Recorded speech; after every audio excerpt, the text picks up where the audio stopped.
are the radio home of the Cleveland Browns. 92.3 The Fan. In Odyssey Sports Station. 92.3 The Fan, 2020 Sports. This 2020 Sports brought to you by Bookman & Son Fine Jewelers. No pressure, engagement ring shopping at Bookman & Son, where jewelry shopping's made easy and comfortable. Find out more at bookmanandson.com. The announcement made official this morning. Longtime Browns guard Joe Bitonio announcing his retirement. Bitonio spent all 12 seasons with the Browns, started 178 games. Bitonio, a 7-time Pro Bowler, 2-time first-team All-Pro. Bitonio will talk about his retirement and his career 11 o'clock, and we'll have it for you live right here on 92.3 The Fan. Browns going to get their mandatory minicamp underway this afternoon in Berea. First with Jared Verse in the fold following the Myles Garrett trade. Verse wants folks to know that when it comes to football, his effort will never be questioned. Work is the most important thing to me. All I care about is lifting. All I care about is running. All I care about is how I can get faster, how I can get this step a little bit smaller, how I can, translate this to the field. That's all I care about. All I care about is being the best me. That's all that matters. Following practice day, we'll hear from head coach Todd Monken and some players during the 3 o'clock hour right here on 92.3 The Fan. Guardians continue their series with the Yankees. Time to progress field. Guardians looking to bounce back after losing to New York 7-5 in 10 innings last night. Cleveland also looking to snap a 2-game skid. Slade Ciccone starts tonight for the Guardians. 3-5, 4.92 ERA. Garrett Cole on the hill for the Yankees. Stanley Cup Finals continuing tonight, Game 4, as the Vegas Golden Knights play host to the Carolina Hurricanes. Vegas leads the series 2-1 as the Knights blew a 4-goal lead in Game 3, but then went on to win in double overtime 5-4. Can now find 92.3 The Fan on YouTube. Subscribe to our YouTube channel. Get the best content from our shows each and every weekday. That's 92.3 The Fan on YouTube. Headline sports news every 20 minutes right here on 92.3 The Fan. From the University Hospital Sports Desk, I'm Jeff Thomas. Up next, time for Baskin and Phelps here on 92.3 The Fan. The Ken Carman Show with Anthony Lima.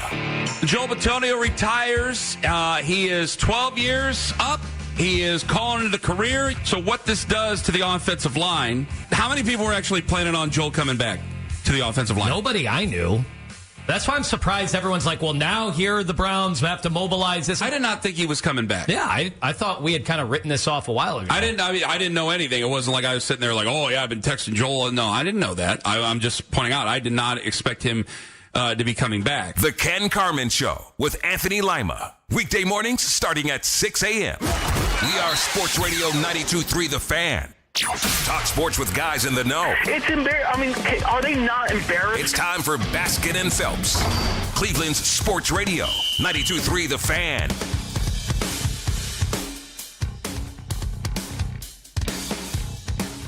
Yankees, NBA Finals, all kinds of good stuff. Yeah, that's what we do around here. We talk about good stuff that's going on. But the biggest thing that's going on today is that Joel Bitonio is hanging up his cleats. And he is going to have a press conference at 11 o'clock, and you will be able to share the moment with him when he officially tells everyone and the fans, in particular, when you get to a press conference part of this, that he is retiring. He did make the announcement. The team made the announcement a little bit earlier today, but he will have a chance to talk about his career, his legacy, and all the things that Joel did while he was here with the Cleveland Browns. Hi, everybody. Welcome to Baskin and Phelps. My name is Andy Baskin.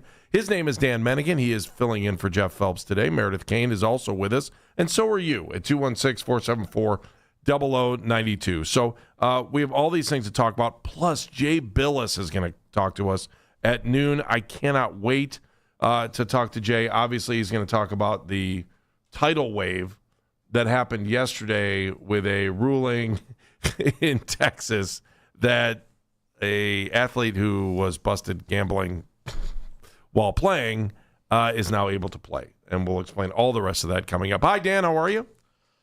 I'm well. End of a unbelievable career today. It is... I hate to say that it's not totally surprising because we had radio silence for a long period of time when it's come to Joel Bitonio. And typically when you start getting radio silence, you begin to realize that the end might be around the corner, and made it official today in a really nice statement. You can read it on all the Brown social media pages, basically thanking the fans, thanking everybody who's involved, his family, and everything else for 12 unbelievable years here in Cleveland. I mean, goodness, he's what? One of the 5 best Browns since they came back in 1999?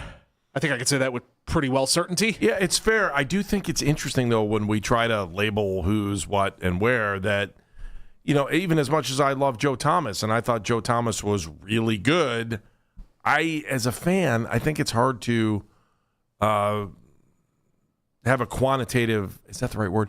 Sure. Like meat and potatoes way to say, yeah, that guy's great. He's an offensive lineman. And I think for me, the bar is set for offensive linemen by number of years you can stand in that position and be able to block for a quarterback. And I think that, to me, longevity is probably the greatest stat that you can give an offensive lineman. And durability. And I think that's, one of the reasons we talk about Joe being in the Hall of Fame. And then I started thinking a little bit more that, if you have Joe Thomas and Joel Bitonio on the same team and don't have a whole lot to show for it, something's wrong. Well, it tells you exactly what we all know. Yeah. Which is how important quarterback play is. True. And how important quality wide receivers are. And how important a above average to great running game is. I mean, you start to see when you see guys like Joe Thomas, Joel Bitonio retire, you start to see how important the positions that hold the ball truly are when it comes to this game. I'll help you Yeah, because I can never get quantitative. Make it tangible. Like with a wide receiver, it's easy to say, let me help you. That guy is Hall of Fame worthy because he had 1,500 yards a year for how many years? Yeah. And that quarterback threw for 3,000 every year, and they won these Super Bowls, and they did all this. And you're like, wow, that guy was the best of the best.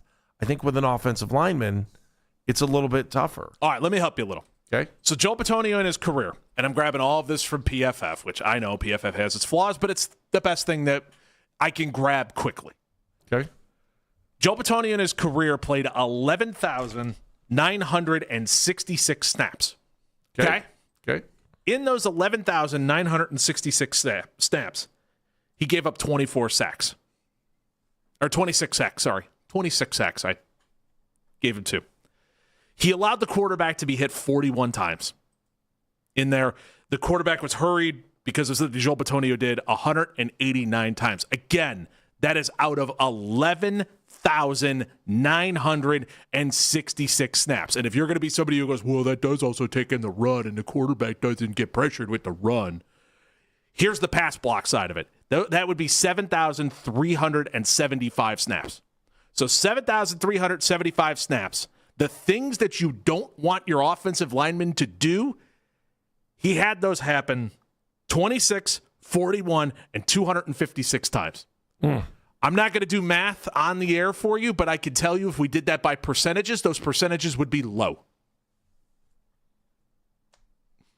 It's pretty damn good. You'll take that guy. And everybody always yells at offensive linemen when it comes for penalties, right? Yeah. 41 in his career. He only had 41 penalties? 41 penalties. Wow. And again, that is according to PFF. 41 penalties. So while I cannot sit here and tell you with certainty that Joel Bitonio is unbelievable because of these particular numbers, when you throw that stuff in there and just say it out loud, no matter how football intricate you want to be, and no matter how deep you want to go, when you hear a guy has gone his entire career playing for 12 years for one team with a lot of really bad quarterbacks who held onto the ball too long. Right. To only give up 26 sacks, it's pretty damn good. Yeah, I think about it, if Joel is Hall of Fame worthy, and I'm curious if you think he's Hall of Fame worthy too. I mean, you lay that out. I think that when Joe Thomas started making the argument for Joel to be Hall of Fame worthy towards the end of his career, that's when my eyes really started to open. And I started to say, wow, if Joe's saying this, that's impressive. And I do think, when you look at the history of the franchise, that I still wonder why it took so long for Gene Hickerson to get into the Hall of Fame. To me, that made absolutely no sense. And when Jim Brown says, the reason, I'm Jim Brown, and one of the biggest reasons Jim had so much success and is considered by many to be the greatest running back to ever play in the NFL was because of Gene Hickerson, it makes you wonder, why did it take so long for Gene Hickerson to finally get inducted into the Hall of Fame? 2007? And his career ended in 73, and he he blocked for Jim Brown and Bobby Mitchell and Leroy Kelly and so I think there's a special affection I think that I can have, and I think a lot of people can have when we talk about offensive linemen getting into the Hall of Fame and being recognized for what they need. Now we're a ways away from that, right? I mean, and I think that's what the question will be: is will Joel be there in 5 years or maybe? Is it 5 years? I don't even know. If that's I think what it is. The NFL's faster than some of the other places. Okay, so we'll look it up in a break. Yeah. So, I hope that's it. My biggest question going into today, though, into the press conference, doesn't really have to do with what's coming up in the future. It's like what happened right now.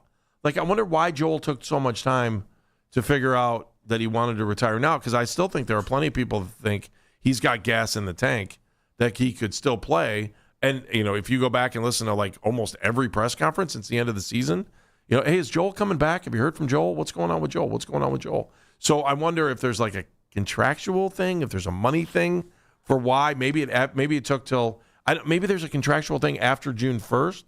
Maybe his money and the books and stuff like that. That's what I'm trying to get at. Like, why now? Why didn't would it have freed up cap space, or did they spread out? Do they still owe Joel like that? Like trying to figure out why now? Why now today is the right day, or maybe it was June 1st. And then you had the trade, and then now I get it. Now I understand, because I think there are a lot of us that are looking at this offensive line for the Browns, going, man, I wish Joel would come back. Oh yeah, because it would give you some sort of stability on the offensive line. And to understand, maybe there's someone that's got a little bit of Browns rhythm into this thing that's been here for a while. So I wonder if some of it was they want to give Joel Bitonio a day of, hey, everybody, let's all praise Joel Bitonio. Yeah. So I wonder if some of it was like maybe Joel told them early on, like, hey, my body hurts. I don't have the desire to go through an off season. I don't have a desire to go through all the weight training and everything else. Let me see how I feel on June 1st. Right. Right. Do I want to do this? Are those 17-game rewards that I have, is the reward still sweet enough for me to go through everything I have to put my body through to get ready for a season? And so I think a part of it is that. I think another part of it is what we said in the beginning, which is let's give Joel Bitonio a day. And I think one of the biggest things that could happen with this is the fact that we are now going to have a press conference at 11, and everyone's going to praise Joel Bitonio, and we're going to have a day of Joel Bitonio tributes, and we're going to have a day of people saying how wonderful he is. And he deserves every last bit of that, not only for the stuff that he's done on the field to bring Browns fans joy, but definitely for all of the wonderful things that he has done off the field that have helped out Browns fans and football fans and, frankly, human beings in the Cleveland area. I think that's the other side. The other thing, too, is that I think sometimes we forget there's always stuff going on behind the scenes. I mean, his wife, Courtney, and then I think they have 3 kids. That was, he had met her in college. And so I think it's more than just Joel's day. I think it's her day, too, for this announcement to retire, because, it's, I think it's tough. Like, we don't think about athletes beyond what they do when we flip the TV on to see and watch them play. Because there's a lot of stuff going on, especially in the NFL, where your average life is 3 years of playing time. And, there's a lot of support going on. There's a lot of nights, you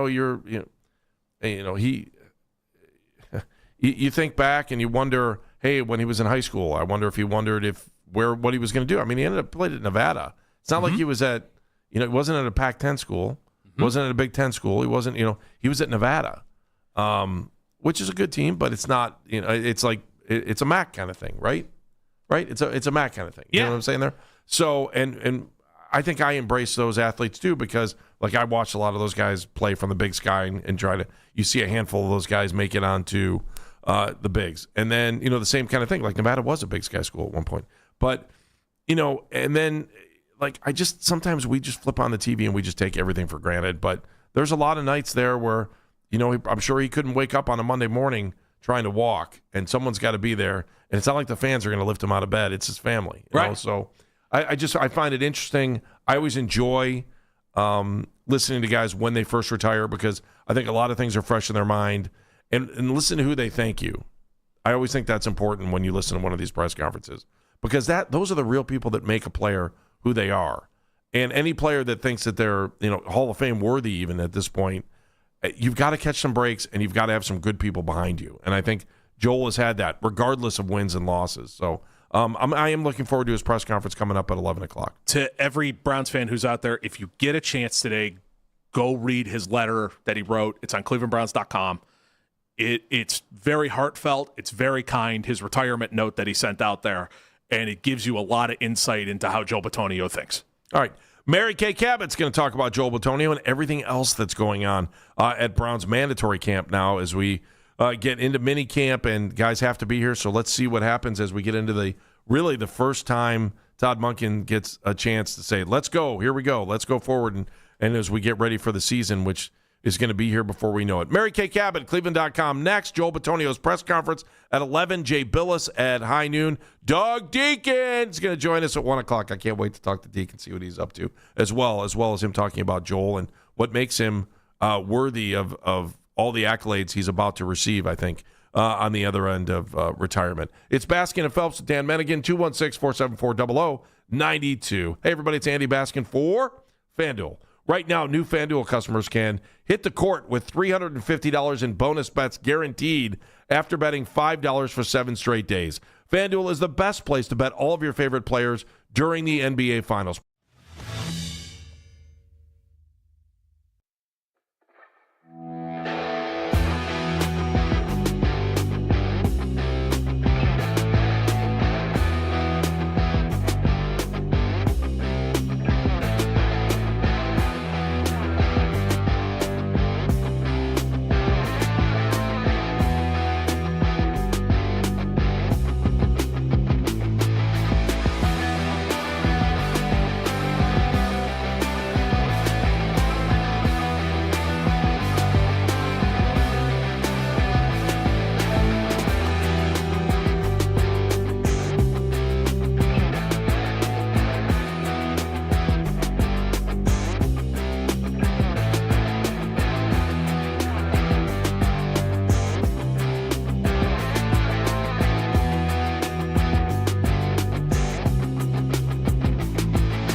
on 92.3 The Fan. From the University Hospital Sports Desk, I'm Jeff Thomas.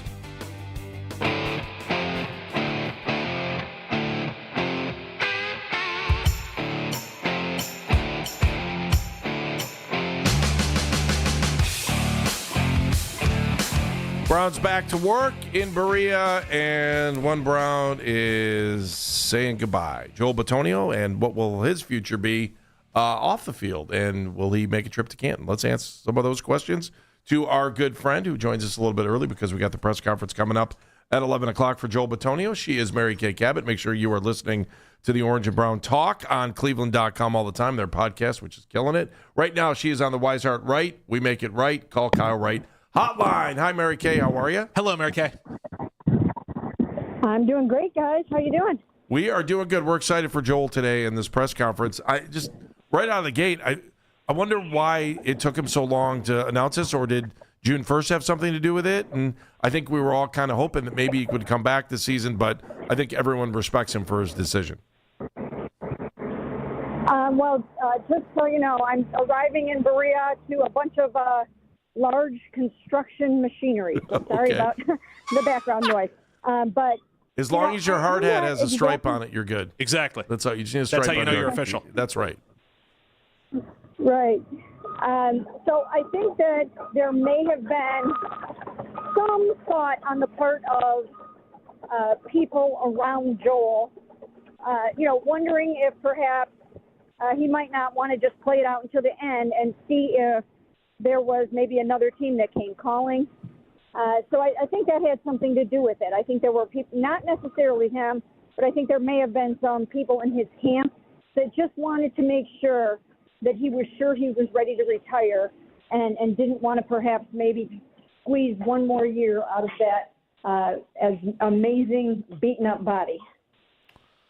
What is the legacy of Joel Bitonio with this team, Mary Kay?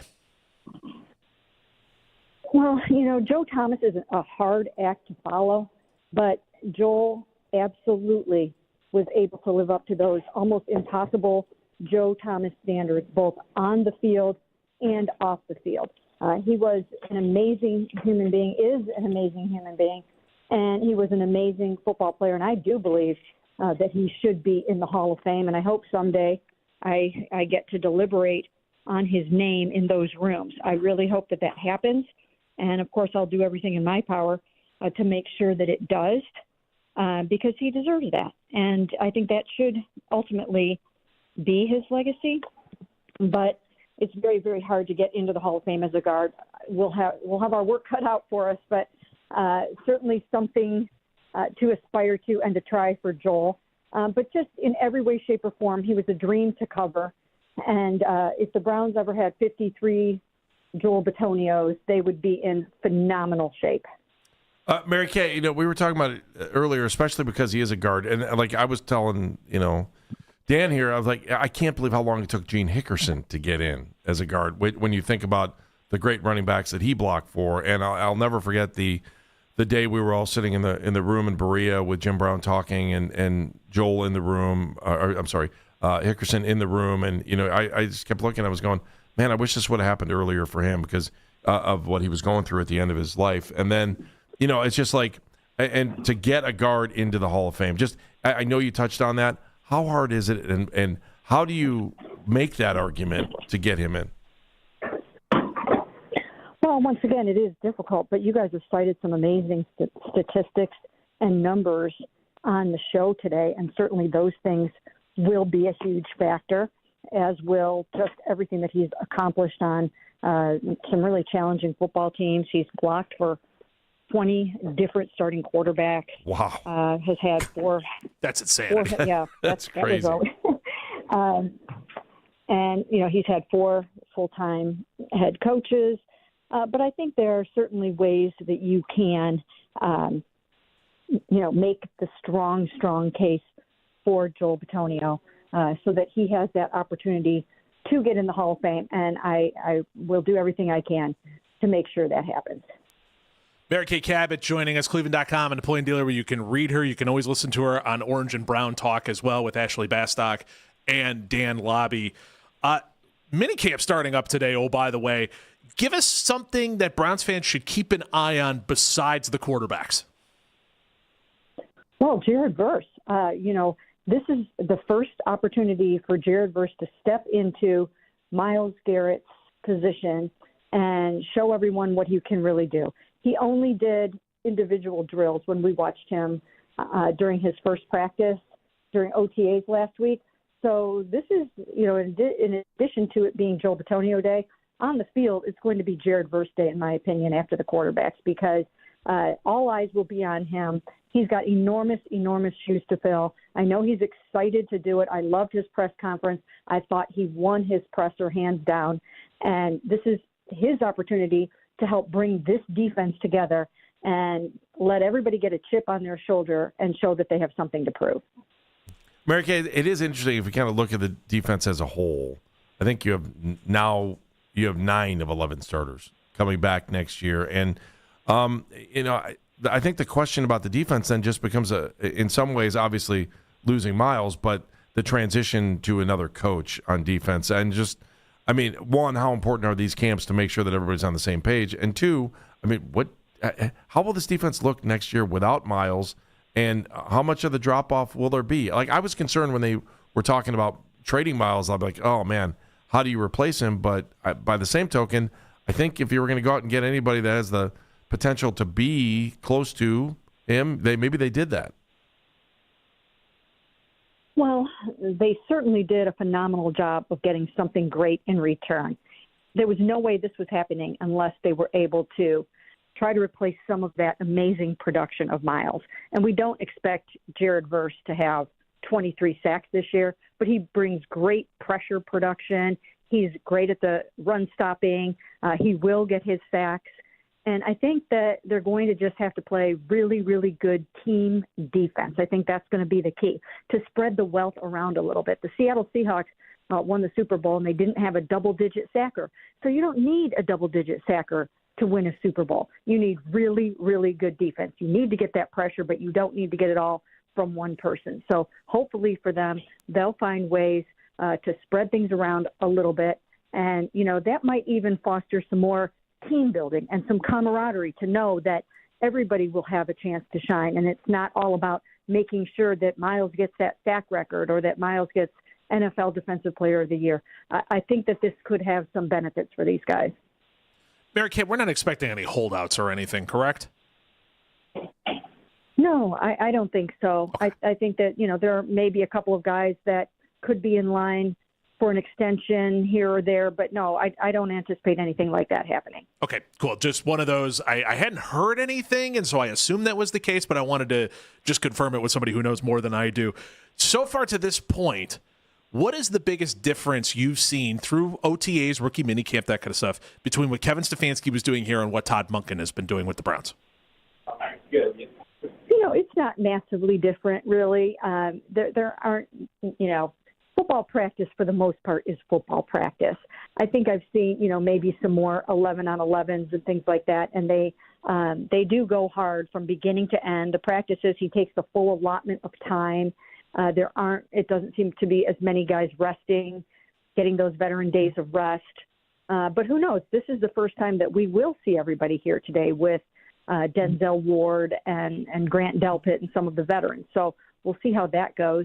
But I think for the most part, you're seeing pretty much what we saw for the previous 6 years with some minor nuances here and there. All right, let's play the game everyone wants to play. Size up the quarterback competition as we head into this thing and what's on the line. Well, I'll tell you what, the messaging changed last week from Todd Monken. Instead of being adamant that he wanted to have his QB depth chart set by the end of this minicamp, he hedged and backed off of that a little bit and was saying, hey, we haven't seen these guys in pads. We haven't seen them against real, other teams, other competition. And so now I think that he might just kind of hold off a while on giving us any indication whatsoever who he has as his QB1 right now. I think he wants to let Shedeur Sanders come up the learning curve even a little bit more because, as I wrote in my preview yesterday, Shedeur is a player who learns by getting out there and putting it on the grass. And the more he's done that, the better he's gotten. And I think they want to see where that goes if he continues at his current trajectory. So I just don't think we're going to have anything definitive by tomorrow or by Thursday. Right. Mary Kay, I know you're getting set for the press conference. We do appreciate you. Thank you for all your hard work. It was really cool to see you work some of those construction machines on your way in and still be able to do the interview. Thank you. We appreciate you. Thank you, Mary Kay. Thank you, guys. Take care. Bye, We're Mary going to Kay. get her that construction helmet. I'm telling you. Yeah, It'd be fantastic. Is it orange, though? It's got to be orange with the brown stripe on there? Yeah, I think so, too. Absolutely. Mary Kay Cabot, Plain Dealer, Cleveland.com. Make sure you're checking her out on her podcast, Orange and Brown Talk. And, of course, she was on the Weishart Right. We make it right. Call Kyle Wright hotline. Is this the way we should be going into camp? Wondering now? I mean, she put it up on the air. He's not. Todd Monken may have said before, I want to make sure I have my quarterback before we hit regular camp. And now kind of backed off a little bit. I'm not surprised by that at all. And by the way, it's better for him to be that way. I think it is. Don't you? To be open-minded? Oh, I'm here for it. And I'll tell you why next. All right, we'll do that. Basket and Phelps, 92.3 The Fan. Don't forget Joel Petonio's press conference. Coming up at 11, Jay Billis at high noon, Doug Deacon at 1.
Thomas is a hard act to follow. Joel was able to live up to those almost impossible Joe Thomas standards, both on the field and off the field. He was an amazing human being, is an amazing human being, and he was an amazing football player. And I do believe that he should be in the Hall of Fame, and I hope someday I get to deliberate on his name in those rooms. And of course, I'll do everything in my power to make sure that it does, because he deserves that. Mary Kay Cabot, PlayDealerCleveland.com, talking about Joel Bitonio. Joel will have his official word to the fans and have a chance to talk to you, although he did put out a statement earlier today that you were talking about. His press conference coming up at 11 o'clock. We will carry that live right here on 92.3 The Fan, so you will not miss a moment as you get to share the moment with Joel Bitonio at his retirement press conference. Are you surprised that Joel didn't get another look from another team? I think he did. I wouldn't be shocked in the slightest. I mean, the San Francisco 49ers offensive line, especially the guard position, is a bit of a mess, and he's got a connection to Kyle Shanahan. You don't think they picked up the phone? I wonder if it's just Joel telling everybody else, my body doesn't want to do this. Yeah, I think they left their options open to get to June 1st, right? Absolutely. Am I nuts? Am I hung up on the June 1st thing? I think No, the June 1st deadline is a big deal for cap's sake and all that kind of stuff, and I can't see. I think one of the biggest compliments that you can truly tell someone has is the fact that this information never got out until Joel Bitonio was the one who let the information out. Right. Because it would have been really easy for this to slip out a lot of different ways. And it didn't. It never did. Everybody respected that Joel Bitonio was going to be the one to announce he's retiring. And so I bet you the June 1st thing, maybe the Browns said to him, hey, could you wait till after June 1 so then that way we can do this cap machination to make things a little bit easier for us to tolerate? We would really appreciate it if you wait up June 1 because we already used our post-June 1 cut designations. So are you cool with that? And he was like, yeah, probably. Fine. That's great. I can go to Disney World whenever. You know, like Paris isn't going anywhere. So it makes sense that you would then do that. It wouldn't shock me the slightest if we found out that Kyle Shanahan picked up the phone and called him and said, do you want to come to the 49ers? And Joel was just like, no, I don't. Yeah, I don't know if we'll hear about that today, but yeah, you're probably right. I mean, we'll hear about it later if that's the case. In his statement, he said the Browns and AB, Andrew Berry, were very understanding. They acknowledged what I had done for the team and understood it was a tough decision. And they assured me that they would be there when I was ready to discuss. And that's why we extended our void date on the contract. That explains that, too. Mm-hmm. You know, I think some of us forgot about that. But when they extended it, it was kind of like, okay, cool, I get it now. And we're giving it time, and I wanted to make sure I was making the right decision. By the time free agency started, me and AB had already had the discussion, and I told him I was most likely retiring here. And when I look back at my career and that all I achieved, the All-Pros, the Pro Bowls, snap streaks, and the playoff appearances, there was only one thing left that I had still hoped to accomplish, a Super Bowl. A small part of me thought about wanting to chase down that dream, but at the end of the day, my heart was set on being a Cleveland Brown for life. Does that answer your question? Pretty much. Yeah. Yeah. The city is where my NFL career was supposed to start and finish. For that dream to be a reality, I could not be more grateful to the city of Cleveland, our loyal fan base, the Haslam family, and the entire Browns organization. Thank you. Thank you for 12 years of unwavering support and unforgettable memories. Class act, man. Absolutely. And he'll be a legend here, and everywhere he goes, if people will recognize him if he decides to stay in the Cleveland area, everywhere he goes, that guy is going to be honored. He probably won't pay a drink in this city. Probably won't pay for one. I mean, there are a lot of people out there who really appreciate everything that Joel Bitonio's done. It didn't hit me until Mary Kay said it. 20 quarterbacks. Yeah. 20. Jiminy Christmas. How many? I remember Joe Thomas did. Joe Thomas named all of his quarterbacks, yeah, too. he did. That's right. Maybe they'll do the same thing with Joel at some point when it's funny and not sad. Yeah. It's true. It's true. So let me talk to you about the offensive line. I mean, did you have any thought of him returning? Like, I kind of gave up hope. No. The last time I had hope is when they did extend the contract date, the void date. And I was like, why are they doing that? You know, and it's like, maybe they just want to give him a little bit more time. Maybe his body needs to do this, maybe it needs to do that. I'm just, when these guys retire after great careers, I'm also happy for them because I've seen there were too many guys, and I was thinking Dan Fike, that were offensive linemen when I was a teen watching the team at that point and saying to myself, wow, these guys were like my heroes when I was a kid, and those guys, they have issues now. I mean, arthritis and joints that like I don't know how their fingers are going in the same, like if their fingers are going in the same direction, good for them, right? Because it's not, in trouble walking, and some of that's just natural aging. But I mean, you think about the beating those guys took while they were playing to, try to help you see this team make it to the Super Bowl when they would make AFC championships and stuff like that. So, I can't even begin to tell you the respect I have for those guys that played O-line that didn't even get the kind of respect that Joel's getting, and guys that were able to step out there, every game and give it their all. And I'm not trying to be melancholy about it, but I mean, if you're a fan and you see some of these guys now, you're like, damn, they gave you everything. Well, and they're wearing it on their body. So Joe Thomas, I mean, he retired. I believe he's at least had one hip replacement. He may have had two. I believe he's had one knee replacement. He may have had two. Anybody who's ever gone through any of those things will tell you that's not easy. And especially for a guy who, I mean, Joe Thomas has got to be, early 40s, mid 40s to be going through that stuff now? I mean, who knows what Joe Bitonio, inside of an x-ray room looks like and what needs to be done in that regard too, to get him to where he's in far less pain than he is right now. So congratulations. And yes, he's been very, very well compensated and all that kind of stuff, which is different than what it was back in the day with, Gene Hickerson and everybody else that you're talking about. They're far better compensated now. But still, it's a hell of a career. It's a hell of an honor. It's wonderful we're going to have Joel Bitonio Day. And hopefully 5 years from now, we are having Joel Bitonio Day again. And we'll hopefully be able to do that. I mean, if Marshall Yanda gets in, who was the guard for the Baltimore Ravens for a long period of time and was just a mauler, if that dude gets in, it opens the door for Joel Bitonio. Yeah, I'm assuming that his name will be the next name added to the ring. Yes. Easy. At one point, I actually, before this week, I thought that Miles would be the next name, but I got to think, if Miles keeps playing, he's not going to get his name in the ring until after that. So, but yeah, I would think once you go, that'll be a day, I would think, in the first season at the Dome with his name on the ring there. Don't you think? Yeah. For Bitonio? Yeah. Oh, I bet next year. Oh, I got a feeling we're going to get it in 2027. We will be, or I should say 2026 during this season at some home game. I bet you we get it. I don't think it'll take long.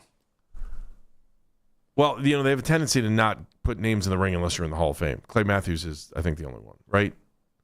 Clay's the only name in the Ring of Honor that isn't in the Hall of Fame right now. I'm 99% sure on that. No, I trust you on that. You probably have a better backing than I would. So I would think, I mean, does it make more sense to wait until they go into the new dome? I don't know. I don't think so. Those letters are expensive to put up around the ring. We're already running into number issues with this team. We can't retire another one. Well, if you make it to the Hall of Fame, do we see 75 again? That's valid. Probably not. No, they'll retire that one. I've always been a big proponent of you honor the name. Yeah. And, letting numbers, there are very few athletes that, again, if your number's retired, then, more power to you. You've earned it. You've deserved it at some point. But I think that somebody else may need to wear the number again because of, lack of numbers at some point. It's the Yankee problem. Yeah. I mean, you look out in center field for the New York Yankees, there are not many, there's only a certain amount of numbers that are left. I think all the single digits are taken. Yeah, I think at some point you're going to have all 80s and 90s. Yeah. And in 99 will be done, right? Yeah, 99's getting retired. Which, I don't know how many people are out reaching for that one, but still. We shouldn't be so nice to the Yankees with them in town. That's true, with them in town. But I mean, it's a truthful statement. I mean, they've had a lot of unbelievable players come through, and if I'm the Browns, I'm doing it this season. Why wait? We know this guy is good enough. We know he's going to either make the Hall of Fame or be right on the cusp of the Hall of Fame, but more than anything else, he's a Hall of Famer to the Cleveland Browns fans. And so get him in the Ring of Honor, do it, pick a day. I don't care if you decide you want to do it in September, October, November. Get it done. Just kind of knowing this process, I think he'll be a legend first, and then they'll put his name in the ring. Because So the Legends. Yeah, help me out here. What's the difference? The process to be in the Legends is a little bit different than. I mean, again, that Ring of Honor is pretty much you're in the Hall of Fame. Okay. And should Clay be in the Hall of Fame? We all think so. Yeah, we all believe so. But they haven't decided on that and can. So, and I do think that's the Browns' way of saying, "Hey, NFL, Pro Football Hall of Fame, Clay deserves to be there." So, but that's all us. All right, Joel Bitonio's press conference. We'll get to dip into that. We will listen in coming up here in about 8 minutes. So, stand by. Joel Bitonio's press conference, his retirement press conference, is coming up. Jay Billis at noon, Doug Deacon at 1, Baskin and Phelps with Dan Mennigan. Hey, everybody, let's talk about cabinets for a second, shall we? I love talking about Choice Cabinet. I'm looking at my cabinets.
we had kind of written this off a while ago. I didn't know anything. It wasn't like I was sitting there like, oh, yeah, I've been texting Joel. No, I didn't know that. I'm just pointing out I did not expect him to be coming back. The Ken Carman Show with Anthony Lima. Weekday mornings starting at 6 a.m. We are Sports Radio 92.3 The Fan.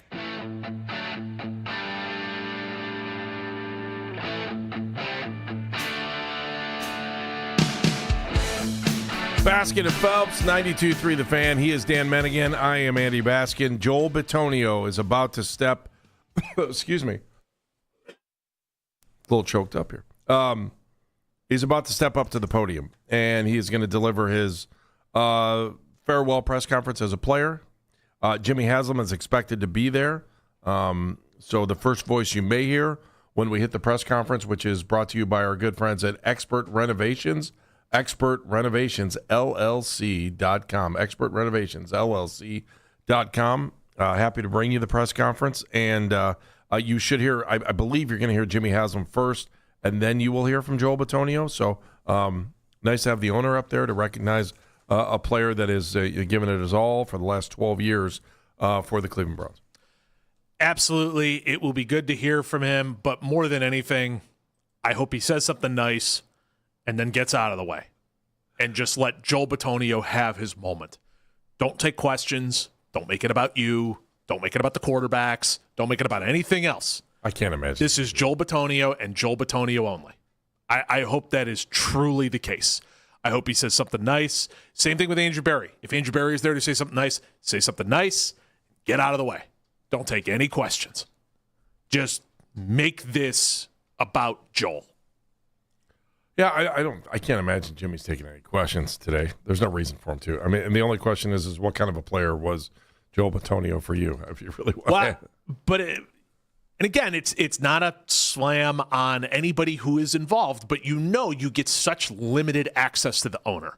And the owner is the ultimate decision maker in all of these things. He's the biggest fan of the football team you are ever going to see in your life. And so when you get those moments, it is very good for you to ask the questions that we don't want asked today. There's a lot of questions I want to answer to. I want to know, is cutting Deshaun Watson on the table? I want that answer. Do you really think you're getting that? First of all, you're not getting that answer today, and you're not getting that answer at all.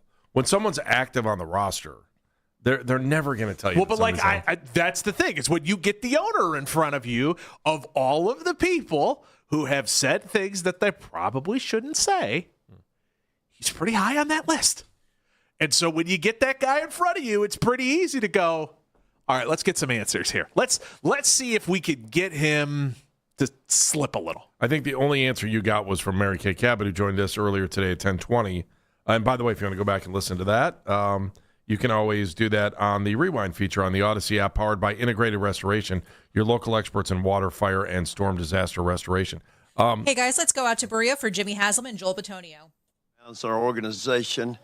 I'll have to admit, for the organization, Joel, it's a little bittersweet. I think Joel Bitonio embodies everything any team, but particularly the Cleveland Browns, would value. I would argue very strongly that he's a Hall of Fame player. And when you look at what he achieved here, it compares very favorably to names like Jim Brown and Joe Thomas and Lou Groza in terms of quality of play, games played, etc.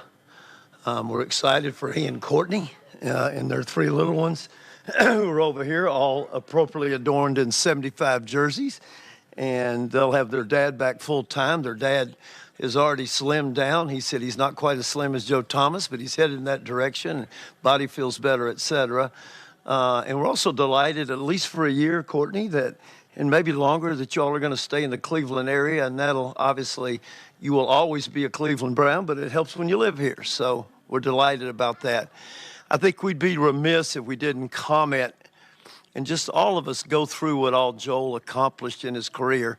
As you all know, he was a second-round pick out of Nevada 12 years ago and immediately stepped in and started right next to Joe Thomas, between Joe Thomas and Alex Mack. So that was a good place to start, Joel.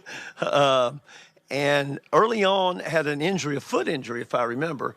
And I remember we were debating whether to extend him or not, and could he stay healthy or not. And we obviously decided to extend him. And I don't think you ever missed a game again, did you? I'll look at my notes here. 178 career starts in his career. That's up there with Joe Thomas and Jim Brown. Joel made, here's the most impressive thing, and I think you all know the difference. Joel made 5 Pro Bowls, okay? 5 All-Pro teams, okay? 5 All-Pro teams, and that's different than making the Pro Bowl, okay? When you make the All-Pro team, and twice he made the first team, that means he was one of the best 1 or 2 guards in the whole league. He did that twice. 3 other times he made the second team. He made 7 consecutive Pro Bowl teams, okay? 7 consecutive Pro Bowl teams. The only people to do that in our organization are the names I mentioned earlier, Jim Brown, Joe Thomas, and Luke Rosa, okay? He was a model of consistency. I hardly ever remember Joel having a bad game. He did what I think you ask everybody to do in any organization, and that is come to work hard, do your job, be a good team player, go home, spend time with your family, and come back and do it again.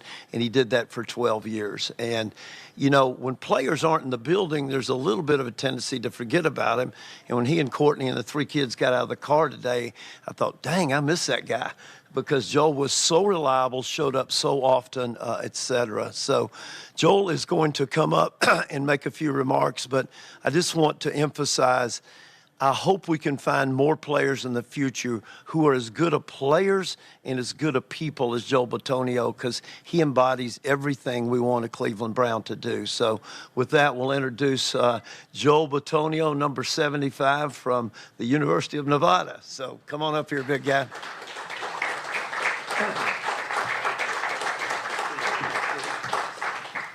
Got the good haircut, I see. Yeah.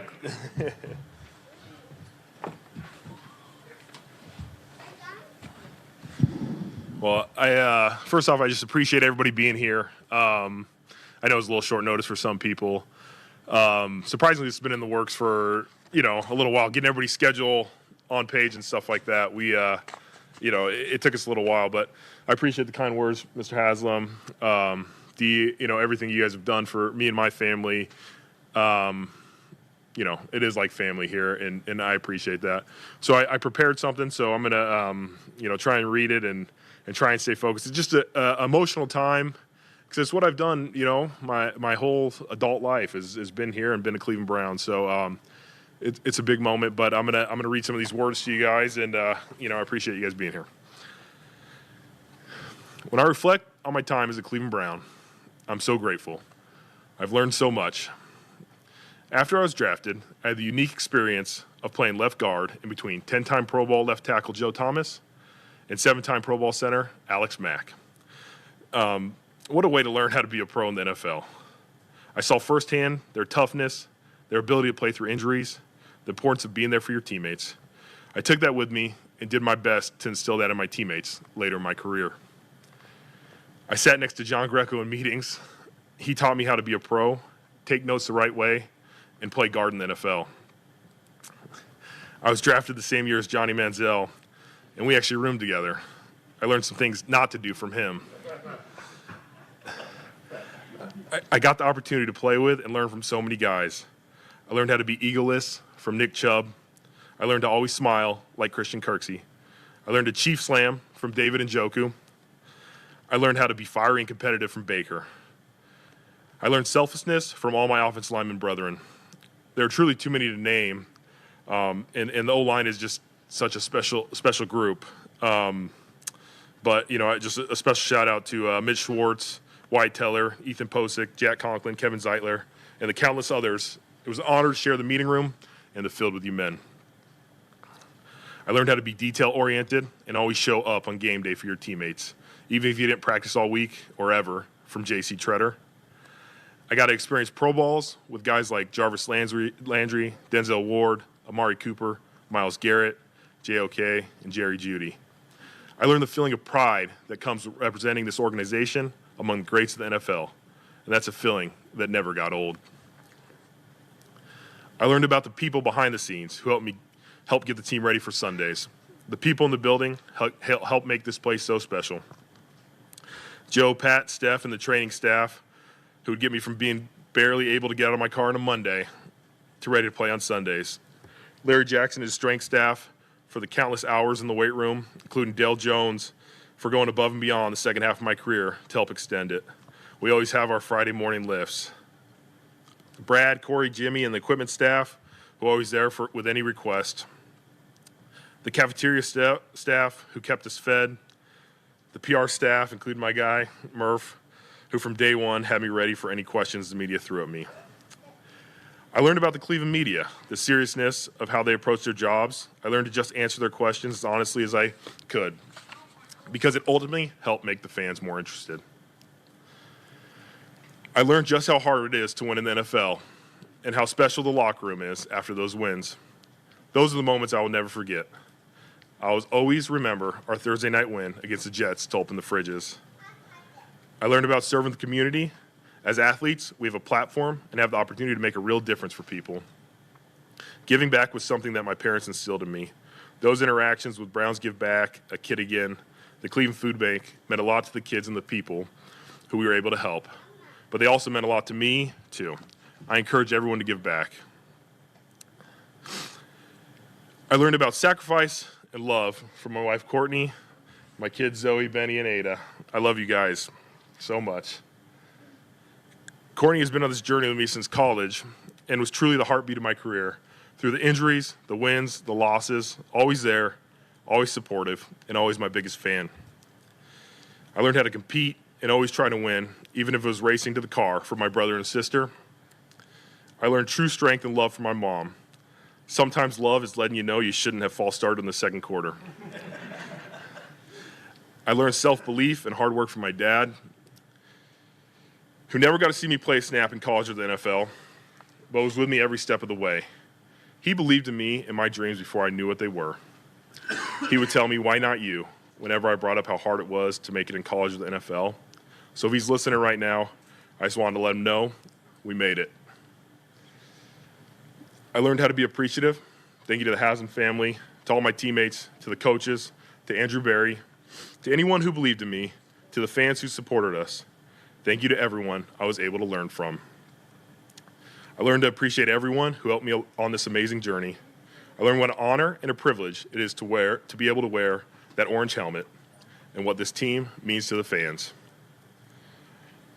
I learned how hard it is to say goodbye. I had a good idea back in January that this was the end for me, but this place is so special that it was hard to truly say goodbye. I'm so glad I got to learn and be a Cleveland Brown my entire career. Thank you.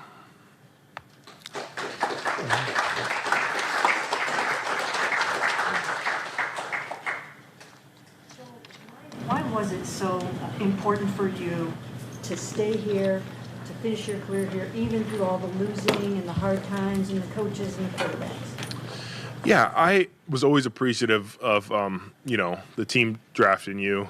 I got picked in the second round and I played here. And early in my career, they trusted me, even though I know I was injury. Mr. Haslam, said like there was a question, and I wanted to always prove him right. And by the time we got things rolling, where we made the playoffs and we're having these runs, I was kind of in year 7, 8, 9 in my career, and by that point, like you're so committed, you put in so much work here.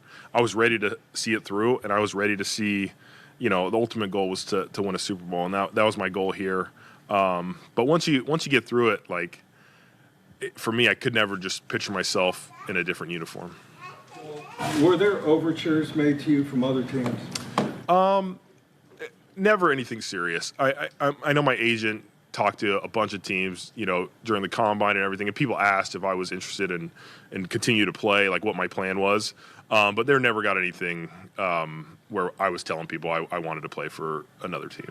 When made you decide to retire now, Joel? Well, like I said a little bit earlier, the decision was made. Like me and Andrew Berry had a conversation before free agent. I think we signed like 3 interior linemen on the first day of free agency. So that was kind of like me and AB had already discussed that I was, going to retire and I was finishing up my career. It was really just the timing of the announcement. I talked to my agent and he's like, I mean, technically, you don't have to say anything. Like, you're retired. And he's like, I've been playing football for 23 years of my life and here for 12 years, and you just want to make sure it's done. I never wanted to be the guy that was like, all right, I'm done playing, but now I want to go make another run at it and come back and unretire. And so for me, it was just, hey, we want to have a finite decision. But we were in constant communication with the team, and I appreciate them understanding. And, I'm sure AB had to answer a few questions where he knew the answer to, but I appreciate that.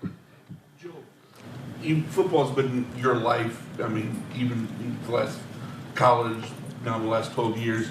Have you thought about what the next chapter is? I mean, what the next chapter holds for you? What you want to do? Not exactly. I mean, spend some time with the family. They are ready and eager and be there for them. Enjoy some of the holidays. You don't get. You miss Thanksgiving, parts of Thanksgiving and Christmas and those things. I think all that stuff would be very cool. But for me, on like a professional level, I haven't really dove into, exactly what I want to do. When the Browns finally made the playoffs with you playing, there was the COVID game. Yeah. And you had to miss the Pittsburgh game. You had to sweat that out for them to win to see your first playoff game. What was that game like for you watching it? Yeah, it was, thank goodness it was a rout. Like, the Browns kicked some butt. After the first snap, I was just like, all right, we got a chance here. You don't know. I mean, we're missing Denzel. Like, there was a lot of guys that were out, Coach Stefanski. But being a fan is brutal. I was definitely sweating and I was it was unbelievable though. My neighborhood knew I was at home and they started lighting off fireworks after the game and they threw a little parade down the street. So it was an unbelievable experience because we got the win. I think it would have been heart-wrenching if you're sitting there and the team loses. Joel, you said in that letter you wrote this morning that you'd never been here before they drafted you, right? You didn't come in and visit. So why do you think you made such a connection with this community and this fan base? And I think as quickly as you did, but then throughout your 12 years. Yeah, I am from Southern California, but I think if you look at my background and family, it's based off of blue collar, hard work. And I think at heart, there's some Midwest in there, you know what I mean? And you come to Cleveland and the people here, accept you. And like I said, I got to play next to Joe and Alex and Greg and Schwartz. And they just showed me what it was like to be a pro. And I think I wanted to throw myself in it 100%. And I was committed and I was like, hey, I want to be the best version of myself, which is hopefully in turn going to help the team. And so that was really kind of my mindset. And then, once you connect with the community and you have all your kids here and they go to school and you're part of it, and so you're rooting for it too. And we'll always be fans, of the Browns and the community and the people, our neighbors. It's just a special place for us. What do you think you miss most about being a Browns player? Oh gosh. I think it's the people. You walk in the building and I've been here with players come and go, right? But they're the people in there at the locker room. The celebrations after the wins there's nothing, because you put so much work and you only have 17 opportunities a year. And so every time we got a win, I celebrated fully because, I went so long at parts of my career where we weren't winning consistently. But it's the people you work with, the training staff, the strength staff, the EQ staff, the heads of those departments were interns when I got here, and now they're, running the departments. And so I feel like we grew up together, and those are your people that you see on a daily basis, and they know the work that goes behind it. There was times where it was I'm not walking on Monday and Tuesday, and it's are we going to find a way to play? And, you have to have those people that you connect with, and that help push you through those moments. You talked so much over your career about just Joe, what he's meant to you, how he passed things on to you and others who have passed things on to you. I know it's a lot of young, a lot of new on this roster, but as you sort of leave, what's maybe the thing that you hope you left your mark on for the sort of new generation of players that are coming in? I think just consistency, being who you are each and every day. And it's a business, right? The NFL is such a business, but I think if you peel it back and you're the best version of yourself and you give everything you can in the moment every day, and you have a bunch of guys that want to do that, like it builds up the culture and it builds up what the team is and who they want to be. And so if people just see that, like, hey, that guy came to work, win or loss, like he was who he is and he put in the work and was ready on Sundays to give his best. To me, like, I think that's how you build a culture of winning.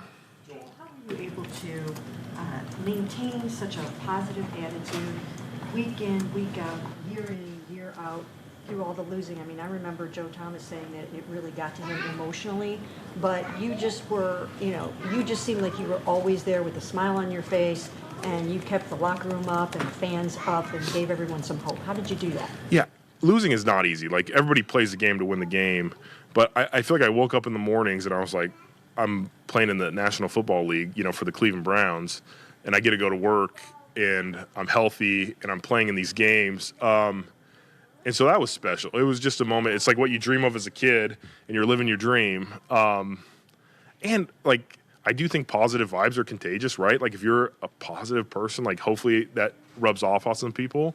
But to me, it was like I was living a dream every day that I got to come in this building and be a part of it.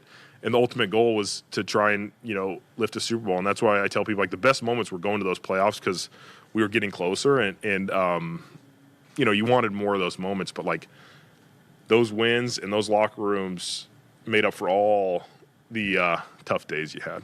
I want to speak for the group for a second and say we appreciate all the times in the quiet, empty locker room that you stayed and answered questions. And I think one in particular, the walk back to the press box in New Orleans in 24, we're like, this guy can't ever retire. We need it. But is that something that came natural to you, and why was it important for you to always step up and do that? Yeah, I think for me, our PR team, Dan, included, PJB, always made it a point, like, it's your guys' job to obviously tell a story about what happened. It's our job to give you guys the information to help write that story. But if we can control the narrative in the sense of, hey, I was out there, I experienced it, I played the game, and if there is something I need to take blame for, I can. You know what I mean? And I'm not passing blame to anybody else. And it's with this Twitter and Instagram world, the longer you take not to answer a question, the more it goes. I mean, even just like in this retirement, like there's crazy stories about if I'm going to play somewhere or not, and we just kind of kept it quiet. But there's just so many moments where I played in the game. I'm a captain of this team. Like, I can talk to the media and I can answer the questions. So thinking about the last 2 years in particular, I know you had like some nagging injuries going on in the back in particular that we talk to you about all the time. But through that and the combined 8 wins over those 2 years, how important was it for you to play in all those games that you did, and is that something you look back on without regret now? Yeah, there was never a regret in the game I played in. But I wanted to be there. There was a couple times, especially I think this last year, where it was close and I was uncertain, but I was like, I'm at a point now, like I'm out there. I can move a little bit, and it might have been the wrong mindset for me, but like I was like, Joel being out there at 70% or 60% is like good enough for me, and I'm going to go out there and try and compete. And so that was kind of my mindset. And the win-loss thing, like, never had it was always just a personal opinion. And I talked to the training staff about it. I was like, we make decisions on Monday if we're going to play or not. And it's not true, but it's just the mindset you have, right? You walk in and they're like, hey, this is what you got going on. And it's like, all right, well, I got to figure out a way to play. And so that's the mindset switches when you walk in the door on Monday. And I just always tried to have that mindset. But the win-losses to me, it was just, that's who I am as a person. Like, you can't change who you are, winning or losing. And that's kind of just the way I stuck through it. Joel, Jimmy and Andrew and Joe Thomas all mentioned you with the Hall of Fame. Like, how do you view your candidacy, and how important would that be to you? I mean, it'd be unbelievably important. It's like the pinnacle of like the individual achievement of a football player. I never had a goal to be like a gold jacket guy. I just wanted to go out and be the best I could. It's my like yearly appointment that there's not enough guards and centers in the Hall of Fame. I think if you look at it, there's so many elite players, and if you look at Pro Bowls and All Pros compared to quarterbacks, I know there's difference importance on positions, but receivers, tight ends, like any other position group, if you look at the actual accolades of players, like there needs to be more guards and centers in the Hall of Fame. And so I think that's a barrier, just being a guard. But I think if you want to look at consistency and you want to look at longevity and the history of the franchise and some of the names that, you know, Mr. Haslam mentioned today, I'm proud of my career. And I would love, like I said, to be in the Hall of Fame someday, but I don't need it to like any personal thing like that. I'm happy with what I've done, and I'm proud of that. Joel, you played with 24 different quarterbacks. It's even more than Joe did. For any particular reason, is there a favorite that you'll remember? Oh, gosh. In the moments, I mean, it was great. Like, my rookie year having Hoyer back there, like, that was a heck of a run when we were, 7-4. And I didn't know any better, but I was just like, all right, this is the NFL. Like, we're flying around. Let's do this. That was great. Obviously, Josh McCown was just, like, so wise when he was back there. It was fun to play with him. Baker obviously changed our trajectory of our franchise there and, like, led us to the playoffs, and that was unbelievable. And that letter, that was, some of the coolest moments of my career is that season, even though it was COVID, but making that run was awesome. And then, you bring in Joe Flacco. You hear these stories, you play against him a bunch of times, and then you meet him as a person, you're like, all right, this guy's a pretty cool guy. And so, I mean, you take something from everybody you play with, right? But I think those were kind of like just certain points in the career when we were winning the most games, and that's when the best memories usually come from. Well, I've talked to you so many times about family. You mentioned it a couple of times, so I want to just ask you, like, when you're making your decision, how much of it was it about, like, it's the right time for you, but also for Courtney and the kids? Yeah, I mean, Courtney's so supportive, and I'm sure she would tell you she wants me at home more. But I guarantee if I was like, hey, I wanted to play another season, like she would be 100% supportive of that decision. But it's great. I mean, I don't have to tell the kids I can't wrestle because my back's hurting or something like that. So we should have some more free time. But it's a part of it. But truthfully, the decision came down to like my body. Am I going to be able to prep the way I wanted to prep to be able to perform at the level I wanted to perform at? What would you have done if you didn't play football? Oh, gosh. I went to school for economics, but I don't know. I might have coached if I had just played in college. I enjoy the game. Like I love, football and the scheme and all that stuff. But I didn't have a right away backup plan. I did some architectural stuff in high school that I really enjoyed. Nevada did not have an architecture program, but yeah, I don't know. It would be interesting. What do you think the next couple months are going to be like, knowing you don't have to prepare for a training camp and rigors of the season?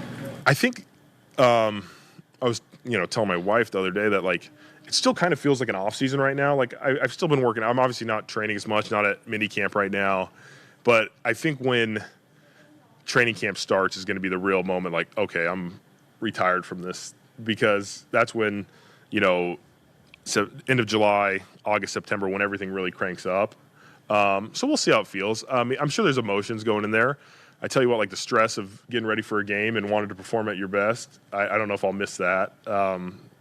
Even going into year 12, like every night before the game, you're stressed about your assignment, and as an offensive lineman, like you're protecting people out there, and so you want to play your best and be the best version of yourself. Obviously, we'll all share our memories of you or whatever, but just in your own words, how would you like to be remembered? Yeah. Just I poured myself into it. I was, 100% committed to this team and this organization, and I truly always wanted to be the best version of myself to help make the team as good as we could be. And that's what I pushed for. And that's what, I hope people remember. This guy was tough. He was going to be out there. He was going to fight for his teammates, and was just a consistent guy. It's a really tough act to try to follow Joe Thomas, just in terms of voice of the team, face of the team, spokesperson, anchor of the line, and all of those things. Did you feel a tremendous amount of responsibility when Joe passed you that torch, and how do you feel like you handled it? It was. I mean, Joe Thomas is obviously, like, if not one of the best left tackles in the game. So Andy was a great leader and a great spokesperson. I I think it helped me because I saw him do it at such a high level that I was like, all right, I got to, step into those. And I would never, compare myself to what he did. But just step in and be like, all right, someone needs to do that for the team and kind of be a part of it. So it was never a pressure thing, but I did think it helped and kind of showed a way of how even if the season doesn't go great, you can still be a professional and, handle your job. When you had those injuries early in your career, 2 straight years ending on IR, did you ever kind of wonder like what this would be, and then did it make it more meaningful kind of to have that Iron Man streak? Yeah, and I had really never been injured in my career. Like I never missed any college games or any high school games, so I was like, when I was missing games, I was like, this is weird, and I was playing next to Joe Thomas, who never missed games, Alex Mack, who for a majority of his career had not missed games, and so I was like, man, this is weird. In the back of my mind, I was like, it's unlucky. Like I got rolled up on twice and I got stepped on. Like that's how my injuries occurred. But at some point, like in the back of your mind, you're like, is this part of it? What do I need to do differently? And I think once we got on a roll there and it was like 7 years without missing a snap, I was like, all right, I think there is some luck to this, part of it. And I'm just going to go out there and do a thing. But I definitely was questioning a little bit of like injury luck and what was going on. But I think the Browns also having confidence in me and still extending me and being in that position to be like, we want this guy around, gave me some confidence as well. Joel Bitonio, his press conference saying goodbye to the Cleveland Browns as a player. Who knows what his future may contain. He talked about coaching there in the press conference as well. All right, so we're going to recap. We'll come back and say, listening to what we'll talk about what he said coming back. Also, Jay Billis is going to join us at news. The story of the day, though, Joel Bitonio retires from the Cleveland Browns, and you heard the press conference right here on 92.3 The Fan. And we want to remind you that press conferences are brought to you by Expert Renovations, expertrenovations.llc.com. So we'll come back. We'll talk more about that. Jay Billis coming up at the top of the hour. Hey, it's Andy Baskin for FanDuel. And right now, FanDuel customers can hit the court. That's right. They can hit the court with $350 in bonus bets guaranteed after betting $5 for 7 straight days. FanDuel is the best place to bet all of your favorite players during the NBA Finals. Play your game any way you want. And best of all, with FanDuel, you get paid instantly when you win. Head over to FanDuel.com/local, LOCAL, to get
the start for New York. First pitch from Progressive Field is at 6:40.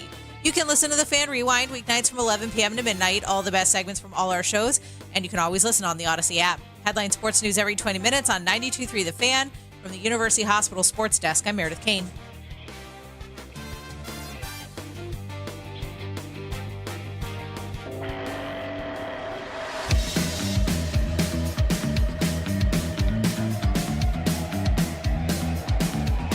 Basket and Phelps, 92.3 The Fan. Jay Billis. That's right, Jay Billis. Coming up at noon. Talk about the wild, wild west of college athletics, especially after yesterday's court injunction that puts Brendan Sorsby right back at Texas Tech. So we're going to talk to him probably in about 20 minutes. Right now, I just kind of want to catch up on the Joel Bitonio press conference that we just listened to. He's Dan Mennigan. I'm Andy Baskin. Your thoughts at 216-474-0092.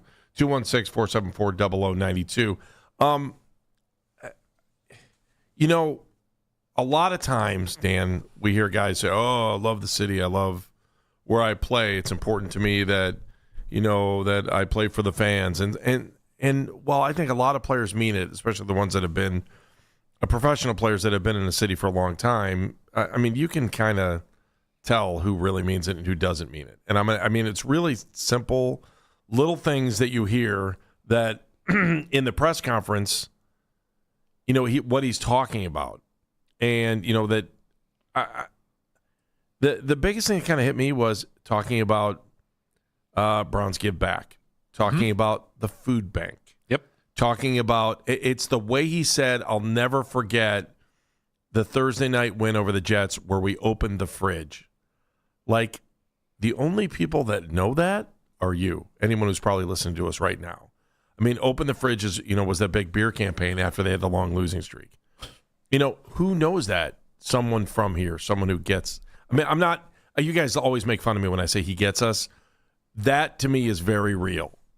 You know, and Jimmy Haslam said in the beginning they're planning on staying in the Cleveland area for whatever that's worth. I mean, you know, a lot of people grow up here, call themselves Clevelanders. Sometimes they'll move away, and you know they're still Clevelanders, right? Like that you went to high school with them, and now they're living in Denver or they're living in Pittsburgh or something. I don't know, but you know, it's like work takes you a lot of weird places. Yeah, and so I think we understand that through the work aspect, but their heart is always here. When you hear someone who's going into the retirement speech like that, you know his heart is here. He said, I became an adult here. This is where this is where I am. And I forget that he's from Southern California. You know, I always forget that all the time. But he truly has fit into, you know, our culture here in Cleveland. And I know that fans do appreciate what he was able to do. 178 career starts. I don't think we ever...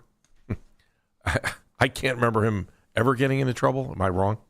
This is one of those moments where I'm like, oh. I don't ever remember. Off the top of my head. I don't ever remember sitting here going, oh, man, I can't believe Joel did that. And there's something to be said for that, too. It's really, really easy to hide when things go wrong. And Lord knows things have gone wrong with this franchise once or twice. Joel Bitonio never hid. It's one of the things that, like, it sounds dumb doing this from, you know, a fan perspective, media perspective, but like just to like pull the curtain back a little bit. When things go wrong, there are guys who are out there who will try to sneak out the back door. There are guys. Some of your favorite players throughout the years have hid in the locker room. When things go wrong, it's really easy to hide. Joel Bitonio never hid. Joe Thomas never hid. Those guys were there day in, day out, every single Thursday like clockwork. Joel Bitonio would address the media. And it would have been really easy on any given Thursday for him to be like, dude, we have lost 6 straight. I am not talking to any of you people. I don't have a single thing that I could possibly say. And sure as sugar, Joel Bitonio went right up there, stood there in front of the media, and took all the questions. Not only did he take him, he felt it was his responsibility as a captain. Absolutely. Wait a minute. What? You felt that was your responsibility as a captain? To me, that's something to be admired. That's something you want young athletes to understand. And The other thing is that, there's one thing about young athletes, there's professional athletes. When you hit the professional stage, and I wish every rookie heard what he said about, controlling the narrative and being open and not letting things linger by not answering. The longer it takes to answer a question, or if there's answers out there, if you don't have an answer, people will, especially in this day and age of social media, people will make up the answer for you. You're darn right. And then the answer they made up for you suddenly becomes the truth when it may not be the truth. But because in the court of public opinion, that's the answer they have to the question that they want answered, and it's crazy. It's wrong. But if you don't answer the question, when you're given the opportunity to answer it, and you have the opportunity to control the narrative, and you don't take that advantage of it, other people will fill in the blanks. And unfortunately, that's where we live. I know Jeff and I, and I know you do too, but that's why sometimes some people may even get irritated with me when I let a phone call go too long, or I let a soundbite go too long. It's because I don't want to cut somebody off while they're saying something, because I want you to hear the whole thing. Sound bites to me are ridiculous. If you're going to play a soundbite, you better have the part that was the meaningful part of what someone was saying.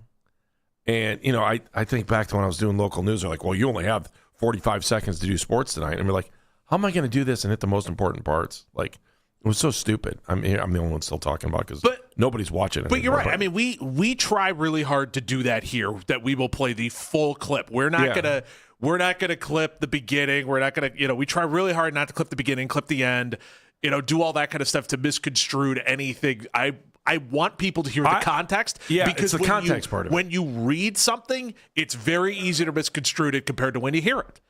Because when you hear it, you can get all the context that comes with it. You can understand the sarcasm. You can get the tongue-in-cheek that's involved in some of the statements that are there, instead of reading it and then finding yourself all hot in a biscuit. But, Dan, you have to care. That's the thing. A lot of people just get up here and they're like, oh, I need to be on the radio today. I'm going to take care of this. I need to be on TV today. I need to take it. It doesn't really matter if I take it out of account. To me, it matters. To you, it matters. To Joel Bitonio, it mattered. And that's why when you listen to these reporters talking to him, and you're sitting there and you're like, Zach Jackson brought it up about where were they in New Orleans and no one was talking, and he was the last one there. Yeah. And he talked. Again, it's so easy to hide when things go wrong. My least favorite time is going in a locker room, which, by the way, I know there are journalists that, it's part of the game. You got to go in the locker room and talk to the guys after a game to get the story and try to help fans understand what happened. That's really what we do. I got to tell you, when you grow up in Cleveland and your team sucks and it's still I don't care how ethical, how impartial you are, how this or that, man, when you wear Cleveland, not only as a player, you wear every one of you listening to us, if you're any kind of Cleveland fan, you wear Cleveland across your chest. You do. And guess what? The journalists from here wear Cleveland across their chest. You don't see it because it's underneath their shirt. And it's not easy walking into a locker room where no one wants to talk. No one. And Joel would always be there to talk. And that's why those guys stand out in the media. That's why those guys stand out to fans, too. Thought it was interesting that he said that other teams reached out to his agent, and he said none of it was serious. He wanted to finish what he started in Cleveland, and answer that question we were kind of kicking about a little bit earlier. If someone else picked up the phone and called, the answer is yes, but none of it was serious enough for Joel to take it that way. Thought that was interesting. He was also set up for success, too. If you think about it, when you start your career between Joe Thomas and Alex Mack, you're set up for success. You're in a good place. And I don't know if there's a lot of players that have gone through that. There are always good players, but when you're playing football, you're only as good as the other 10 guys on the field. And when you're playing offensive line, you're only as good as the two guys who are standing next to you or one guy who's standing next to you. Favorite of the 20 quarterbacks? I thought that was funny. Didn't he say Hoyer first? Hoyer was a favorite because that was who he was a rookie. And he thought everything was going to be that way. This is going to be all right. As did we all. McCown up there as well. Baker, Flacco. Those are the guys that he picked of the quarterbacks. I thought that was interesting, good to see. He learned everything from anyone. His comment about being Johnny Manziel's roommate will stick with me as well. You know, in many things in life, you learn both the good things and the bad things. You take lessons from all of it. And boy, oh boy, Johnny could teach you a few of those. That's for darn sure. Wanted to see it through. Couldn't see himself in a different uniform. I thought that was cool as well. I'm trying to find the list of everybody he... Oh, goodness. I feel like that's just going to turn into like the country song from the Animaniacs. It's going to be you running through the list of quarterbacks. I can't... It is so long, it would probably take me 15 minutes to read the whole list. And also, by the way, if you're a millennial right now, you're singing that song in your head because it's still burnt in there somewhere. It is amazing to think of all the quarterbacks he went through. He said Hoyer was his first year. Was it Hoyer's? Mm-hmm. Hoyer was his first year. Was Hoyer the starting quarterback that year? Yes, he was. Okay, so Hoyer, Manziel. Yeah, and that was the year in the name. You want to hear it? I can do it real quick. Launch Johnny in. I'll take you to Zappy, and you can take it after that. But take it to Zappy. Hoyer, Manziel, Shaw, McCown, Davis, Griffin, Kessler, Kaiser, Hogan, Taylor, Mayfield, Keenum, Mullins, Jacoby Brissett, Watson, Thompson, Robinson, Walker, Flacco, Driscoll, Winston, Zappy. I'm done. Good gravy. I mean, I always forget Jeff Driscoll exists until we start naming quarterbacks that Joe Thomas and now Joel Bitonio have blocked for. Every so often, you would see those quizzes come up on the web off of that particular website that you used to go to for all of the quizzes, and one of them was name all the Browns quarterbacks since '99. I used to be able to do it. I could do it at one point. I don't know if I can anymore. I think too much other pointless information has kicked some of that out. You know, the great Paul Simon line, if you remember all the crap you learned in high school, it's a miracle how you can remember anything at all. That's true. Yeah. Yeah, I only took I look back on all the crap I learned in high school. I think I only took you to 23. Like, I didn't even count. I didn't even count the last, 2 years. It's just insane to think about all that. But, as you kind of look back on that, I'm trying to think of the other things. You know, when Jimmy Haslam came out in the beginning, he was talked about Joe Thomas, Jim Brown, and Lou Groza. And I'm like, how do you not talk about Gene Hickerson there? And then I understood. No, I understood why. I understood. Well, because I'm talking about guards, right? I know. It just made me laugh how it's like he leaves this off and you're like, wow, that's rarefied air. Wait, where the hell's Gene Hickerson? Get him on the phone. So the reason he did it, though, was because of the career starts. That's why he was. That's where he was. I was like, I wonder why he's going with that. And then it made sense to me. Then he's like, okay, 5 all pro selections. You know, it's like when you start doing the all-time starting 5 and you get the one guy at the table who's arguing for Pistol Pete. Like, that's what I felt like you were doing there. Well, but that's what you would expect out of me anyways, because I'm the guy that defends punters and long snappers. Of course. And offensive linemen and everything else. Yeah, because they bring their hard hat and their pail for lunch every day. They're not going out every day. They're working hard. You know, they're there. They want to make sure they take care of their family first and then take care of themselves afterwards. I don't know. That's who he was. I mean, as a player. Also, being a fan is brutal. I loved that line. Yeah, that was a good line, being a fan too. is brutal. Darn right, bud. How about I'll be honest with you. I forgot he didn't play in the game against Pittsburgh. I forgot too. And then what he said they did in his neighborhood. Yeah, set off the fireworks in there. And they had a parade on his street. That's Cleveland, right? Come on. He was like, and he was talking about the guys that didn't play. I forgot Denzel didn't play that game. And he's like, I mean, remember Kevin wasn't there either? I was like, oh my God. Yeah, you're right. Kevin, we remember not being there. But the other guys. We hear about it every time you say anything relatively nice about Kevin Stefanski. Oh, man. And the playoff win, and they all go, it's Mike Prefer's playoff win. That's not Kevin Stefanski's playoff win. That's Mike Prefer. Well, it was Mike Prefer's playoff win. Kevin Stefanski wasn't there, therefore not his win. I mean, did it get him to that point? I hate that argument. Which one? That one. That's not Kevin Stefanski's playoff win. It's Mike Prefer. It's like, shut up. I still don't understand. To me, to this day, I'll never understand why the Prefer stuff went sideways. Like, I just don't get it. One of life's great questions. It was silly. All right. So let's regroup. We're going to come back. Jay Billis is going to join us. I am very much looking forward to his conversation about the state of college athletics, especially after yesterday. Like, we got teams that don't want to play Texas Tech now. And to be honest with you, it makes sense, but it's hard to hear about ethical values when college football players are making millions. Like, okay, we'll get into that next. So, Baskin and Phelps, 92.3 The Fan.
sitting there like, oh, yeah, I've been texting Joel. No, I didn't know that. I'm just pointing out I did not expect him to be coming back. The Ken Carman Show with Anthony Lima. Weekday mornings starting at 6 a.m. We are Sports Radio 92.3 The Fan.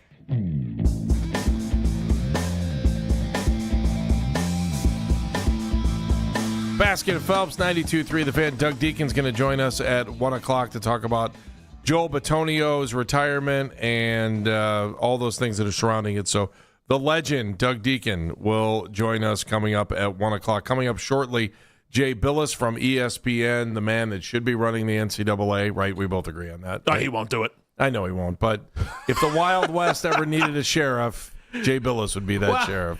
It's kind of like how, what do they always say, that the smartest person never wants to be the one who's in charge of everything because they know. What his line is always, why are you making me the captain of the Titanic? Yeah, he's right. Yeah, I kind of understand. Like, it's the same way that, like, you know, you see a lot of different people believe that way, where it's like, no, because if I ran it, it would be even more, you know, problematic.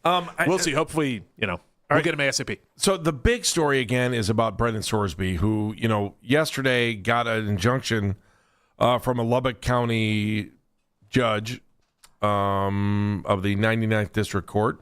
And Judge Ken Curry said, you know what? Here we go. We want an injunction on the grounds that gambling is a mental illness and that the NCAA can't punish someone for being sick. That's where we're at on this whole thing. But the problem is the integrity of the game. I think it's really interesting, especially when you go back and look at what happened over the last 24 hours. Like I keep saying, okay, if and by the way, the judge suspended him for 2 games. So is he not punishing him for being sick too? If that's the ruling on that, like I to me, there are so many variables in this. And I mean, the Wild West got even wilder now if that's the case. It's part of my general anger towards all of this. And I've calmed down from where I was yesterday a smidge. But like the fact that we are in this position, again, I understand that we have Gamblers Anonymous, and I understand that it has done wonders for a lot of people to help them with various issues. But I'm sorry, there are still consequences for your actions. Like, even in those cases where you are dealing with an addiction of some kind, there are still consequences. And one of those consequences, especially, you broke the one rule. It's the cardinal rule. It's the original sin of all of these things, which is do not gamble on your sport. Do not gamble on your team. That's it. He broke that rule. It should be so plain and simple. And yet it's not, because of a litany of other things that, if we want to point to corruption of having it in Lubbock, Texas, and having it be a bunch of judges who on Texas Tech, if we want to point to all of those things, fine. I just look at this and it makes my head spin because it's the cardinal rule. Here's the part that I think is kind of goofy. I was listening to the afternoon show after we got off yesterday. And if Nick or Jonathan's in here, that more than welcome to come in the studio here in a minute too, especially after we talk to Jay Billis. We're supposed to talk to Jay now. If we don't, we'll talk to him coming up here in a little bit later this hour. But I was listening to them yesterday, and they were like, I don't get it. I understand, why is this a big deal?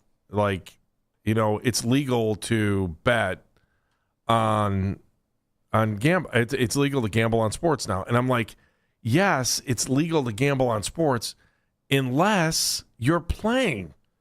Like, I don't think there's any, and as I was listening to them, it was like, oh, old people think this isn't right. That was kind of the way I felt of it. I was like, are you out of your mind? It's like, I was going to call in, and then I'm like, I don't really want to get in a fight. And I'll be honest, I don't want to play the silly games that the afternoon and the morning show play with each other. They do it all the time. They call each other out, and it's good for both their shows. I'm not telling them how to do or not do their shows. But as I was listening yesterday, I'm like, guys, if you're playing the game and you're betting on your own team to win or lose, it's bad. Yep. I don't care how old you are. That's it.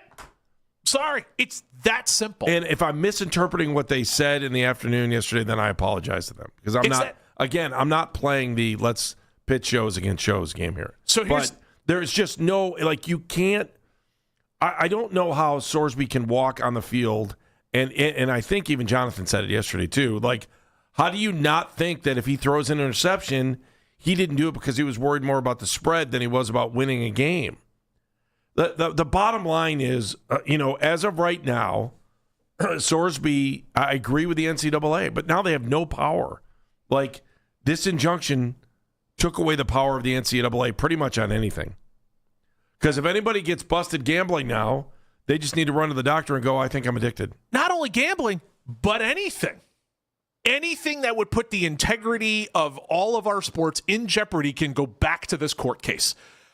It wouldn't shock me in the slightest if you see this court case get referenced in, I don't know, Emmanuel Classe's deal. Oh, for sure. Because he could just go, well, I was suffering from a gambling addiction. You already ruled it. That's a previous rule. The 99th District Court of Lubbock seems to agree exactly. that he shouldn't be punished for this. We have seen how court systems work. We have seen how previous rulings affect current rulings. So now you have set this precedent for all of our sports in all of the different aspects in saying, yeah, well, I was suffering from a gambling addiction. You can't put me in jail. Terry Rozier, I was suffering from a gambling addiction. I don't know what to tell you. You know what? The only way for me to get over it is to let me play. What? Damon Jones. I can't go to prison for giving out that information. Like, that's the problem with all of this stuff. We are down this rabbit hole now. You have opened up Pandora's box, and you're not going to get it back in unless somehow this NCAA appeal ends up working. That's the only way that you could get this back in, is if the judge rules on this appeal that this court was incorrect, this court was biased, this whatever we want to do it. Well, are you serious? You think that's going to happen? That's not happening. It's my only hope.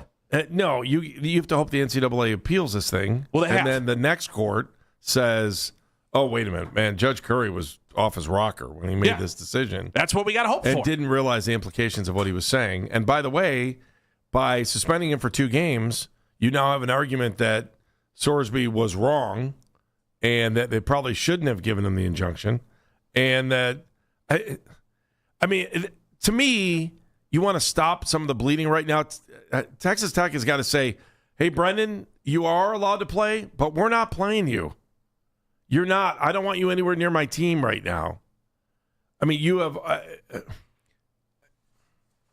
I don't know. I don't get it either. It's sad. The whole thing's sad. Do you buy the Big Ten threat, Tony Petitti's threat? Yeah, I do. Saying that they are not going to, for those of you who miss it, Tony Petitti came out and said the Big Ten saying that they are not going to go up against Texas Tech and want to get rid of all the future, in the future. Things that aren't already scheduled against them.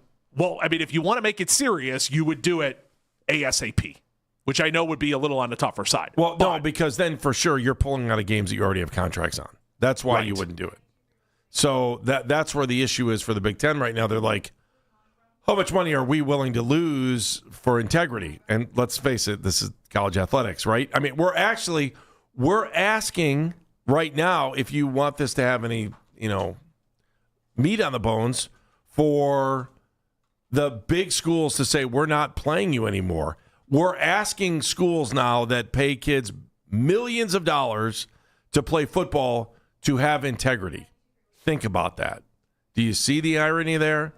Because years ago, paying the athletes millions of dollars was, the slimy, right? And everybody was immediately yelling corruption, yelling, And I understand. I understand it's changed. I get it. But, I mean, the rule's pretty simple. If you play the game, you don't bet on the game.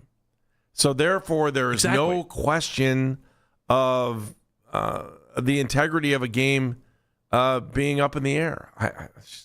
To me, it seems pretty simple. And if I'm old in my thinking, then let me be old. I don't think it's old. I think it is someone, and maybe it's just because I also think similarly, but I think it is someone who looks at the love of any given Sunday, who looks at the love of any given Saturday, any basketball game, any baseball game, any soccer match, anything you want to turn on at any point, anything can happen. Like you tune in for that reason because whomever's the best that day will come out ahead. And if you start letting this part of it come in there where you have guys who are on the field who can affect the outcome of all of these games because of their actions, now all of a sudden are able to gamble on it as well, I'm sorry, that's as corrupt as you're going to get. That is pure corruption. Brett is in Cleveland. Hey, Brett, how are you? How are you, Brett? I'm doing pretty good. How are you guys doing? Good. What do you think? What do you think? I understand the integrity of the game aspect, but don't you think that the NCAA would have put in some kind of rules for this to get ahead of this kind of thing with the amount of sports gambling that's available to people now? Yeah, they did. That's why he was suspended. That's why they said you can't play anymore. He broke those rules. I understand that, but also I want to say is that Brendan Sorsby is a young kid. This is a college kid. He's 21, and I understand the integrity of the game, but I also think that there's a lot that the NCAA could have done better. Do you think? At all three schools, do you think? I mean, every one of those schools has told every one of those kids that play for any one of those teams, you cannot bet on your games. Every school does it. I don't know how much more you can do that. And if they can't, they shouldn't be running. I mean, I know how. I can tell you what the NBA does. I can tell you what the NFL tells those guys when they come in, and I can tell you for sure, Ohio State for sure tells those kids, "Hey, you're not gambling. If you want to gamble, stop playing. You can't do it. You can't take a scholarship with it. You sign off saying, I'm not going to gamble on myself. It's the cardinal sin. You can't do it. It's a cardinal sin. You can't take a job. Sorry. You can't take a job for the Cavaliers without saying you're not going to bet for the Cavs. That means you're not going to bet in the NBA. You're not going to bet in the AHL. You're not going to bet on anything. That's not, we're not even talking about athletes. We're talking about people that sell popcorn. They know you can't do any of that stuff. You're going to tell me these kids, if you're 18, you're not a kid. I got 2 of those running around right now that keep telling me they're adults. They know right from wrong, and Brendan Sorsby knew right from wrong because he wouldn't have asked somebody else to make a bet for him if that was the case. 216-474-0092. We are trying to effort Jay Billis. Baskin and Phelps with Dan Mennigan, 92.3 The Fan.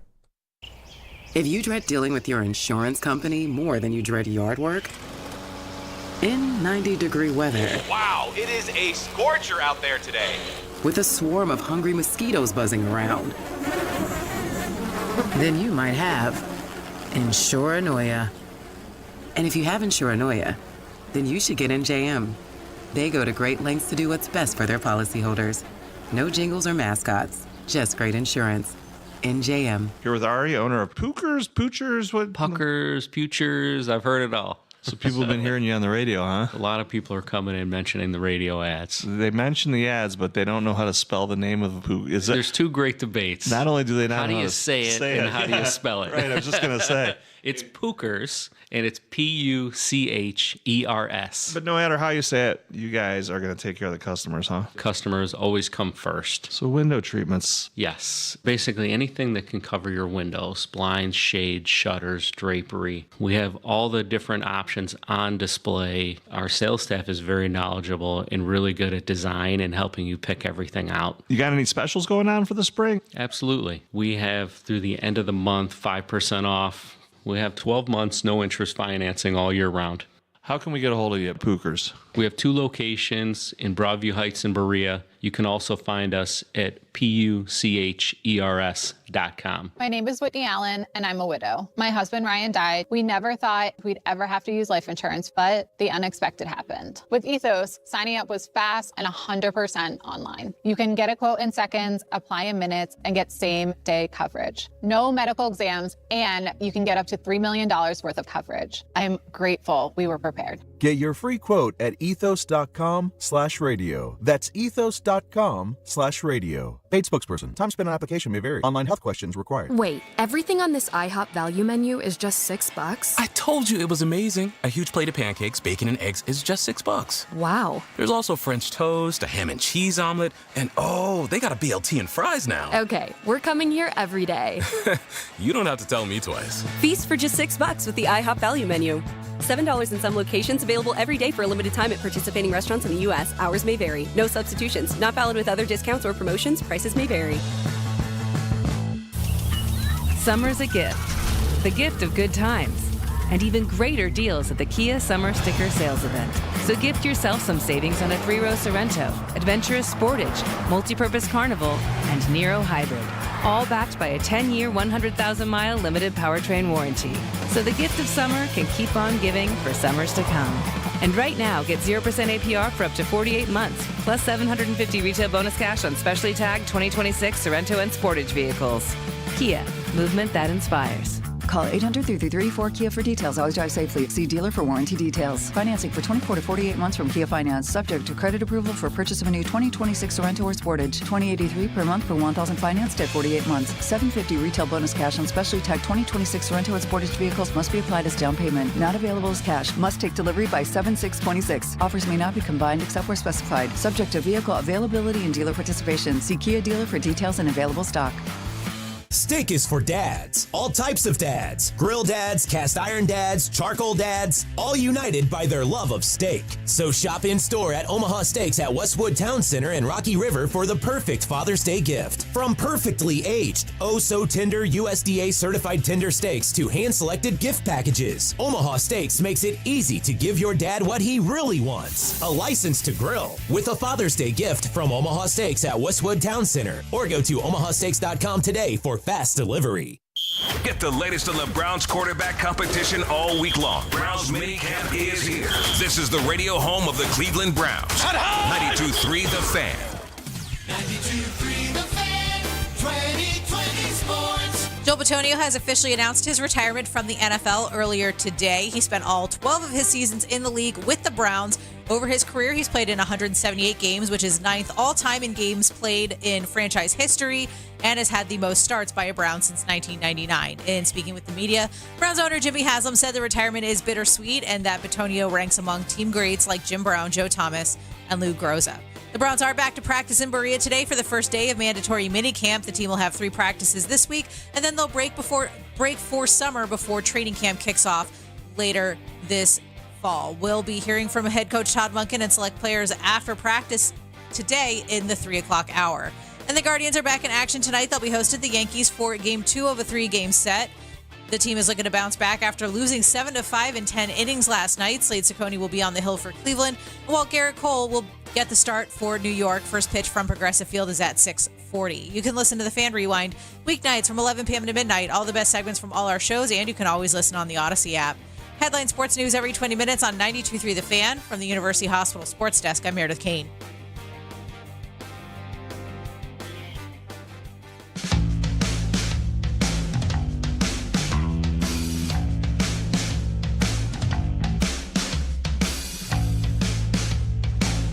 You can listen to The Fan anytime, anywhere on the free Odyssey app or by telling your smart speaker to play 92.3 The Fan. Now you can find 92.3 The Fan on YouTube as well. All of our shows starting at 6 a.m. going all the way to 7 p.m. are live on YouTube. You'll be able to watch all of those right there, along with some of the best moments of the days that get highlighted by people along the way to make sure you can catch up on all the good stuff in between. It's 92.3 The Fan, free on YouTube. Hit the subscribe button. We'd appreciate it. Baskin and Phelps, 92.3 The Fan. Dan Mennigan is in today for Jeff Phelps, 216-474-0092. Again, we were talking about, about Brendan Sorsby. And it's just, the story to me is it's just simple. I mean, you can't bet on a game that especially if you're like in Indiana. He was on the team. Yep. Betting on the game. You just can't do it. You know the game plan. You know what they're going to do. I'm sorry. I also don't. I'm sorry. Me, if you don't think it's a big deal, I don't even know.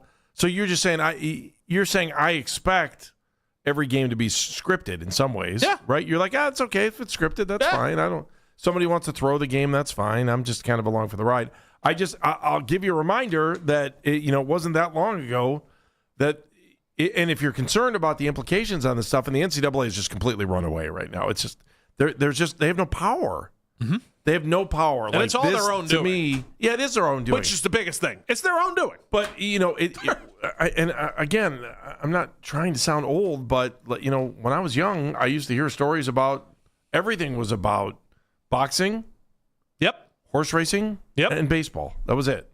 One has remained, and the one that had the biggest scandal in the beginning, right? The Black Sox scandal. Yeah. They addressed it. And, especially the part about Shoeless Joe that kind of bothers me is just the way he was treated. And you understood why Shoeless Joe got into the position he was in. If you do the deep dive on it, right? But, it wasn't that long ago that boxing, horse racing, and baseball were the big three. And while we still enjoy horse racing when we're talking about a Triple Crown. 3 times a year. And when there's a really, really good boxer. Once a year. You may want to hop in on that, right? But it's not that nothing is locked in must-see Super Bowl, right? Nothing. Yeah. It's kind of random, all that stuff. And it's sporadic, whereas the NFL is consistent. College football is consistent. Baseball is consistent. Hockey is consistent. And so, when you compare, we're not that far away. Look, if fans start to turn on the game because they're like, well, this is garbage. It's all predetermined. And if somebody can gamble on the game and you find out a quarterback in a major game was betting on himself. Let's just, the national championship game. What if somebody in the national championship game, we find out right afterwards, they're like, oh, man, are you kidding? But those interceptions looked a little weird, didn't they? Yeah. And now all of a sudden you're talking about these mammoth stadiums with no trust from the fans, because really that's what drives the whole thing. Empty. You want to go look at the Olympic stadiums that are empty now, that have rats crawling through them, and they're deteriorated and dilapidated old stadiums from the Olympics that aren't being used anymore. Could you imagine the shoe being like that? Yeah. Somewhere down the road, if fans turned. I'm not saying. I just think at Ohio State, I can something. I don't. Something amazingly unbelievable. Ohio State would have to get a death penalty for that to happen. And that would never happen. So. I've said it. And by the way, there's no one with the power to give anyone the death penalty now. I've said it yesterday, and I will say it again when it comes to all of that stuff. I am not saying that the snowball is rolling down the hill. What I am saying is you have now grabbed a handful of snow and are starting to pack it. That's what this does. Our social media mentions are powered by Scheibin Jewelers, Cleveland's premier jewelry store. You can send a message to the show at CLE Talking Heads. Jeffrey sends me this. I have a simple stance on players gambling. Airports and airplanes sell alcohol, but the pilot always knows it's not for them. Period. No second chance. Perfect. Done. Yeah. That's a beautiful way to put it, Jeffrey. That's fantastic. Bill chiming in as well, saying that the elephant in the room is the NCAA is appealing, saying, quote, each of the justices in the 7th District, Chief Justice Judy Parker and Lawrence Doss, Alex Yarborough, Laura Pratt, are graduates of the Texas Tech School of Law, according to their online bios. Huh. Well, again, it's right now it's just on Ken Curry, the judge in the 99th District Court down there. So Jim in Strongsville. Hey, Jim. What's up, Jim? Hey, guys, before I get to my real point, the NCAA does have another way to go with this. And Dan, I kind of disagree with you. One, this is a rinky-dink district court in Texas. It's not going to have anything to do with Class 8. Class 8's case is a criminal federal prosecution. They are not taking their cues, or any defense is not going to present what some hunky-dunk court in Texas said in a civil matter. Which is I don't know, man. We've had a lot of experience with courts where they'll grab these arguments and all that stuff from all these different places to truly build their argument to get out of all these different things. So until ink hits paper, Trump state law. That's just to hear up. Anyways, listen, the NCAA has a different way to go here. All the NCAA really has to do, and it takes it out of the hands of any local court, and they would have to go to the playoff committee or whoever actually owns that, whatever. Okay, Texas Tech, we made the ruling. You play this kid, you're not eligible for postseason play, period. Done. Where are they going to argue that at? Wait. Go back on the football thing, because the championship for big-time college football is not NCAA. They recognize it, but it's not run by the NCAA. Well, that's why I said they would have to get with whoever that organization is. But the NCAA can make teams ineligible for the postseason. They've done it before. I mean, that's something that they do have the power to do, and I believe this organization would go along with that if that was the route that they wanted to go. And honestly, I think that is the route that you have to go. You can't let this kid go out there and play football. I mean, honestly, guys, this is like the only thing and I think you heard of this is the only thing that's universally agreed on worldwide. You can't gamble on your own sport. You can't gamble, especially on your own team. I mean, it's a mockery. Some people will argue, though, and I'm not Jim, just to make the point, well, I bet on us to win. I knew we were going to win. That's the argument on the other side. I'm bringing that up, Jim. Some people be like, well, it's not like you bet on them to lose because you'd be throwing the game. You're betting to play your toughest, your best. To me, it's ridiculous. Either way, it's ridiculous. You bet some over-unders and stuff like that, too. Yeah. Which, anyway, but I'm just saying, like, this cannot be let go. Like, I'd be surprised if the Big 12 doesn't step in. I mean, somebody needs to step in. And the disappointing part about this is, this is going to, like, push them towards – this is actually going to push Congress towards doing something. I've heard different things of, like, well, maybe they need to collectively bargain. They're not going to want to collectively bargain. What they're going to want to do is they're going to want Congress to pass laws and basically regulate this thing for them. What I understand is the Senate already has meetings set up with university presidents, not athletic directors. They purposely left athletic directors out of it to decide what they're going to go. But the problem is like where these guys want to go and the right way to do this, the Big Ten and SEC don't want to do it. So like you've got these competing factions, and you're getting to the point where like maybe the Big Ten and SEC are just maybe you are going to end up with some mega conference that just designs their own rules, and that's that. It's a weird feeling, but I think that's probably they have too much power. And Jim, let me double down on what you're saying. Division II and Division III seem to have it right, don't they? Well, I think that they have it right. I would split your MAC teams. I get everybody wants the money. I get the money, but how much better served would you be to have your OUs, your Kents, your Mountain Westish teams in a different division by themselves?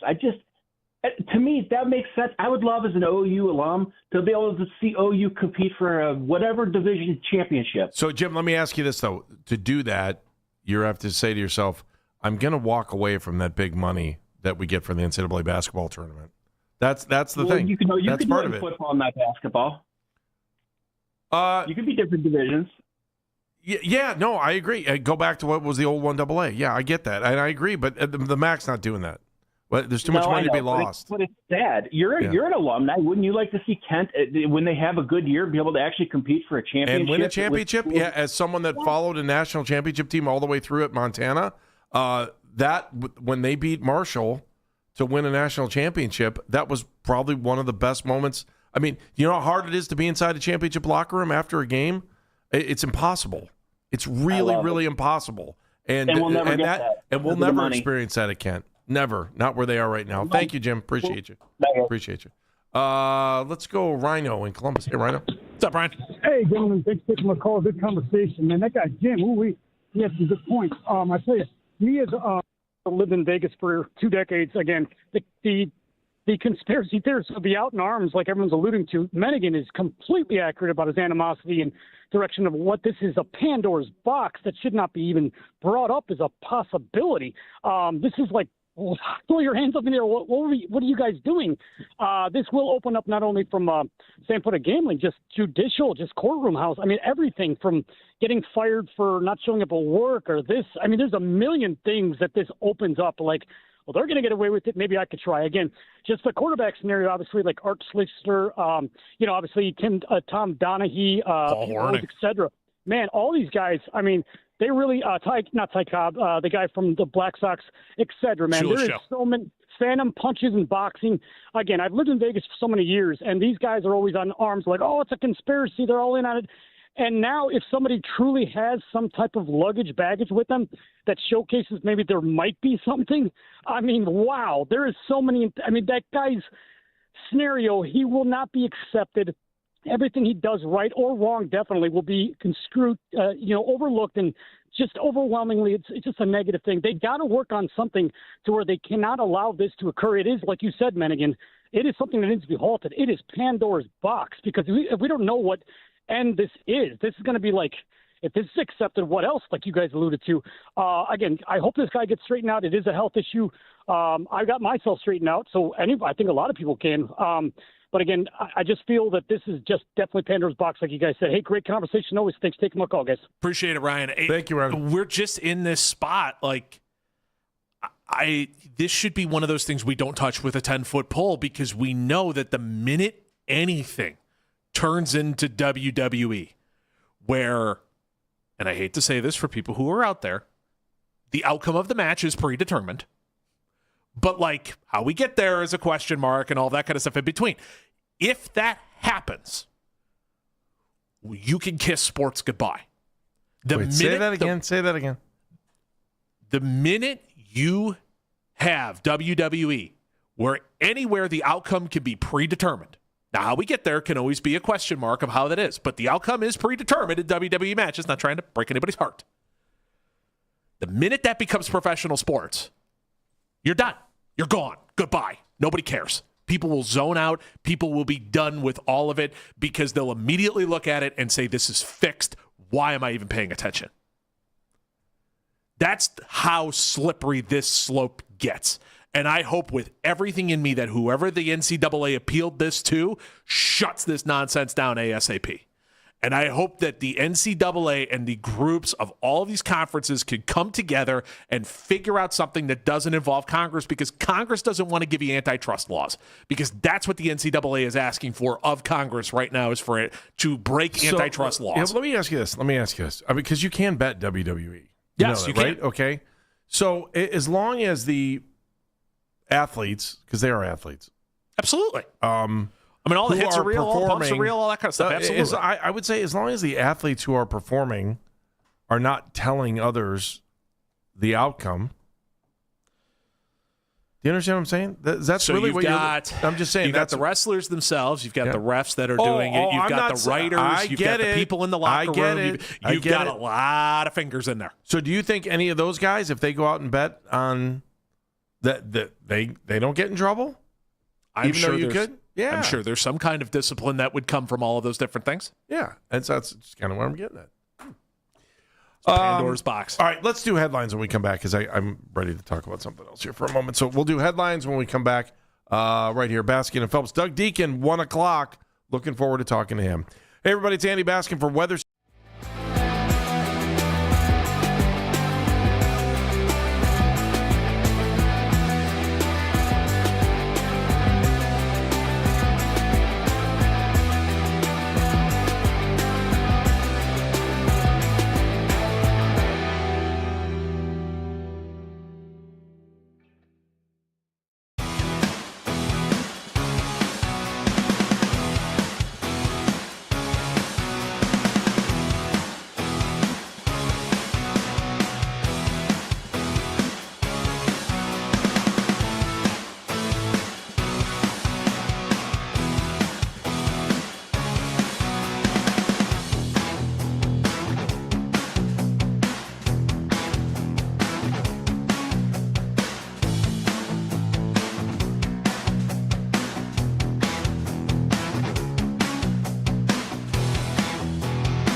on the hill for New York. First pitch from Progressive Field is at 6:40. You can now find 92.3 The Fan on YouTube. Subscribe to our YouTube channel and get the best content from our shows each and every weekday. That's 92.3 The Fan on YouTube. Headline sports news every 20 minutes on 92.3 The Fan. From the University Hospital Sports Desk, I'm Meredith Kane.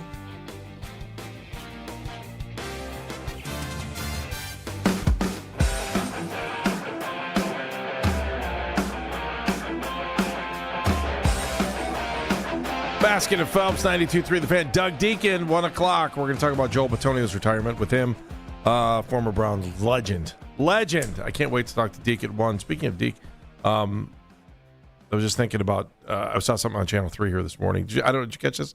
Al Roker was here this morning.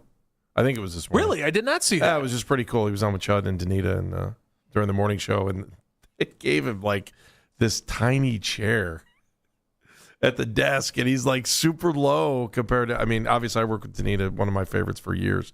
And Chud was a sports guy before he was a news guy. And then I'm watching, and I'm just like, and there's a clip is on Instagram right now. It's hysterical. So Al Roker is probably one of the best guys in the broadcasting business ever. Like, I remember seeing him when I was a kid at Severance Mall, when Severance was a mall, and walking through, and I was with one of my buddies, and I think I may have told the story before, but we were like, "Hey, Mr. Roker," and he's like, "Hi, kids, how you doing?" Like, he came up and talked to us for a little bit, and I was just like, and I remember walking away, and I think it was Buddy Joe, and I was just like, "Wow, man, I can't believe that was Al Roker." And they were like, "Yeah, I mean, he was larger than life when he was here, when he was working in Cleveland before he ever went to the Today Show." All right, before we get to headlines, I got to ask both of you. I have a huge problem. I don't know if you remember this, but so we have a basement window that there was a bird that kept flying into. Mm-hmm. And all I did was I printed out a picture of a hawk, taped it to the window. It's actually underneath like our deck, so it's not like no one else can see the window. It's not like it's a big deal. And once I put the picture of the hawk up, the birds quit flying into the window. So now I got this new thing. For the last 2 weeks, I walked out to the car. It's more like a week. I keep walking out to my car. And at first I noticed there were like these streaks on the driver's side mirror and on the passenger's mirror. And like the last 2 days now, obviously it's a bird that keeps flying into the windows of my car, but now they feel the outside of my car is a bathroom. And now I'm starting to get aggravated. Mm-hmm. So like They're waging war. Well, I got my car washed and I'm like, okay, and then all of it was off and it was great. And then I came back and I'm like, you got to be kidding me. Like, what does this bird eat? It's not a fun sight. I'm just telling you. It's not fun. And, like, I don't know what to do. So now I'm thinking about if I leave the car out at night, I think I'm just going to take – I can't believe that they're flying in. Like, I get it. The bird sees itself and probably sees it as an enemy and is trying to fight with itself, right? Because that was the problem with the windows, the reflection off the windows. And so now I'm like, what do I do here?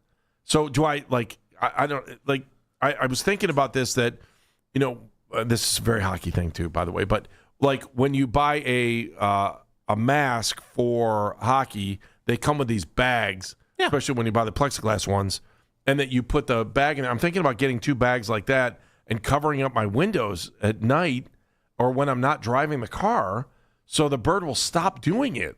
But I don't know if the bird will stop doing its thing on my car, even if I do that. Well, I'm very aggravated by this. It's aggravating. You know what you need? I need help. 216-474-0092. And this is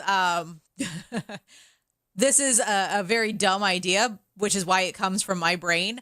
What you need is like a domesticated fox that lives in your yard. And we have keeps small the birds dogs, away. man. We have small dogs. I want nothing to do with that. That's kind of what a fox is, though. A fox is kind of like a small dog. But you don't keep the fox inside. You keep the fox outside. No, I get it, but it also means that like when I take the dogs outside, it's not a good thing. Like, that's where the domesticated part comes in, Andy. The fox knows. Domesticated fox? A domesticated fox, yes. Okay. Let me know where I can get one of those. Exactly. Because so my cousin that lives over on the east side has a domesticated fox. No, she had a huge veggie garden that she couldn't keep the like critters out of. Yeah. And so she wound up getting an indoor-outdoor cat, and the cat keeps a lot of the critters and things away from her vegetables so they can grow. And I mean, I don't think that cats should be outside. I don't agree with that, but that's why I said fox, like get a domesticated fox, because those are outdoor animals. Yeah, well, I got to tell you, Boomer and Bauer are less than 10 pounds each. They're awesome dogs. I love them. I mean, my wife loves them. Kids love them, but like I can't. Or just print up pictures of eagles or hawks or something. It's not like I can't. And there are hawks in our neighborhood, and my wife has just like blazed it into my brain that if I let the dogs run loose in the backyard, that there's going to be a hawk that's going to come and grab them, and they're not strong enough to get away from the hawk. So that's why I'm like, so I get weird about that. And so now, but I mean, this bird is driving me nuts, and I'm pretty sure it's a blue jay. So I must have done something wrong to Toronto at some point. Is it because so I walked out to my car yesterday, and there's an antenna for the car, which I don't even think people realize that you have an antenna in your car, but I do, and it's right in the middle on the back, and there was that blue jay just sitting on the antenna, and I was like, oh. So the first thing I would say for the window front is to use the breakaway window and like actually just fold the mirrors in. And I think that might be your answer. Idea either. Just fold the mirrors in. Yeah, I didn't even think about that. And then that way you don't have to worry about it too much. Because windows you can at least see through. I think that's a winner. I didn't even think about that. So the second thing on the bird front to avoid the polka dot decoration on your car is, I would say you probably need to either park away from the tree or the bush. We do have a tree by the side of our driveway, yeah. So you probably want to get as far away from that thing as you possibly can. And I think that's going to be the only way to do it outside of getting rid of the bush or getting rid of the tree. I don't want to get rid of the tree. Right. They're expensive, and B, digging up roots is also expensive and backbreaking. So I would say fold the mirrors in. I think that'll solve some of it. That was pretty good. And then probably park as far away from the tree as you can. Yeah, I guess that sucks. All right, we got a couple minutes for headlines. Give me some headlines, baby. Live and uninterrupted. Here's Dan Medigan with headlines. All right, let us begin. Spurs beat the Knicks yesterday 115-111 in a really, really good finals game. Victor Wembanyama walks out of this one with 32 points, 8 rebounds, 6 assists, 2 steals, 3 blocks in this game as well. He was everywhere. He definitely did not allow the Game 2 blunder to translate into this game. What did you think watching the game last night? Here's what I thought. I felt like I've seen that game before, the Knicks, and I felt like the Cavs played that game. I think the difference in last night's game, and if you go back and watch the fourth quarter, was that the Knicks couldn't hit anything. They got cold. And guys that were hitting shots in that game last night, in that game against the Cavaliers, games against the Cavaliers, did not hit shots last night the way they were against the Cavs. What do you think? I thought that was one of the more physical finals games I have watched in a long time. I enjoyed it greatly. It is the way that it kind of should be. The players seem to be, policing it. The second half was definitely called a lot tighter than the first half. The first half got really physical. Second half, it kind of backed off a little bit. I know people in New York are screaming about fouls and all that stuff, but honestly, I thought it was pretty well I thought San Antonio played great defense. I thought San Antonio was amazing on defense. Was it Anunoby that missed the free throw? Yes. Shamet was missing shots. Those shots, Shamet was 1 for 8. If he would have had a 1 for 8 game against the Cavaliers, the series would have been much different. That Knicks offense especially was stuck in the 22-point meltdown. Those guys got hot against the Cavaliers because I think they were fresh then. And again, we're watching teams that are, trying to win, 28? 4 times, 16 games. So trying to get to 16 wins after the regular season, I'm starting to see some tired legs. I would love it if the Spurs come back and tie this thing up at 2. I hope this thing goes 7 games, and I'm rooting for the Spurs. I'm just here for great hoops. I have enjoyed this series greatly, and I'll continue to enjoy it, and we'll see where it goes from there. Game 4 will be tomorrow. They're every other, and then you'll have the 2 days off for Game 5 because they'll do the travel day. Oh, that's right. They get days off. Yep. I forgot what that's like. So there's going to be... Make these guys play every other day. I mean, we're going to watch it because if you look up the numbers, Victor Wembanyama with only 1 day of rest in the playoffs is not the same guy that you see after 2 days. So we'll see what this ends up looking like. I'm telling you, every time I watch him, I love watching that guy play. He's unbelievable. Though he is kind of turning into a bit of, we brought up wrestling earlier. He's kind of got that wrestling heel thing going. He's definitely enjoying being the villain in New York, at least to this point, and has done some things in the past. We'll see if that continues through here. Jacoby Brissett reporting to camp for the Arizona Cardinals. Funny, when you're about to be suspended, all of a sudden it's like maybe I don't need that contract quite yet because I don't want to deal with the penalty. It's amazing how that works. That's it. I don't have any the Arizona Cardinals aren't going anywhere. I mean, they're definitely one of the teams that are into the March for Arch, and something to keep an eye on. But yeah, Jacoby Brissett showed up, so good for him. But it is mandatory, isn't it? It is mandatory. Okay, so that's the true answer. Yeah, Lord knows the penalty that'll come with it. Quinn Snyder, multi-year contract extension with the Atlanta Hawks. Good for Quinn. The Atlanta Hawks, one of those teams that is definitely pointing upward when it comes to their future? Yeah, definitely one of the teams that is pointing upward when it comes to their future. So we'll see where it goes from there. Yeah, I mean, you going to be mad if Quinn Snyder's your coach? Gets him more multicolored glasses, which is always a positive thing. The guy He's a character. The guy has a lot of an offensive mind as well. Yeah. So the Las Vegas or the sorry, I goofed them up. That's on me. I'm sorry. What'd you goof up? The Los Oclamento. Oh, yeah. Athletics. I didn't get their name correct. The Los Oclamento Athletics have decided they were going to host a game in Vegas. This is the first time that they have been there since they were in the minor league stadium. So yesterday they played the Brewers.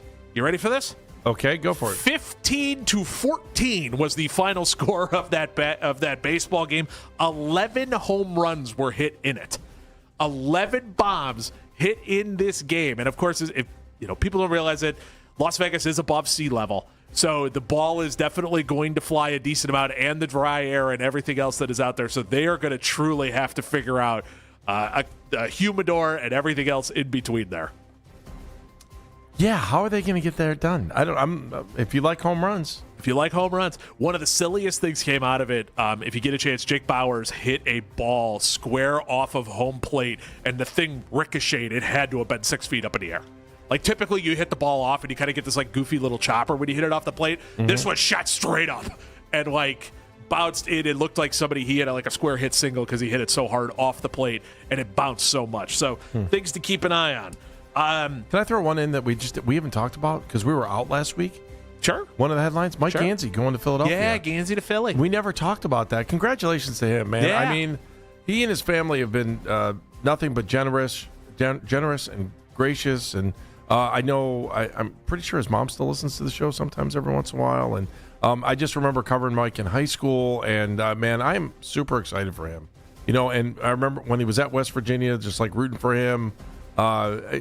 Congratulations to him. What a great career. And, I was here for a while. It's weird because, even as a general manager here, you don't really get all the credit when there's somebody above you, right? And so now he goes off to Philadelphia. And I don't know. I just want to say congratulations to him and his family. Congratulations to all that. So.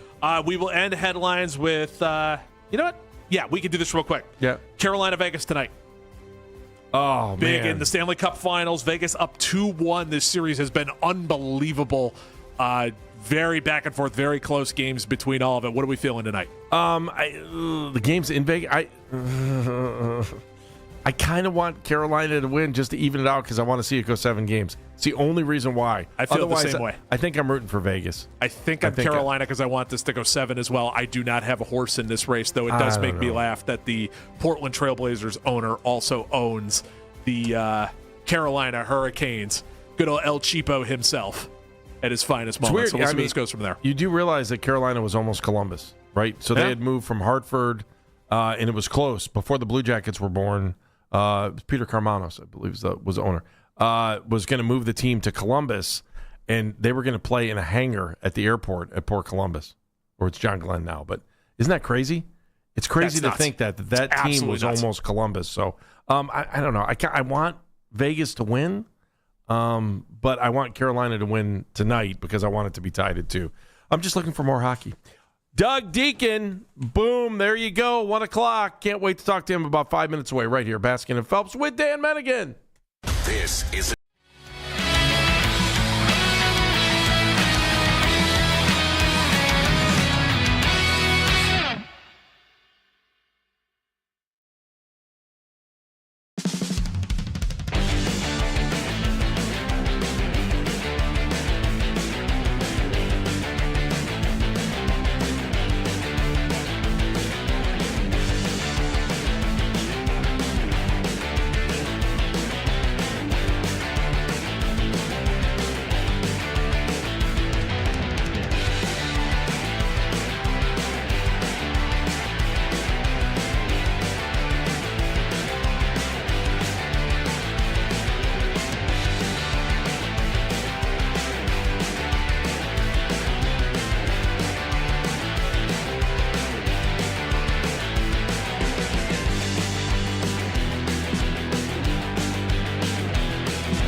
The Fan live on YouTube. Catch The Ken Carman Show with Anthony Lima from 6 till 10 a.m. Baskin and Phelps 10 a.m. till 2 p.m. And Afternoon Drive with Nick Wilson and Jonathan Peterlin from 2 to 7 p.m. Each and every weekday. It's free. Subscribe to 92.3 The Fan on YouTube.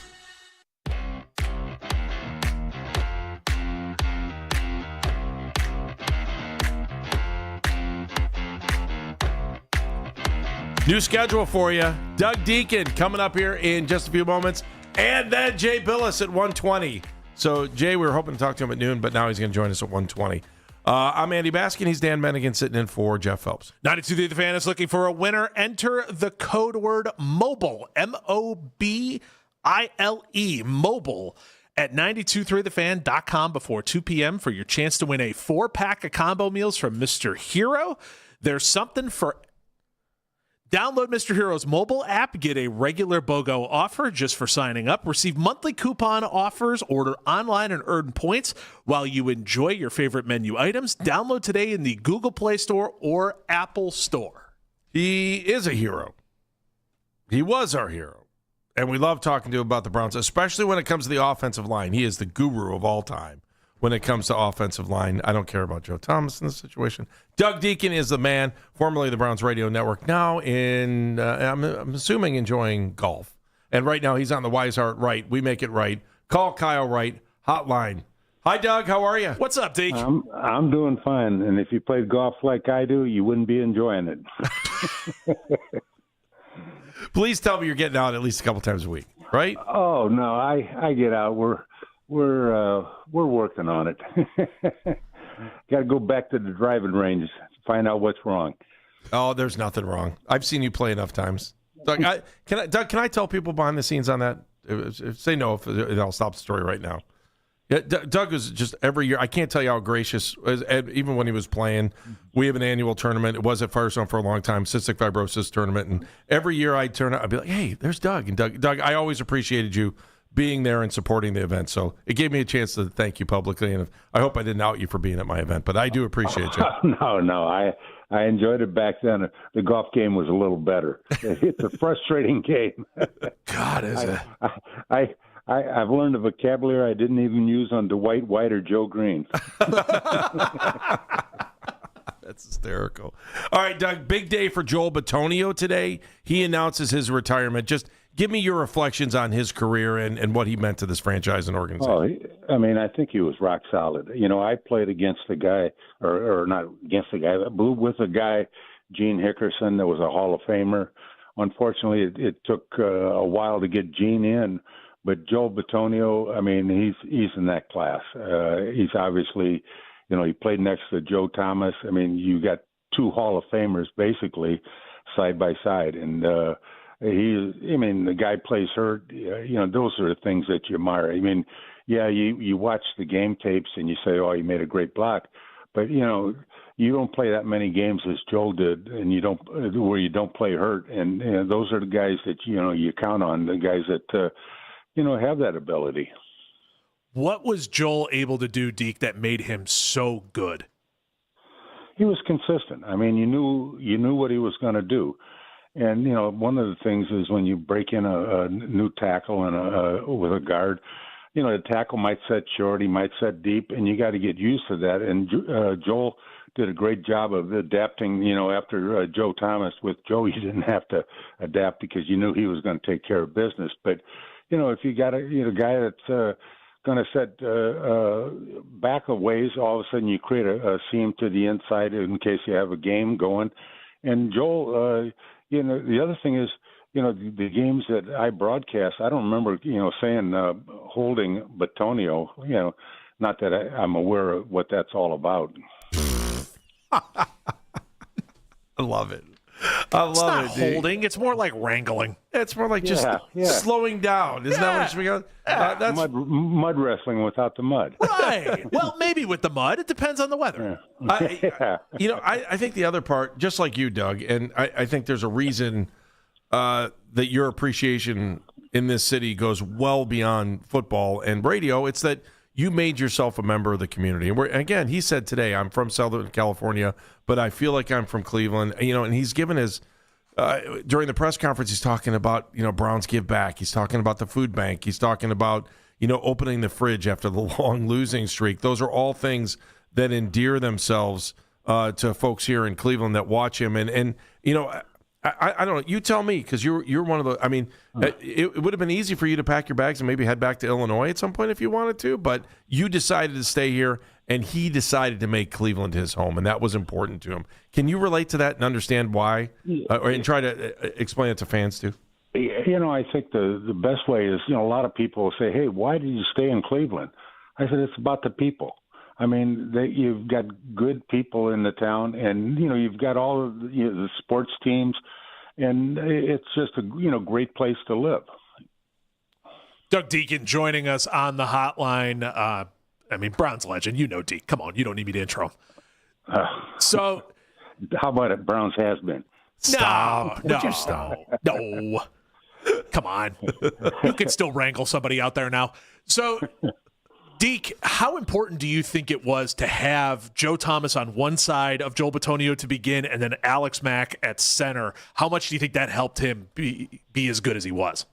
Oh, your first couple years, you're learning different styles of play, the different guys, what they do, and the communication within the offensive line, and how they're going to set. If they're going to set short, they're going to set deep. That's pretty good company to slide in between. And Joel. I don't remember. Maybe calling his name for a holding penalties one or two times. The guy did it with great technique. How do guys like that? I thought it was really important today that Jimmy Haslam talked about him in the same breath with Joe Thomas and Jim Brown and Lou Groza as far as 178 career stats. How do guys who aren't diva's not the word I want. They're not flashy. Offensive linemen go to work, do their job, block, and make sure that the guys behind him have the opportunity to score. How hard is it to get a guy who plays guard into the Hall of Fame? You talked about Gene Hickerson. I could not believe how long it took to get him into the Hall, and how hard is it for a guard to become a member of the Pro Football Hall of Fame? Well, it takes, the promotion, and to some extent, the ball club has to, promote the ball player. And with Gene, Hickerson, they didn't really promote him. And I remember one of the other teams called me one day and said, "Hey, we're trying to get so-and-so, into the Hall of Fame. Can you say something good about him?" I said, "No, I can't, because I played with Gene Hickerson, and until Gene Hickerson gets in, I'm not going to endorse anybody." And when you line up with a guy, and I think I probably played 3 or 4 years with Gene, and Gene was set in his ways. They'd have stunts, and one time it'd be guard first man. So if the end came crashing down, I'd push him to him, and I'd wait for a looping guy. And I'm playing with Gene out in Oakland, and his guy comes and knocks the out of me, and I said, "Hey, Gene," or old man is what we used to call him. "Hey, old man, it's guard first man." No, guard first choice. I said, "Okay, I'm done with you." But Gene was the guy could run a 40 probably, with the running backs. He was amazing. And Joel was the same way. You didn't see mental errors. You didn't see penalties. All you saw was a high level of consistent play. Deke, Joel Bitonio blocked for 20 quarterbacks. I don't even have a question on that. That's just a statement. What do you think when you hear he blocked for 20 quarterbacks? He probably had no clue where that quarterback was, because, some set short, some set a little deeper, some drift in the pocket. And if you got a drifter and you think, you got your guy, and all of a sudden, the quarterback is on the other side, it's tough. And everybody says the quarterback's got to get used to the line. Well, the line's got to get used to the quarterback. When we had, after Brian left and we had Paul McDonald, Paul McDonald, was more like a statue in the pocket. And, it was tough. Because he didn't have that ability to roll out or, do some of those things. Was it? I've never had a chance to ask you this, but the difference between being an offensive lineman for a right-handed quarterback versus a left-handed quarterback? Because I always think about that when I think about McDonald. And then I think about the current situation we have with Dylan Gabriel. Yeah. Well, yeah. I mean, if you've got the blind side of the quarterback, he doesn't see the guy coming, so you got to be able to yell, "Look out!" real quick. That's an actual play, right? Yeah. Paul Brown put that in the playbook, the very first one. You talk about analytics. That's it. Look out! Thanks, Paul. We appreciate that. All right, so let me go back to the beginning here. Joel Bitonio, make the case for him to be in the Hall of Fame. Oh, I mean, the Pro Bowls, the consistent play, and really the credibility of the individual. Joel, whatever there was a charity event, you'd always see Joel there. Yeah. But I mean, that probably doesn't enter into what makes you a Hall of Fame player. That makes you a Hall of Fame person, and that's Joe. Besides being a great player, Joe is just a rock solid person. You never saw any speeding tickets with him. Interesting. It was funny. I just said that to David. I said that to Dan. I'm like, Dan, I don't remember saying anything bad about Joel ever. The time that he was here, there was nothing to really worry about, And I think he also took the role of captain to heart. I thought that was important. So, yeah, and Joel is not a big talker, in regards to rah rah and all that. You can lead by example. You can lead by vocal, and I think Joel did it by example. I mean, just go out and play consistent football, just so that the coach knows what you can do. The quarterback knows he's going to be protected, and the running back knows you're going to get him a hole. There you go. Deke, thank you. Man, Deke. We always appreciate talking to you. Enjoy your retirement and hit him straight, my friend. Hit him straight. Okay. Thanks, Deke. You guys. Doug Zekin, Browns legend, with us on the Weishart Right, We Make It Right, Call Kyle Wright hotline. When we come back, much anticipated and waited for interview with Jay Billis. He'll be with us when we come back. Baskin and Phelps, 92.3 The Fan.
ruling, Garrett Cole will be on the hill for New York. First pitch from Progressive Field is at 6:40. You can now find 92.3 The Fan on YouTube. Subscribe to our YouTube channel and get the best content from our shows each and every weekday.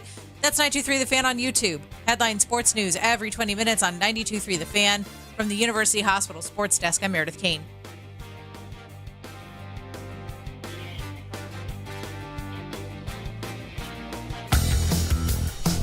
Baskin and Phelps, 92.3 The Fan. Dan Mennigan is in today for Jeff. Want to get right to the Weishart Right, We Make It Right, Call Kyle Wright hotline.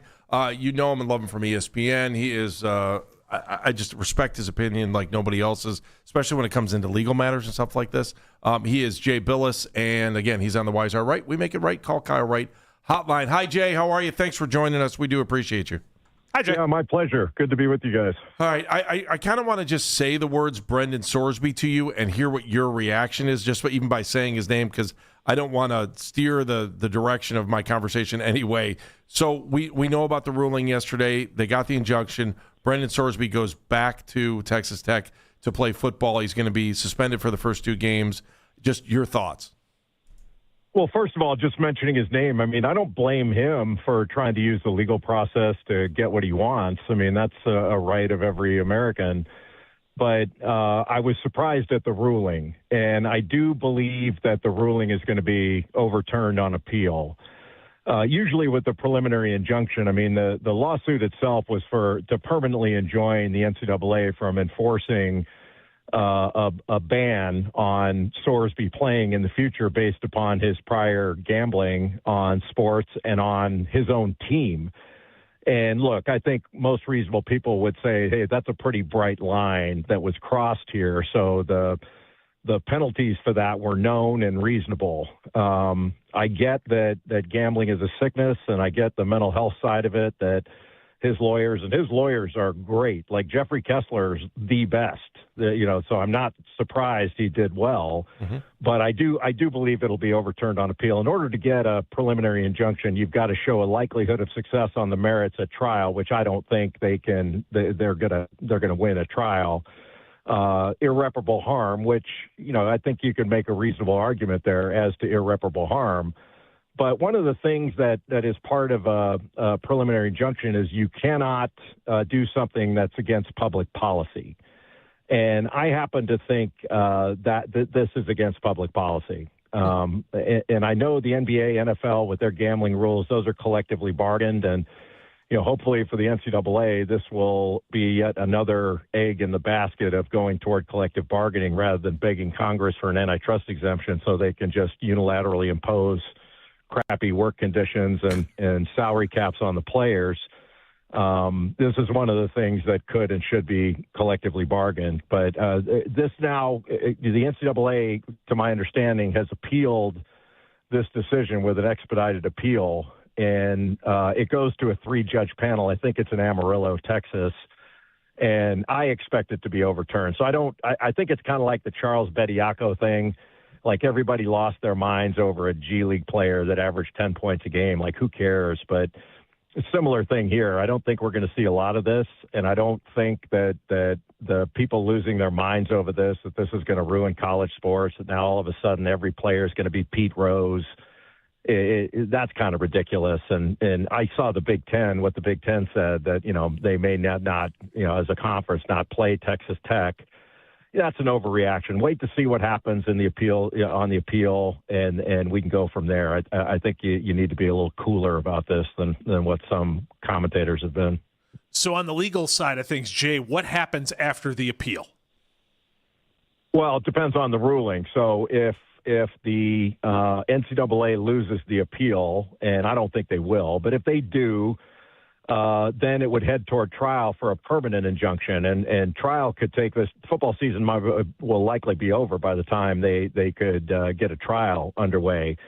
So that's sort of the issue here is Sorsby going to be able to play? But there are other things that go into this as well. And so the legal side and a ruling by a judge or by on an appeal, that's one thing. But the other thing is, like, what is the president of Texas Tech doing here? Yes. Why is the president of Texas, and I don't even know who it is, but why is the president of Texas Tech allowing this? or the AD at Texas Tech. Why isn't somebody saying, you know what, if you want to get an injunction to play somewhere else. We're not interested. They don't have to let Sorsby play, but it's kind of a weird happening where you're going, everybody, and it's like it's very much like these college presidents. They love to shake their finger at everybody and say values and integrity, and then when it comes time to them showing it, they don't want to do it. And I always kind of laugh at how, look, the NCAA is right on this one. They're not right very much, but they're right on this one. Yeah. And you know, like I always think back to when Jim Tressel was hit with a show cause. I think it was for Maurice Claret. And you're like, really? What are you doing? So he couldn't be a coach. So you know what he did? He became a college president. That's right. He didn't have the integrity enough to be a coach, but he could be a university president. That shows you how screwed up the system is. Oh my God! I feel like you have. I know I love having you on the show because I think we think exactly the same. Like I'm saying to myself, if he shows up at camp at Texas Tech, why can't they just say no? You can't play here. Sorry. I mean, to me, I think that the story ends quickly. Even though he like to me, I can't understand. Why would they want to put themselves even through this and just go, you know, we've decided to go in another direction? People get fired every day from jobs, you know, and it's not like, and I can understand if, you know, obviously there's a mental health problem here, but I'm blown away by the fact that even, I'm trying to remember, it was Nebraska, AD said yesterday, he said, well, that's it. We're not playing Texas Tech anymore. And I'm just like, okay, I get it, but why can't Texas Tech just step up and say, you know what, we're a member of the NCAA, and we're all the NCAA, so you're not playing here, and then what? You're going to take a collusion problem on that because no one will let them play somewhere? To me, the story just seems like it could have ended very quickly yesterday. For me, like I think it'd be hard to say collusion if everybody's saying, look, we have certain values. And, you know, I mean, to me, it's like I get that gambling is a disease and can be an addiction. And I get there's a mental health argument here.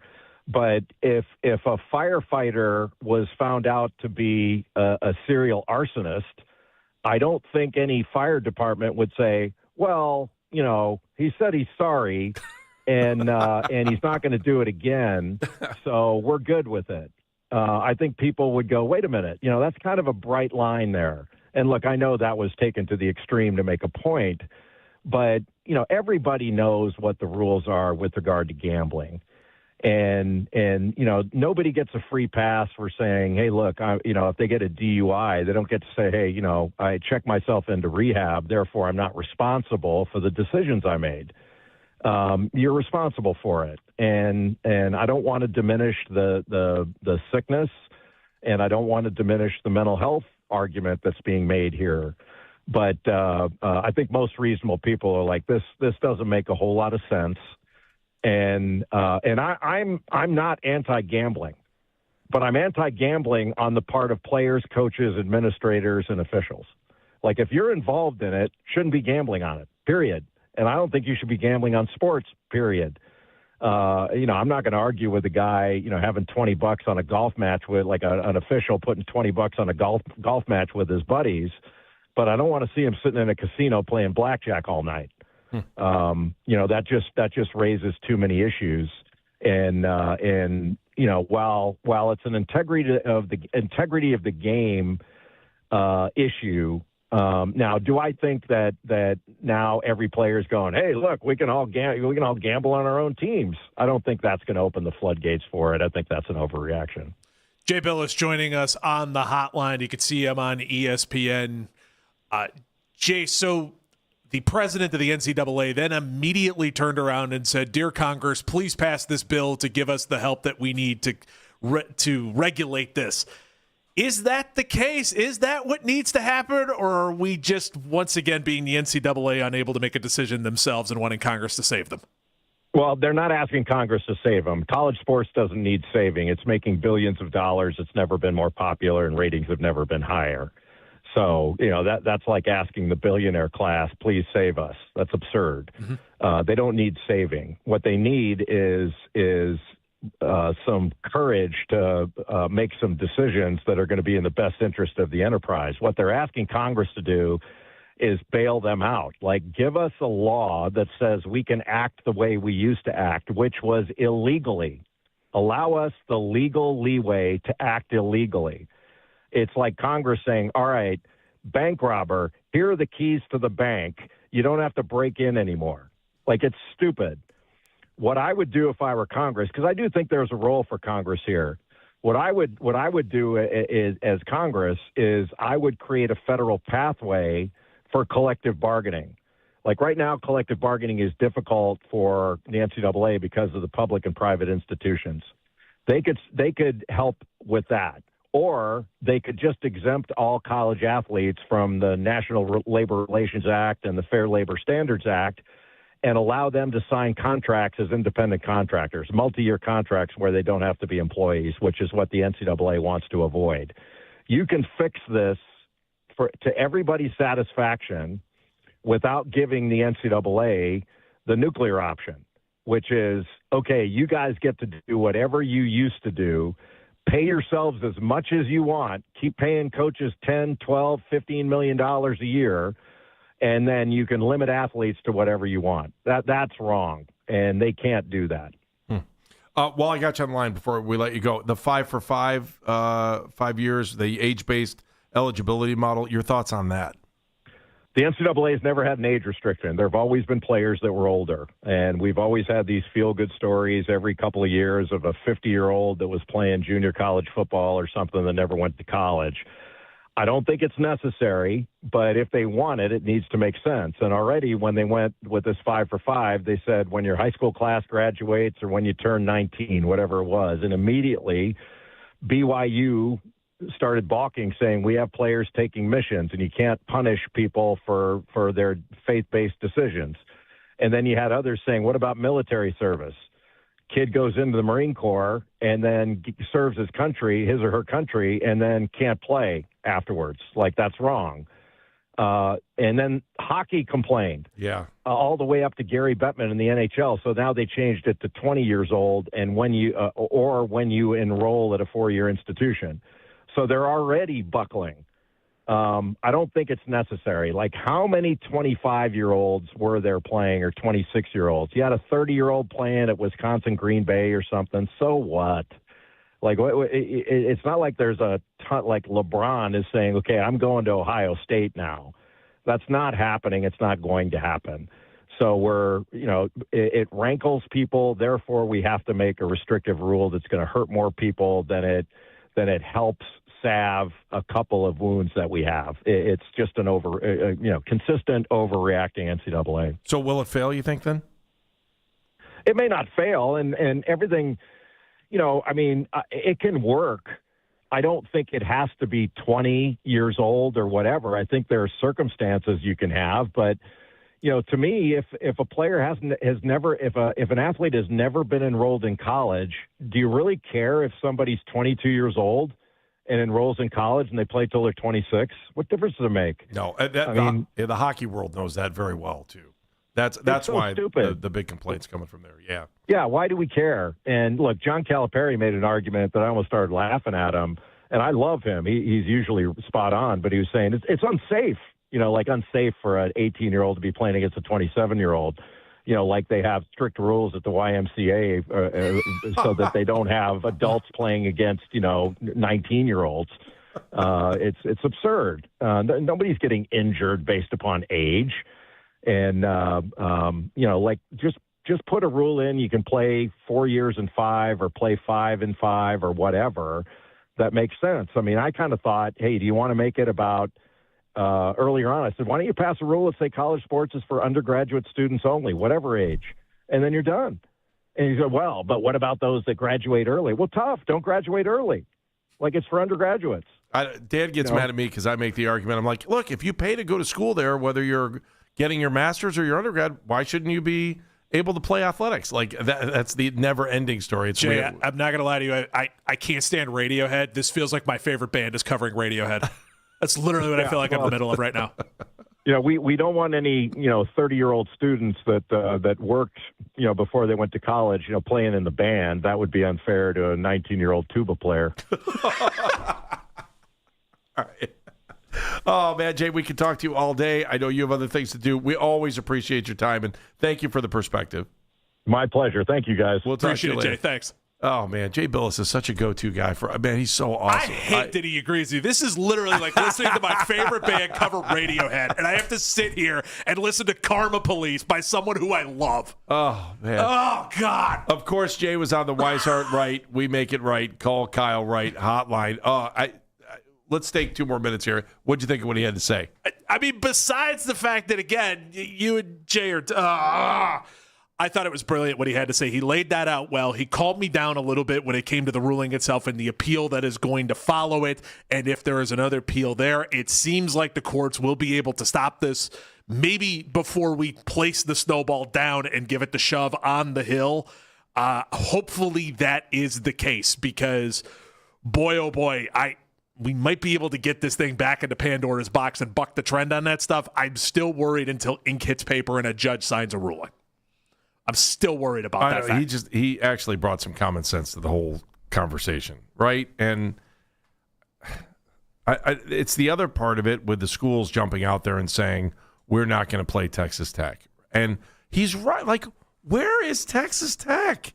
Like, why are they not saying, you know what? If this does go through, I said that yesterday. Mm-hmm. You said it yesterday. I was just like, wait, if you're the head coach at Texas Tech, you just tell them, thank you, but no thank you. You can go play somewhere else.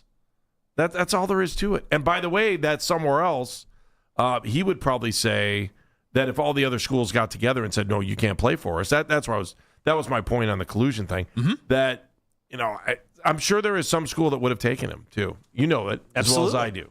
And, absolutely, they would have. And the other part of it was the Browns aspect on this. Like, everyone around here was going, well, Sorsby, the Browns should put in a bid for him in the supplemental draft. Now, I'm still interested that what happens if there's a quick ruling on this, and they say, no, you can't play. Now, I want to say it was June 22nd was the day you had to apply for the supplemental draft. But I thought the NFL also said yesterday that he could not apply for the supplemental draft within the last 24, 48 hours. I got to go back and look that up. Yeah, we'll look it up. We can look it up at a break. All right, so let's do that. We'll come back here in a moment. Interesting. Jay Billis, what he had to say, your thoughts on that. 216-474-0092. It's Baskin and Phelps with Dan Madigan.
hydration mixes, and 4 mushroom coffee sticks. And now you can get 20% off all IQ Bar products plus free shipping when you text radio to 64,000. Text radio to 64,000 to get your 20% off. That's radio to 64,000. Make the afternoon drive your soundtrack on the way into the Guardians games. And talk about the game on your way home on overtime. The best Guardians coverage is right here on Cleveland's Sports Radio, 92.3 The Fan.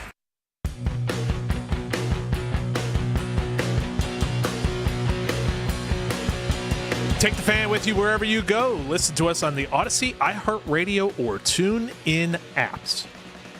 Wow, what a show we had today. Mary Kay Cabot joined us. We talked to Jay Billis about this Brendan Sorsby story, which seems to me, if you listen to him, he took a campfire, and got a big bucket of water and some sand and just said, look out, here comes the water and here comes the sand, because he doesn't think that this thing's going to stick and that he's going to have to make it that I would think. And Keith came in here to remind me, because I couldn't remember if the NFL said that they would not let him get into the supplemental draft. But if for some reason this thing turns, he would probably want to try to get back in the supplemental draft. And then here we go again. But the supplemental draft deadline for application is the 22nd of June. Correct. So that's where he's at. So if for some reason this thing flips again, he would have until the 22nd to apply. And that also doesn't mean that the NFL has to accept him. Correct. So he's got all those kind of hurdles in front of him. But as you know, we were discussing in the break, it probably gives him a better feel for what NFL teams might actually be interested in him, not knowing where they would bid for him. Again, it's not like, it's not like they sit there and they go, all right, the Cleveland Browns are on the clock. They tell teams, okay, what are you willing to bid? And then that bid goes against your order of finish from last year.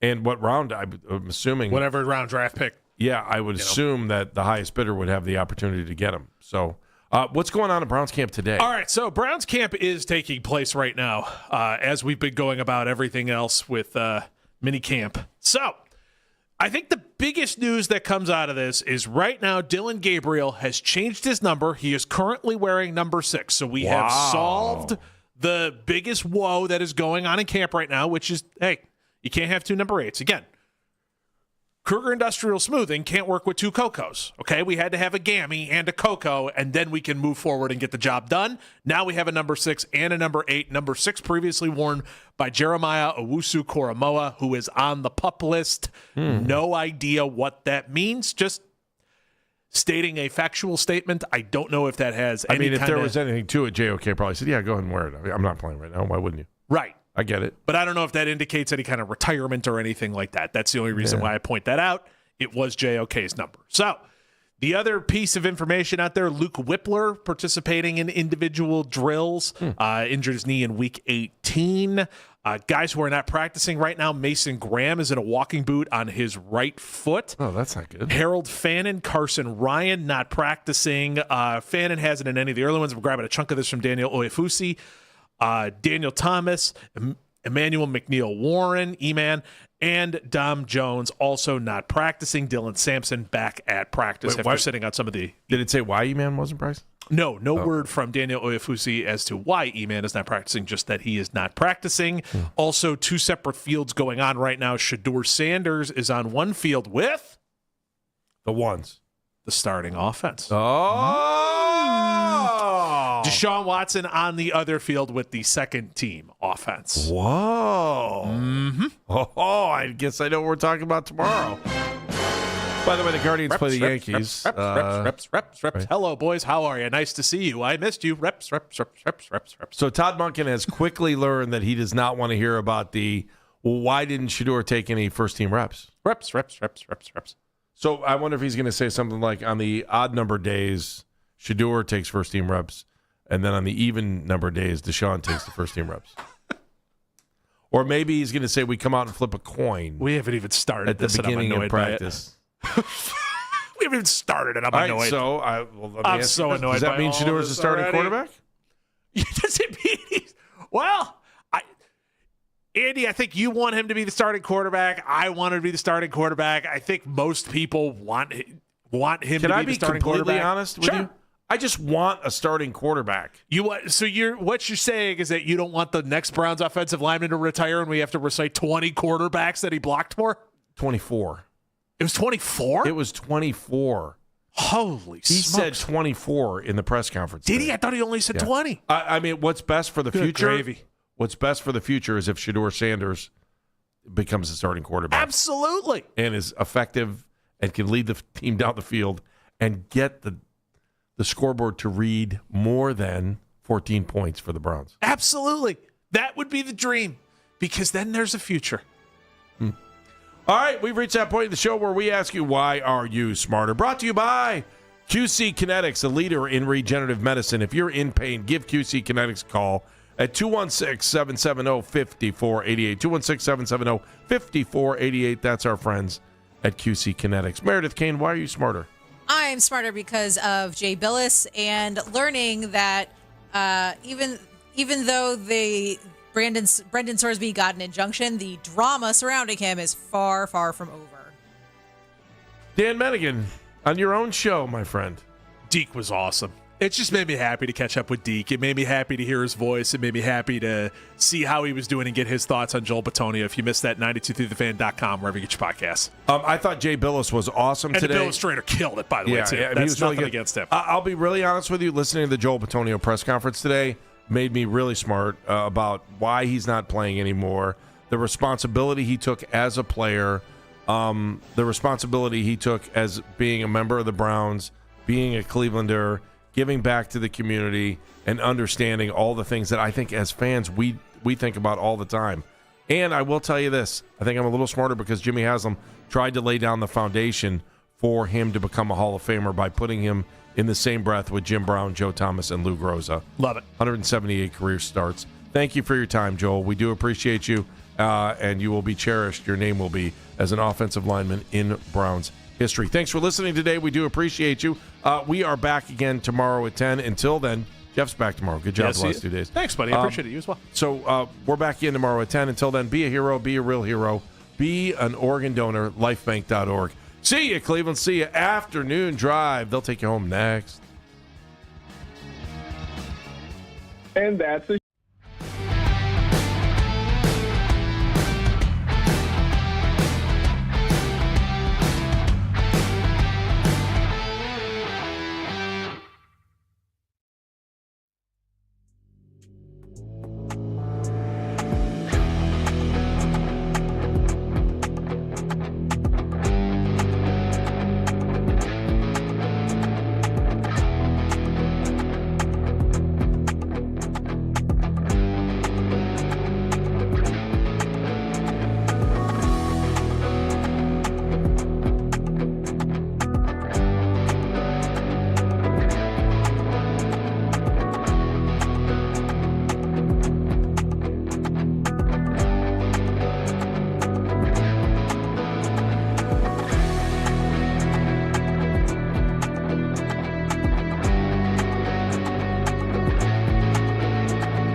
look back and you're the best version of yourself and you give everything you can in the moment every day, and you have a bunch of guys that want to do that, it builds up the culture and it builds up what the team is and who they want to be. And so if people just see that, like, hey, that guy came to work, win or loss, like, he was who he is and he put in the work and was ready on Sundays to give his best. To me, like, I think that's how you build a culture of winning. It's the Afternoon Drive with Nick Wilson and Jonathan Peterlin on Cleveland Sports Radio, 92.3 The Fan. The show is back. Nick Wilson, Jonathan Peterlin. We are Afternoon Drive. Cards down 1-0 to the Yankees in a 3-game tilt. Another game later on today. The Cavs have gone from Cancun to Cabo. And meanwhile, the rest of the NBA is wrapping up just Game 3 last night. The Spurs finally get on the board there in New York City. Sucks to sucks, New York. That was not great. Big Browns retirement news as well, and that opened. You heard a lot of Joe Bitonio's retirement press conference there from Mac Robinson on the board. Yes. We salute the Supreme Leader, because if we did not salute him, there would be consequences. We got Jake Murren producing and manning the 92.3 The Fan YouTube channel. Watch all 5 hours long there, and of course, subscribe. We love when you guys subscribe. Ring that bell, ding-a-ling-a-ling, and like our videos. We desperately need to be liked around here. And Michael Markoch, the Ginger Saint of Cleveland sports on 2020s. Hi, JP. Hello. How's it going today? Good-ish. Good-ish. Yeah, okay. Yeah. Did you listen to the full Joel Bitonio press conference as I did? Not the full thing, no. I got the beginning of it. I think I read maybe like 75 tribute. The problem is I read everyone's tribute articles to Joel before the press conference, and then about halfway through I got tired of, okay, all right, we did this. Yes. Well, I will tell you, I thought he did a great job. It was nice to kind of hear. Good line on Johnny there. That was funny. That really got me. Like in real time, between that and when his voice broke about John Greco. Yeah. He had me emotionally. It was a pinball machine because his voice breaks when John Greco taught me how to be a professional. His voice breaks, then he makes the Johnny joke, and I'm like, all right, Joel, I am not emotionally equipped for this. I need you to reel it in because you got me between choking up and crying, and I can't handle this. I mean, that's the balance you have to have in that spot, though, right? Like you can't turn it. This is not your funeral. This is not the end of your it's the end of your sports career. That's all that is. But like you gotta sprinkle in the jokes. It should be a day of fun, not a day of sad. Now, we do have Todd Monken's press conference coming up in the 3 o'clock hour as the Browns have the mandatory OTAs going on, so we'll be able to listen to that, and obviously we can get into all the different things we're talking about, but today's about Joel Bitonio, and so we're going to have a couple different times to kind of remember what Joel said, and it's interesting. For a really long time, like the first decade of the Browns being back, we had a couple good runs by players. Orpheus Roy had like a 6 or 7 year run here, 6-7. There were other guys who had Dennis Northcutt, I think surprisingly had like a 5 or 6 year run here. There were guys that you knew were good football players, but mostly that roster, the churn there, every year to 2 years to 3 years, you just constantly, your favorite players were getting churned in and churned out. And starting with, and this really goes to DeQuell Jackson, who probably gets the credit because I think he was drafted first in 2005. But then Joe in 2007, and then obviously Joel in 2014, and then Miles in 2017. Joel's just one of those guys that no matter whether the Browns' weather was good or bad, you knew you could trust him to play the best that he possibly could and hold down left guard. And it's funny. I know once they signed 3 guys in free agency that play interior positions, you got a good idea that Joel was either going to go play somewhere else or not play here. I think we'd all kind of made peace with it already. But it is funny while thinking about that today and just thinking about Wyatt being gone, a guy who would become one of those bellwether guys, a 6-year guy, right, 7-year guy. And Njoku. Njoku, like. It got me a little misty just thinking, like, man, that's a guy that I trusted that's not there anymore. I like this young team, but I'm going to miss knowing I can just trust that guy. Well, I mean, think about it. We all raved about Joe Thomas for so many years being that Iron Man that he was. Joel Bitonio, 6,400 consecutive offensive snaps, 102 consecutive starts. The amount of times we have talked about changes on that offensive line, the constant was in many ways Joel Bitonio, at least for recent Browns fans. And so that's a very important and valuable thing. And I also think Joel kind of inherited the throne of nice guy that's going to say nice things about the organization. Yeah. And I think that's important for fans to hear. An easy quote, especially when times are tough, and that's not the easiest thing in the world. Like, you and I are not people that need that. No. Right? And even though I grew up a Browns fan, that stuff is easy to scoff at when you follow every press conference and every narrative, every this. But I do think, like, I've definitely had conversations with family members that are just like, I get really too worked up. I'll listen to Joel, and all of a sudden I feel a little bit better. like he's a musical artist or something. Like he's kind of talking you off the ledge a little bit, and that, at the end of the day, trusted him. You trusted what he was telling you, even if at times you'd hear it and be like, this can't be real. But he was just the eternal optimist when it came to this team. I also have to thank Joel for retiring. And he believed it, by the way. That's the other part of this. And same with Joe. Like, Joe put out a response to the Myles Garrett trade where some people are bashing the Browns, and Joe just kind of went back at him, and it's like, that's not Joe just being a spokesperson for the team. Joe believes it. He believes and Joe it. Exactly was the right. same way. Yeah. And, well, that's the funny thing is I know they've had other teammates, and I know they've got other close friends, Alex Mack, Mitchell Schwartz, J.C. Treader. They've got plenty of guys they played with and they love, but this is kind of an extension of, like, when my dad passed, and then, like, his favorite, one of his favorite recording artists passed, like, 3 years later, or, like, Sons of Anarchy, which we watched together, ended.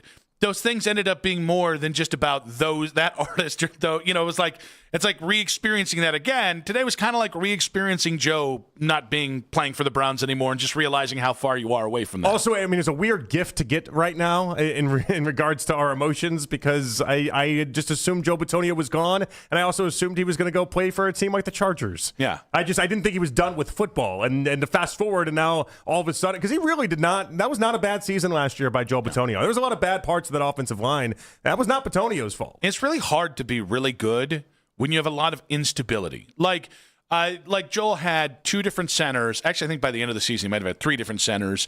On the other side of him, they had multiple different right guards. Obviously, they had a bevy of different left tackles. It's really hard to be really good and still play that level. And by the way, when you've also had health issues the last couple of years that have impacted your kind of quality of enjoyment of the game of football. Yeah. So I ended up doing a lot of deep dives into his Hall of Fame candidacy because I was curious as to where he sat, because everyone just puts Joe Thomas in right away, and deservedly so. And you think about Bitonio, and there's so many accolades that they come close to sharing, even though he's on the inside and it's different. And I think this he's not a first ballot Hall of Famer. I picked. There's one guy I feel like if he gets in, that all of a sudden it might open the door for Bitonio. Who's that? Well, Zach Martin's a yes, and Yonda's a yes, obviously, right? I'm thinking about guys in this era. Jari Evans. I feel like if Jari Evans can get in, I feel like that's got to be the guy Bitonio roots for. And he'd get in before Bitonio would. But Evans is 4 first-team All-Pros, but 5 All-Pros in general, 6-time Pro Bowler. He did win a Super Bowl. Like, I feel like the comp for Joe Bitonio is rooting on Jari Evans to get in, and then he would find his way in. So I think, I honestly think that, and it's not going to be Joel that does this because it's got to be like a Zach Martin, or it's got to be like a Quentin Nelson that forces their hand. It's got to be like a name that is synonymous with a specific thing, right? I just think the Hall of Fame needs to completely overhaul how they vote. I don't think, like, if a quarterback is going to win, the middest quarterback, the 16th best quarterback from an era is going to get in before one of your 3 best guards is. It's just rigged against interior offensive linemen. There's only 48 offensive linemen in the whole entire thing. Like, it's not, and especially when you get to the guard section of it, it just completely gets depleted. And so I almost feel like I almost wish that they would just separate off the offensive linemen, and then other offensive linemen get to choose who's in. Like, I don't think like an writers, offensive lineman wing or something like this. Like, it's a whole different thing. I just don't think writers watch enough offensive line play, and so because we again, and it's we too, we talk a hell of a lot more quarterback than we do guards. But the reality is, if we're talking about the actual Hall of Fame, I don't trust the writers who, again, can't choose from wide receivers or quarterbacks. So I did always wonder about that. I don't know if you guys talked about this a lot when, the early stages of Joe Thomas and trying to ramp up the idea how great he was or how great he is. But it's like, for the Browns specifically, so many 1:00 Sunday games, not even on primetime television. Like, how did everyone convince Joe Thomas was that awesome? Yeah. And that was before PFF. At least now people just get lazy with it and just go to PFF. And he's always constantly at the top of that. Like, he got Pro Bowl, all pro selections consistently while getting 0 national games. These bad 1 o'clock Cleveland Browns games. I don't know how people became hip to the idea that Joe Thomas is awesome, except for just people in Cleveland screaming it loud enough for so many years that you had to accept it. I think it helped that he was the number 3 pick in the draft. And I also think the Iron Man streak, I do think, helped. And I think tackles, for some reason, probably because they go up against edge rushers, and that's another premium position. And Joe also played left tackle, another premium position. I think that's what helped him. If we get into like 5 years of eligibility and Joel's not in, I'm going to start to get annoyed as I watch. Oh, this guy was the 10th best wide receiver in his era. I think I've got one of the 2 or 3 best guards of the era. If you made me guess right now, first off, I think Jari is going to be the big one. And if he gets in, and he's been waiting a couple years now at this point. I think 2019 was the first year that he got up for it. It might be like a 10-year process for Joel. His overall numbers, I think, are solid enough as far as Pro Bowls and accolades. 7 Pro Bowls, 5 All-Pro selections. I wish he had more first-team All-Pro selections. Might have a couple too many second-team All-Pros, but like the Hall of Fame monitor is just not in his favor right now. 216-474-0092. Where does Joel rank amongst the greatest Cleveland Browns since 1999? We got quick hits coming up at 2:40 today. We've got John Fanta coming up at 4:20. Albert Breer at 5:20. We'll talk Joel Bitonio retirement. Also, big week for the Browns in camp as well. And then we've got the Todd Monken press conference coming up at 3:10 today. And in case you weren't aware yet, Todd Monken will say things at 3:10. Yeah. This is not like a Kevin Stefanski press conference you could just sleep through previously and then we just would ignore on the back end. Nay. Todd will say things. I'm sure we'll get something about Joel Bitonio. I'm sure we'll get something about the quarterback position, as this is a pivotal week for the quarterbacks as well. But 216-474-0092. At Nick Wilson Says, at Jay Peterlin on social media. Social media reactions on X, powered by Scheiben Jewelers, Cleveland's premier jewelry store. Where does Joel Bitonio rank amongst the greatest Browns since 1999? And we will say, I got to say, Baldy said something that is a fair concern, but I'm not concerned yet. For this about the Browns, that's in 5 minutes on 92.3 The Fan.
Odyssey app for all of today's headline segments. Headline sports news every 20 minutes here on 92.3 The Fan.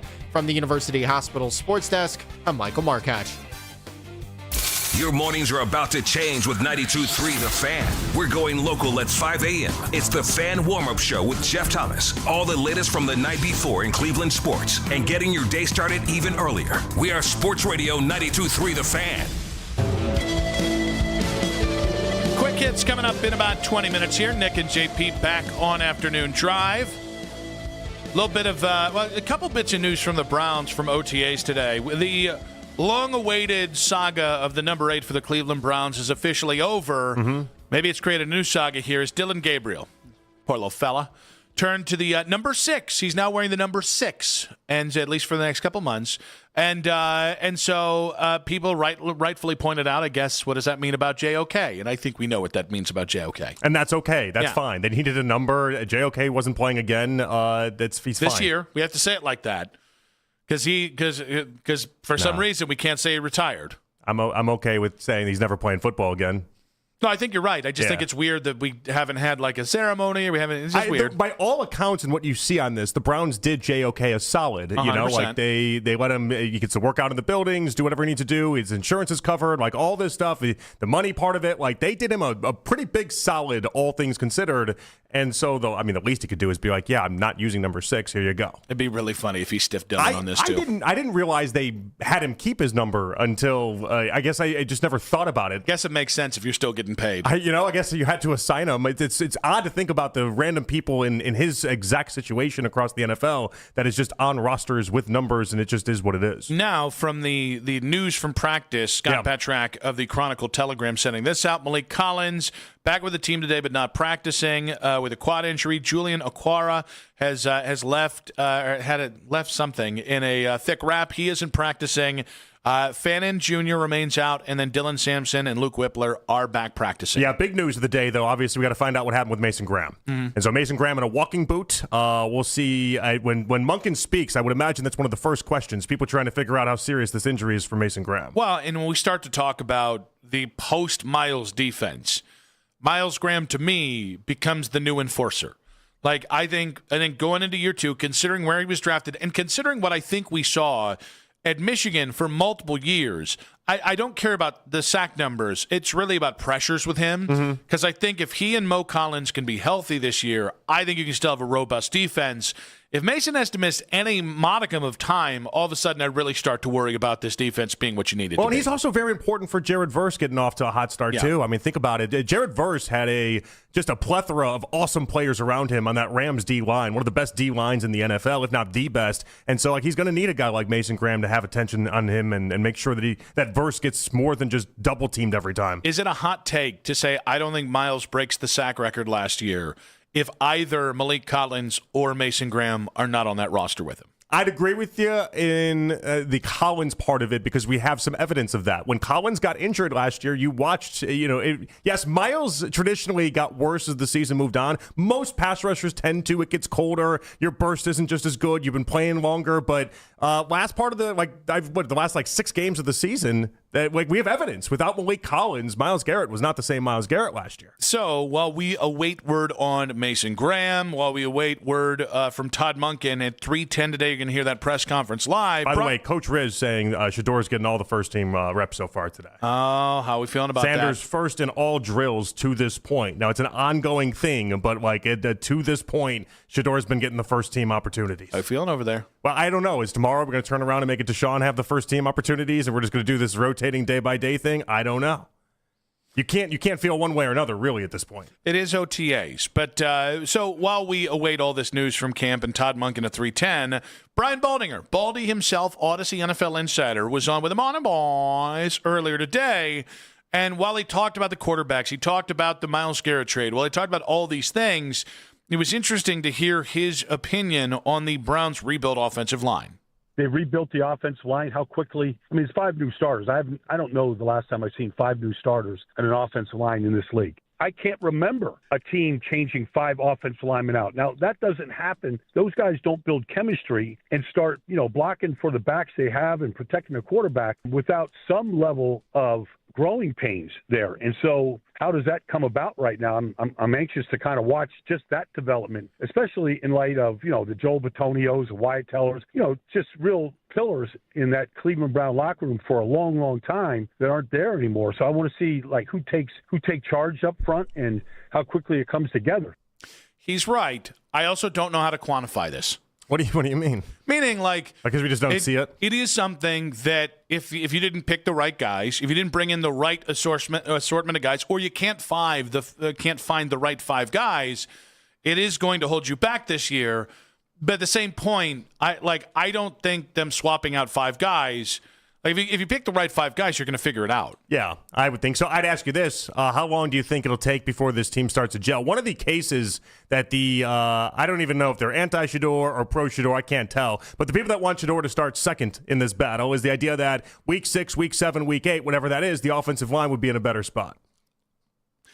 I think that's a fair thought. I'm not going to put it towards whether or not to start Shedeur. I don't know that I necessarily. Well, I don't agree with the starting Shedeur second side of it, but I don't even know if I necessarily agree with the offensive line will be better week 6, week 7, week 8, week 9. Now, traditionally, obviously, you get better as the year moves on, and obviously, you watch first month of NFL football for the most part is very hard on offensive linemen as they're trying to get together.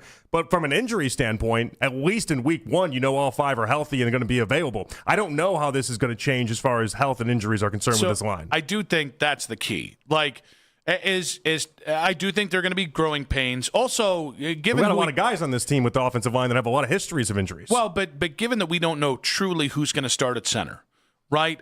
We think it's going to be Jenkins. And Jenkins was, by the way, out there in the first Browns 11-on-11 today. Does not mean he's going to get the job, but yeah. But it could be Whippler with Jenkins then moving to right guard. There's a lot of different ways this could go, but I guess my thing is health is more important. As long as they can stay healthy and at least 4 of the 5 guys can play together and your left tackle and center are healthy, I think by October, the offensive line should be where it needs to be. That's fitting on a day where we're going to talk a lot about Joel Bitonio and his announcement today that, Joel Bitonio, one of the healthiest Browns players we've had over the previous 10 years. And it's fitting. That's fitting because that's what's going to sink or swim this offensive line is making sure they can all stay healthy. Yeah, and I think right now, and this was sunk us last year. This is no knock on Zion Johnson, but right now, if Joel Bitonio was your left guard and everybody else was filling in around him, I don't think we'd be having a question about this, right? Because it's, Joel's going to get figured out. Yeah, you just pencil him in, and you'd be able to figure that out. And oddly enough, the guy right now, and I who knows where he'll play long term, but the guy right now that I have earmarked to figure it out is the guy that right now they're probably razzing the hardest, which is Spencer Fano. I think he is the key to the offensive line because I think he's going to have to be the face of the Elton Jenkins is going to help Fano and the Barber kid. They help them learn how to be NFL players. Elton Jenkins might not be here in 2 years. Same thing with Zion Johnson. Same thing with Tevin Jenkins. Mm-hmm. I look at this and I go, Fano's in the weird position of, hey, you need to shut up and listen and learn, while also being the guy that I think has to eventually, over the course of this season in camp, take charge of the offensive line and become the guy that runs the roost almost. Yeah, it's going to be very interesting to figure out. It's interesting. You said Whippler. I always thought that if Brailsford could take control of this job and get it right away, I always thought he would have the leg up there. That's probably fair because Whippler's had his chances, and Brailsford was a guy that I think they really liked. That's probably fair. Okay. I wasn't sure if we're going to have some pushback on that or not. I just think you need... Because I do think you're a better team. If Brailsford can actually show you that he can do it at the center spot and you want to give him a chance, I think you're a better team with that setup. How so? Because then you wouldn't have to rely on Tevin Jenkins or Levinston or whoever they decide in the right guard spot. You'd have that figured out because you're going to have Elton Jenkins and the flexibility that really provides. So, yes, but my concern is Brailsford probably not going to steal that starting center spot until camp. And that is, when we start to get into continuity and growing pains on the offensive line, if you've got a rookie center and he's kind of leading the way week 1, that is something that can, again, I'm being conservative by saying, hey, October, by then the offensive line should figure itself out as long as they're healthy.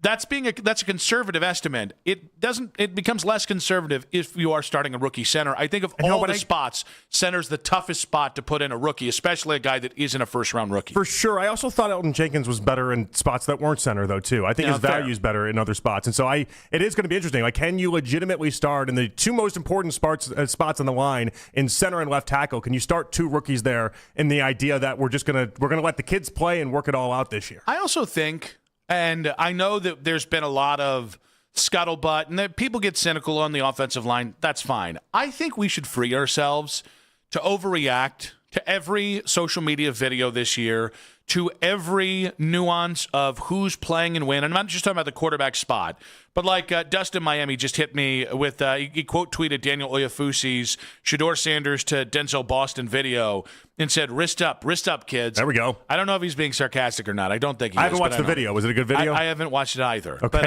I'm assuming it's not sarcastic. If he misses Denzel Boston by like 15 yards, then I'm going to really regret being excited about this. But I do think this is such a unique year. We are letting the kids play. I think it's okay just to be unabashed homers and get excited about the team, even if we don't know where it's going to end. Like, I think this is one of those years where I think we should just be I think we should drop some of the cynicism, even if Deshaun plays. And I've really been working on this and just trying to accept the idea that Deshaun could start this year. And I don't have to agree with the human being. I don't have to like how he's presented himself in Cleveland. But it's going to be a one-year matter. In the end, I just want the Browns to surprise everyone. And I want to be looking forward in a year going, yep, they divorced Miles, and we're actually better for it, and everybody's better, and we're all moving on to a brighter tomorrow. I see the Shedeur touchdown. That was a beautiful throw. I also see a Deshaun Watson touchdown as he threw one to Tylan Wallace. That was also a pretty nice throw, all things considered. Mm-hmm. Which one had the better throw? Come on now. Shedeur by a lot. By a mile, would you say? It's a really nice throw by Deshaun, though. I'm not going to discredit it. It's a nice throw. I've seen better. He puts it right there. Felt like it hung up in the air a little bit too long for me. I think you need to be the guy that discredits the throws. Well, I just no pressure on it. Yeah. I mean, if I could I have hit it? Deshaun with no pressure. I've seen this story before, guys. Yeah, I've seen this. Unlike yourself, where you're like, I'm just open to everything, I guess. I'm not with Deshaun. No, here's the thing. I'm just not. I'm not going to love the Deshaun experience, but I just... And this is, I think, for different reasons. Mm-hmm. I don't really care that he's been pretty crappy as far as representing Cleveland or any of the off-field stuff at all. I care about the 3 years he wasted my time on the field. I mean, I guess I would care distinction for myself. Most about blocking a player that I have some intrigue in seeing what he can do this year in Shedeur, and that feels like a bridge to somewhere. As much interest as I have in Shedeur, I need to make it abundantly clear. Ooh. I have just as much interest in the idea that Deshaun Watson wasted 3 years of my life. All right. And I don't think can play at a high level anymore. And I think under pressure is the worst decision maker I've ever seen put on a uniform. Would you rather watch Shedeur win 4 games? That felt heavy-handed. Or Deshaun win 6 games? Run that by me one more time. Shedeur wins 4 games. Deshaun wins 6 games. Which are you choosing? But they all play the entire season? Yeah. How does it look? Give me some context. Well, one wins 4 games. The other wins 6 games. Yeah. Deshaun also won 4 games while throwing for 4,800 yards, 30-plus touchdowns, fewer than 10 interceptions, and led the league in completion percentage. Well, let's assume that if he's got 6 wins, he's not doing that. Deshaun is the identifier of that's a top 4 season. How much information do you need, man? I need a lot. I obviously need a lot. You also flipped the win totals, though.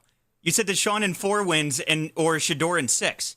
No, I said he said Shedeur right. in 4 and Deshaun in 6. He said it right. But like in this context, I think in one of the quarterbacks we're discussing legitimately had what is considered a top 10 football season in the past 20 years from the quarterback spot in a 4-win season. I'm going to need some more context there. Oh, my God. You're exhausting me. Will the Browns rebuild offensive line? All right, Shedeur's going to have these numbers, and Deshaun's going to have these numbers. And which would you rather, going to get engaged, and Deshaun is going to be happily married. And then one's going to live on the east side. And if Deshaun leaves the east side at 6 a.m., traveling 25 miles an hour, and Shedeur leaves the west side going 32 miles an hour, who gets to Berea first? You act like we don't have 5 hours to be like, he had a pretty mediocre passer rating and mediocre season. That's a lot. That would have answered it. That's all you needed. That was a lot. Did Charles Barkley step over the line last night? You'll play the sound. You'll figure it out. And quick hits in 5 minutes on 92.3 The Fan. Feel the...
6:40 this evening. Get all the latest Browns content filtered right to your phone this offseason by following the Browns playlist and 92.3 The Fan on the Odyssey app. Headline sports news every 20 minutes here on 92.3 The Fan from the University Hospital Sports Desk.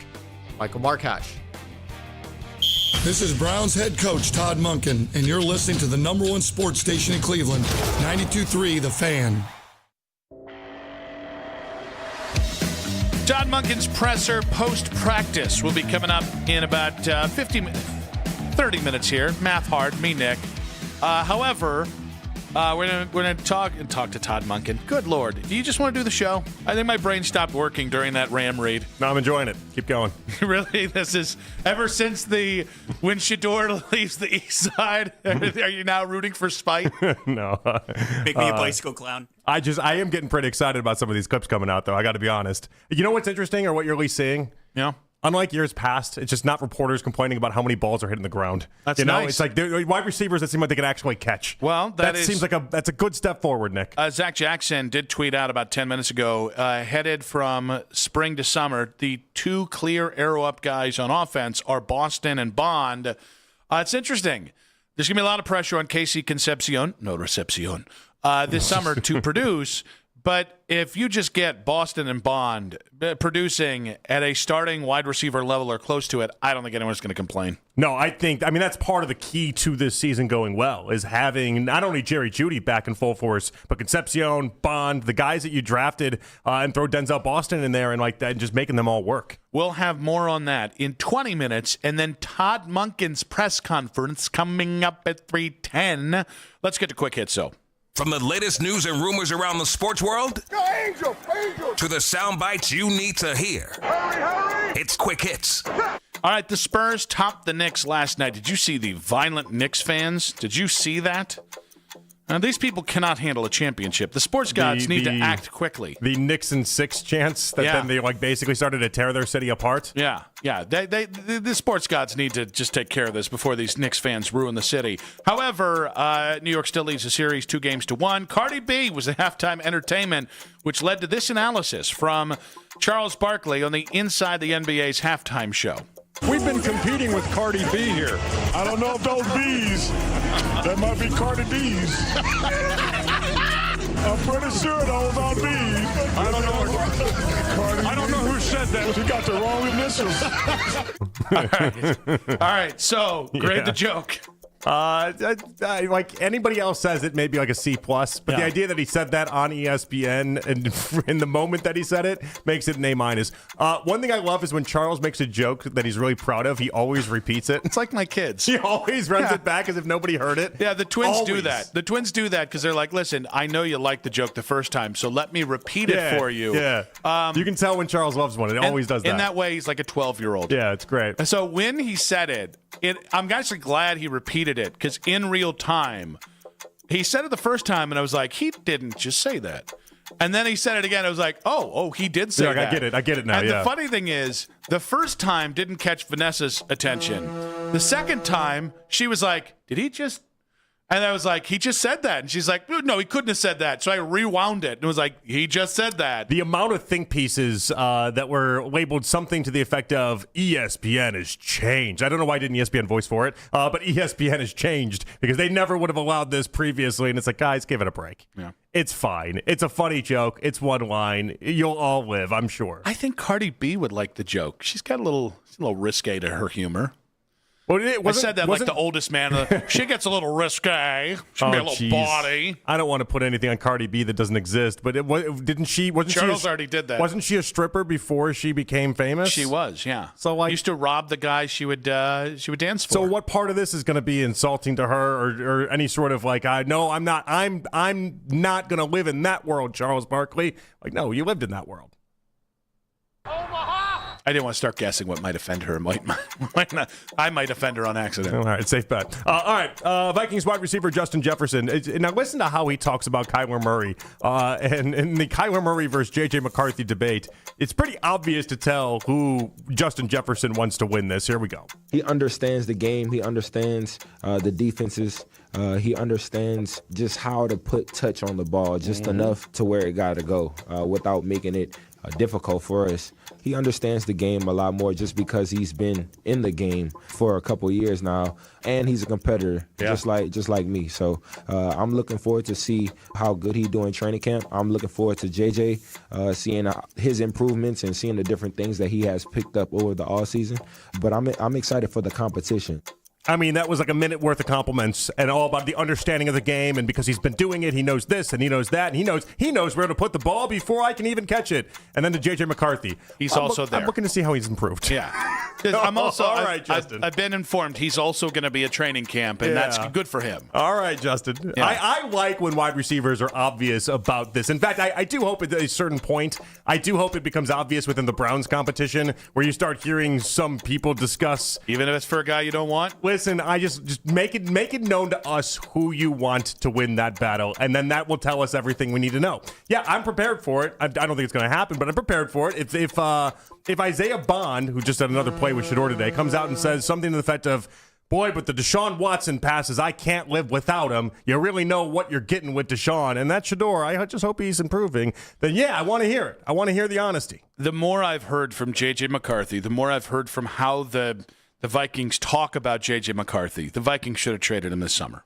Or they should have traded him. It shouldn't be a competition, is the reality. Well, It shouldn't be a competition. He shouldn't still be there. He doesn't want to be there. He's clearly Doesn't upset. seem like Kevin O'Connell really likes him that Kevin much. O'Connell slipped up and called him a former captain the other day. You fired the GM that hired him, and so it was what it was. Yeah, did J.J. McCarthy really change his profile to former captain, or is that why? I'm pretty sure that was. I didn't want to fact AI. check it because it just wasn't worth my time. I just assumed it was AI. But I went right to his Twitter account to double check. I will say that. Yeah, but nobody wants him there, and he knows that, and that's the weird part for JJ. He's not helping himself, but that's the weird part for him. I was literally asked last night by Vanessa, how many times you're going to watch these videos of Neil deGrasse Tyson's visit to Club Shay Shay. I have uncovered yet another gem. 10, 15. This isn't that good, but it's not too far off it. This one is Neil deGrasse Tyson and Shannon Sharp talking about comparing knowledge of the moon to knowledge of the oceans. The deeper down you go, the more pressure you feel, and the more stress your vessel is under. Yes. It's much harder to build something where you stay alive under those pressures than it is to stay alive in space. So we know more about the surface of the moon than we know about the surface of the ocean. Somehow the animals find it just fine to be able to go down there and chill out. That's right. But we didn't evolve there, so we're not capable of. What a great. I didn't see that coming. No, neither did I. Nowhere in my brain did that thought enter. So when he said, somehow the animals did it, but when he started listing animals, whales, squids, the only thing that pissed me off is that Neil deGrasse Tyson cut him off before I could get octopi. I was waiting for the third one. Like he's reading a kid's book. How many animals can you name? And now the funniest part about this is not only does it confirm my thoughts that Shannon Sharp should only do tabloid journalism, because when he tries to talk science, he just comes out like an ex-football player. But Neil deGrasse Tyson long form with somebody who can't hang really does not seem as smart as he actually is.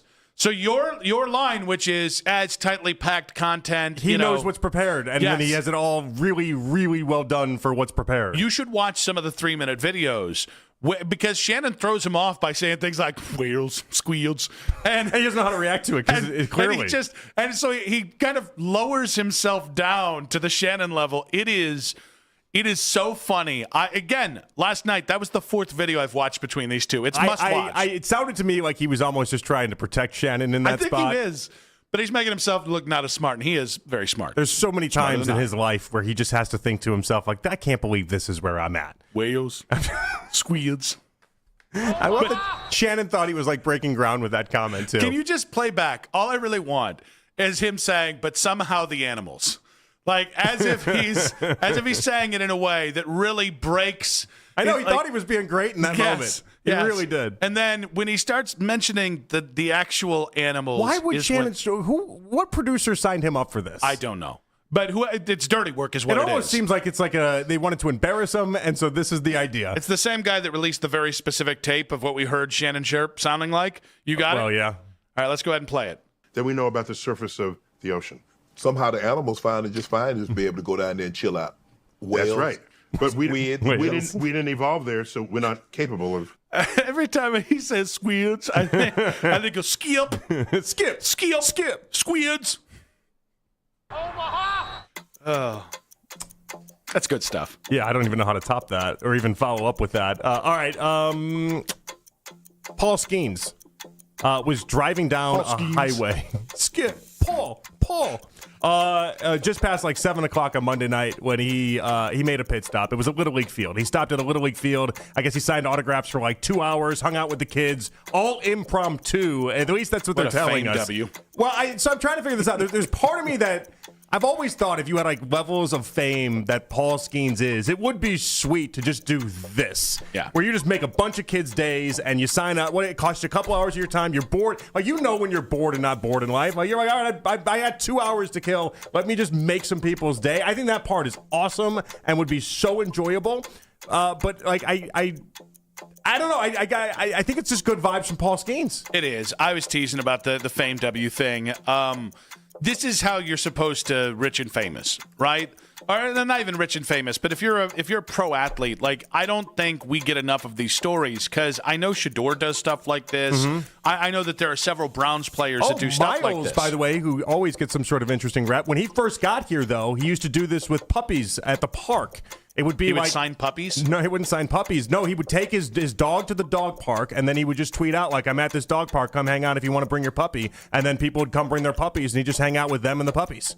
I could not take Mongo to that. Mongo does not know how to. That's a whole thing that Miles did for, like, that was a couple year stretch where he would do that. He just and like that part's so cool. This is different because this is Skeens at a baseball field, little kids, obviously just instructing them and hanging out with them and spending his time. Meanwhile, when you meet Nick Wilson, I go, "What do you think about the Browns?" That's all I got. You don't want my autograph. No, you don't really want a picture there with me. I'm bringing down that picture, but I'll give you. It's just a picture. It's not where. I mean, it just is what it is. It's just a picture, huh? Well, no, like, it's not. It doesn't cost. It's like a tiny little bit of memory on their phone. Like, it's not. Yeah, it's okay. Yeah, but I kind of ugg up the picture, right? I bring the picture down several notches. That's your judgment call. I don't think of it that way. Good save. Good save. Not a save. That's your judgment call. You should think higher of yourself. Yeah. Okay, Mom. How big is this week for Shedeur? That's in 5 minutes on 92.3 The Fan.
where the Browns have to mobilize this. I did not think he was coming back. Yeah, I thought we had kind of written this off a while ago. I didn't know anything. It wasn't like I was sitting there like, oh, yeah, I've been texting Joel. No, I didn't know that. I'm just pointing out I did not expect him to be coming back. The Ken Carman Show with Anthony Lima. Weekday mornings starting at 6 a.m. We are Sports Radio 92.3 The Fan.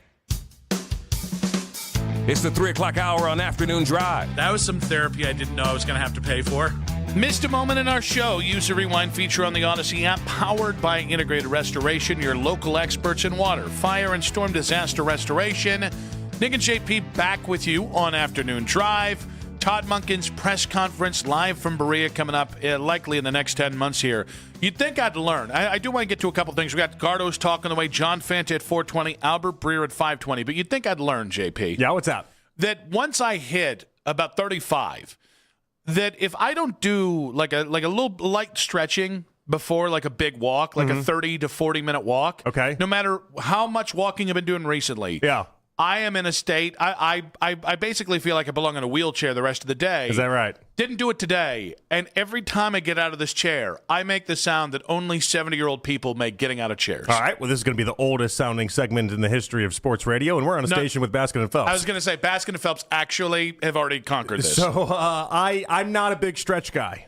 I need to. I know I need to start getting into that in order to, make my body exist past a certain point. But I'm not a big stretch guy. I just kind of get out of bed and go for it. I feel like just about everything. I feel like I'm your ghost of Christmas future then. Yeah. Because I'm here to tell you, and maybe tell myself as well, I'm my own ghost of Christmas future.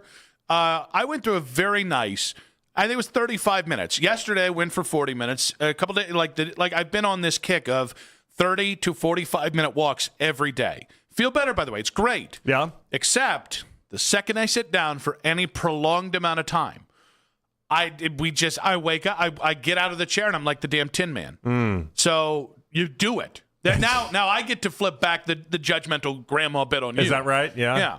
You're welcome. Also, the Guardians lineup is out real quick. No big changes today, but Angel Martinez in left field batting sixth. Stephen Kwan in center field tonight. So that's really it. And then Hedgie is catching. All right. So win the damn game, please. I'd like to beat the Yankees. I'd like to beat the Yankees, too. Yeah. I want to win more than you do. I think that I just want it on the record. Okay. But Todd Monken coming up from Berea. Here was Mary Kay Cabot on this station earlier today talking about the quarterback conversation and the timeline shift that has happened.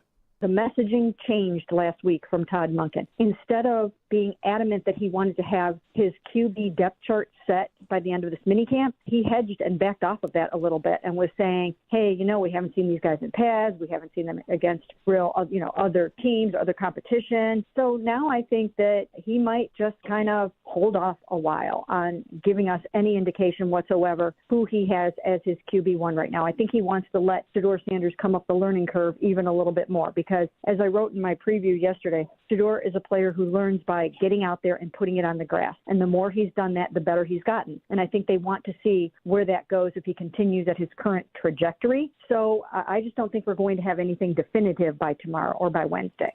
Yeah, I think this always made more sense. The longer you let this quarterback competition run, I've always felt the better chance Shedeur actually has to take it. Yeah, now, at some point, obviously, I think a lot of people wanted it to be settled earlier just because then you can give the quarterback that is in the lead the bulk of the ones and give them as much of a chance to have success. But as long as we're still splitting this up and as long as everyone's still feeling like you're getting a fair shake. I mean, this isn't Shedeur practicing, in colleges on different fields. Like he's still, even if he's splitting the ones with Deshaun, if that's what it takes before they settle on this, it's not the end of the world. Yeah, and we're in a spot where I expect the longer the offense plays together post installs, that's. So, even now, I think this is a big week for Shedeur, but I think it's a big week for Deshaun. I really, and honestly, this would be a moment where Dylan Gabriel, if you were going to make any play for the job, this will have to be the week for him. And Taylor Green's different because he's a rookie. Play for what job? Trying to make a push for the starting job. Yeah, okay. It's nice of you to put his name in there. Well, he's got a new number. I want to give him a little new treatment. It's very nice of you. He's going to be in Atlanta in 3 months. You I'm made just trying to be too nice. many short jokes to try to reel this thing back with Dylan Gabriel, in my opinion. What? Why? What do you mean? Okay. That was the most half-hearted why I've ever heard. I'm going to be my classy life. Why? towards his Why? exit. Yeah, right? that's right. We kick him immediately for a year and change while he's here, and then when he leaves, that's when we tell him, That's all right, how good we job. should do this. I'm from the Midwest, Jonathan, okay? Is that right? And then if I ran into him at camp this year, it'd be, didn't see you there. A year ago would have been get out of my way, shortstop. No, this year, if I, instead of pirouetting out of his way, this year, if I do actually just run into him, nobody's going to care. Yeah, that's what thank God. They might be like, all right, you're fine. Don't worry. You might have done us a solid if we can get an injury designation here. But, I think if the quarterback competition got called at the end of this week, I would just assume someone forfeited it. Yeah, I'd be shocked. Right? You can't call it after this week. Like somebody would have had to punt in the most tremendous of ways. I would just be very, very surprised. And again, this is what Todd Monken should be doing. Exhaust all your options. Go through. Make sure that you certainly know and definitively know exactly what quarterback you want at QB1. Oh, Andy Baskin sent me a very nice text about the shot you sent at him. I don't know if you got one. Wait, hold on. I took the shot, but you were trying to race me to take the shot. No, I was trying to cover up, and I just didn't do a good job at it. I did not get a text. Oh, I did. I love you too. You're number one as well, Andy. That's all I'm going to say back. Man, does he know his stuff. Woo! By the way, I clearly was taking a shot at Jeff Phelps, not Andy Baskin. Is this a three-way? What did he tell you? Well, it ends with you. And it doesn't begin with thank. Yeah, is that right? Turnabout's fair play. How did I not get a text in this? I felt like you took the shot first. You should have got it. And maybe it's because it's like the only shot I've ever taken at Baskin and Phelps in any sort of way. That's a blatant lie. Maybe that's why. That is a blatant lie. Maybe that's why. You've taken just as many shots at Baskin and Phelps as I have. No chance is that true. Zero chance is that true. Okay. All right, in what world is that true? This one. The only world we exist in, friend. I legitimately think that might be the very first on-air shot I've ever taken at Baskin or Phelps. As a show, collectively, I think that might be the very first one. Those are two very respected media members in this city. And have been doing it for an incredibly long time. Mac, who takes more shot at Baskin and Phelps? Is it me or is it Nick? I mean, Nick just fires at everybody, but you've gotten your fair share in there. Name them. I don't remember a single one. No, the burden of proof is on you, dog. I don't remember. When multiple people remember, you take as many shots at Baskin and Phelps as I do. I can't. It's on you, dog. No, I can't prove that I don't take shots. You guys have the access to prove that I do. So wait, we have to then prove it because you can't disprove what we said. That's the point. I know you are, but what am I? Name me one shot I've taken, with the exception of the one I took 5 minutes ago. I mean, it's countless. And I think it's only because at one point Phelps did give me a rundown about stretching in life. I think that's really all that. Well, you gave me like an actual, you should be doing that, Jonathan. And I'm like, I know I should be doing that. You always talk off air how much better of a job you could do than Andy Baskin specifically. I've never once said that. I've never once said that. Jonathan, that's a family man. I love Andy Baskin. You've already got a job. You don't need another. We're not Ken and Anthony. We don't need to take everyone's job, right? Well, I am just dying to do 9 hours of radio in a day. That's true. On 92.3, the Ken and Anthony. Yeah. See, now we're having what fun. happens after 10? I don't know, guys. I don't know. Does the station still exist? Who knows? I don't know. Number one ratings, but it doesn't matter. Yep. But good for us and them and everyone. And we love Baskin and Phelps. And also you as well, Andy. Now, we got Todd Monken in a few moments here stepping to the podium. What do you want to hear Todd Monken say? Now, is that a shot? That's a real shot. Is that a shot? I think that's a shot. That's a shot. I think that's a shot. That's one of their most famous bits. I love that bit that they do. Well, and then afterwards, we'll do, what'd you think he said? No, I got the screw you text too. Yeah. Oh. Yeah. Turnabout's fair play. Oh. He doesn't mean it. It's okay. Well, to me, he doesn't mean it. It's okay. He doesn't mean it. But for you, oh boy, he heard it. You sent me a smiley face after. He doesn't mean it. We're cool. That's an ironic smiley face. No, that's hey, we're good, buddy. Don't worry. All right, Robert on Twitter saying, since Peterlin ran into Dylan Gabriel at camp last year, one could assume that's why he didn't work out as quarterback. No, I didn't run into him. I avoided running into him. I almost ran into him, and then I looked down, and I thought I was running into a ball boy, and I was like, geez, I'm really exerting a lot of effort to get out of the way of this ball boy, aren't I? And then there we are, and it was Dylan Gabriel. Man, Baskin and Phelps and Dylan Gabriel not safe from Jonathan Peterlin. I'm just trying to be good with the Lord over here. Dylan has never really been safe for me in general. That's true. I don't know why you're all of a sudden you're turning him into an empathetic figure. In fact, even before the show, I think I said poor Dylan at one point, and this just is. I just don't need to have this mentality towards Dylan. The man Gabriel. lost his job, lost his coach, and lost his number. That's a 6-month run for. I pray to God he still has his girl. I can argue. I pray that they're still together. They are. I can argue. He never. That's He a never real should quick have. answer out of you. Zoe, come on! I know her on TikTok. She's a good TikTok follow. Anyway, I could argue that he never should have had the job to begin with. Agreed. I can't say he never should have had the number, but if I believe he never should have had the job to begin with, he probably never should have had the number either. And what was your third take? I lost his head coach. He's going to get traded to Atlanta anyway and get him right back. So, I'm not really worried about this for Dylan. I mean, Dylan's going to get moved to Atlanta, but at some point, because they're not going to do the practice squad nonsense with Green. I just don't think they are. I think they're going to get worried that Green would actually get sniped if you try to sneak him through and get him to the practice squad week in, week out. Roberto Shenanigans remembers this one clearly, saying 3 weeks ago, Peterlin said Andy Baskin smells like cheese. I forgot It's not about even an insult that I would come up with. Pew, pew, pew, pew, pew, pew, pew, If pew, Roberto pew. Shenanigans said it, you must have said it. Yeah, right. This is a man of the community, a man of the cloth, for as far as I know. I don't know that. I don't know that's and, true. well, he has some cloth on. You have to. You can't walk around naked. And I just smells like cheese is such a weird insult. You call people Muppets. Yeah, that's fair.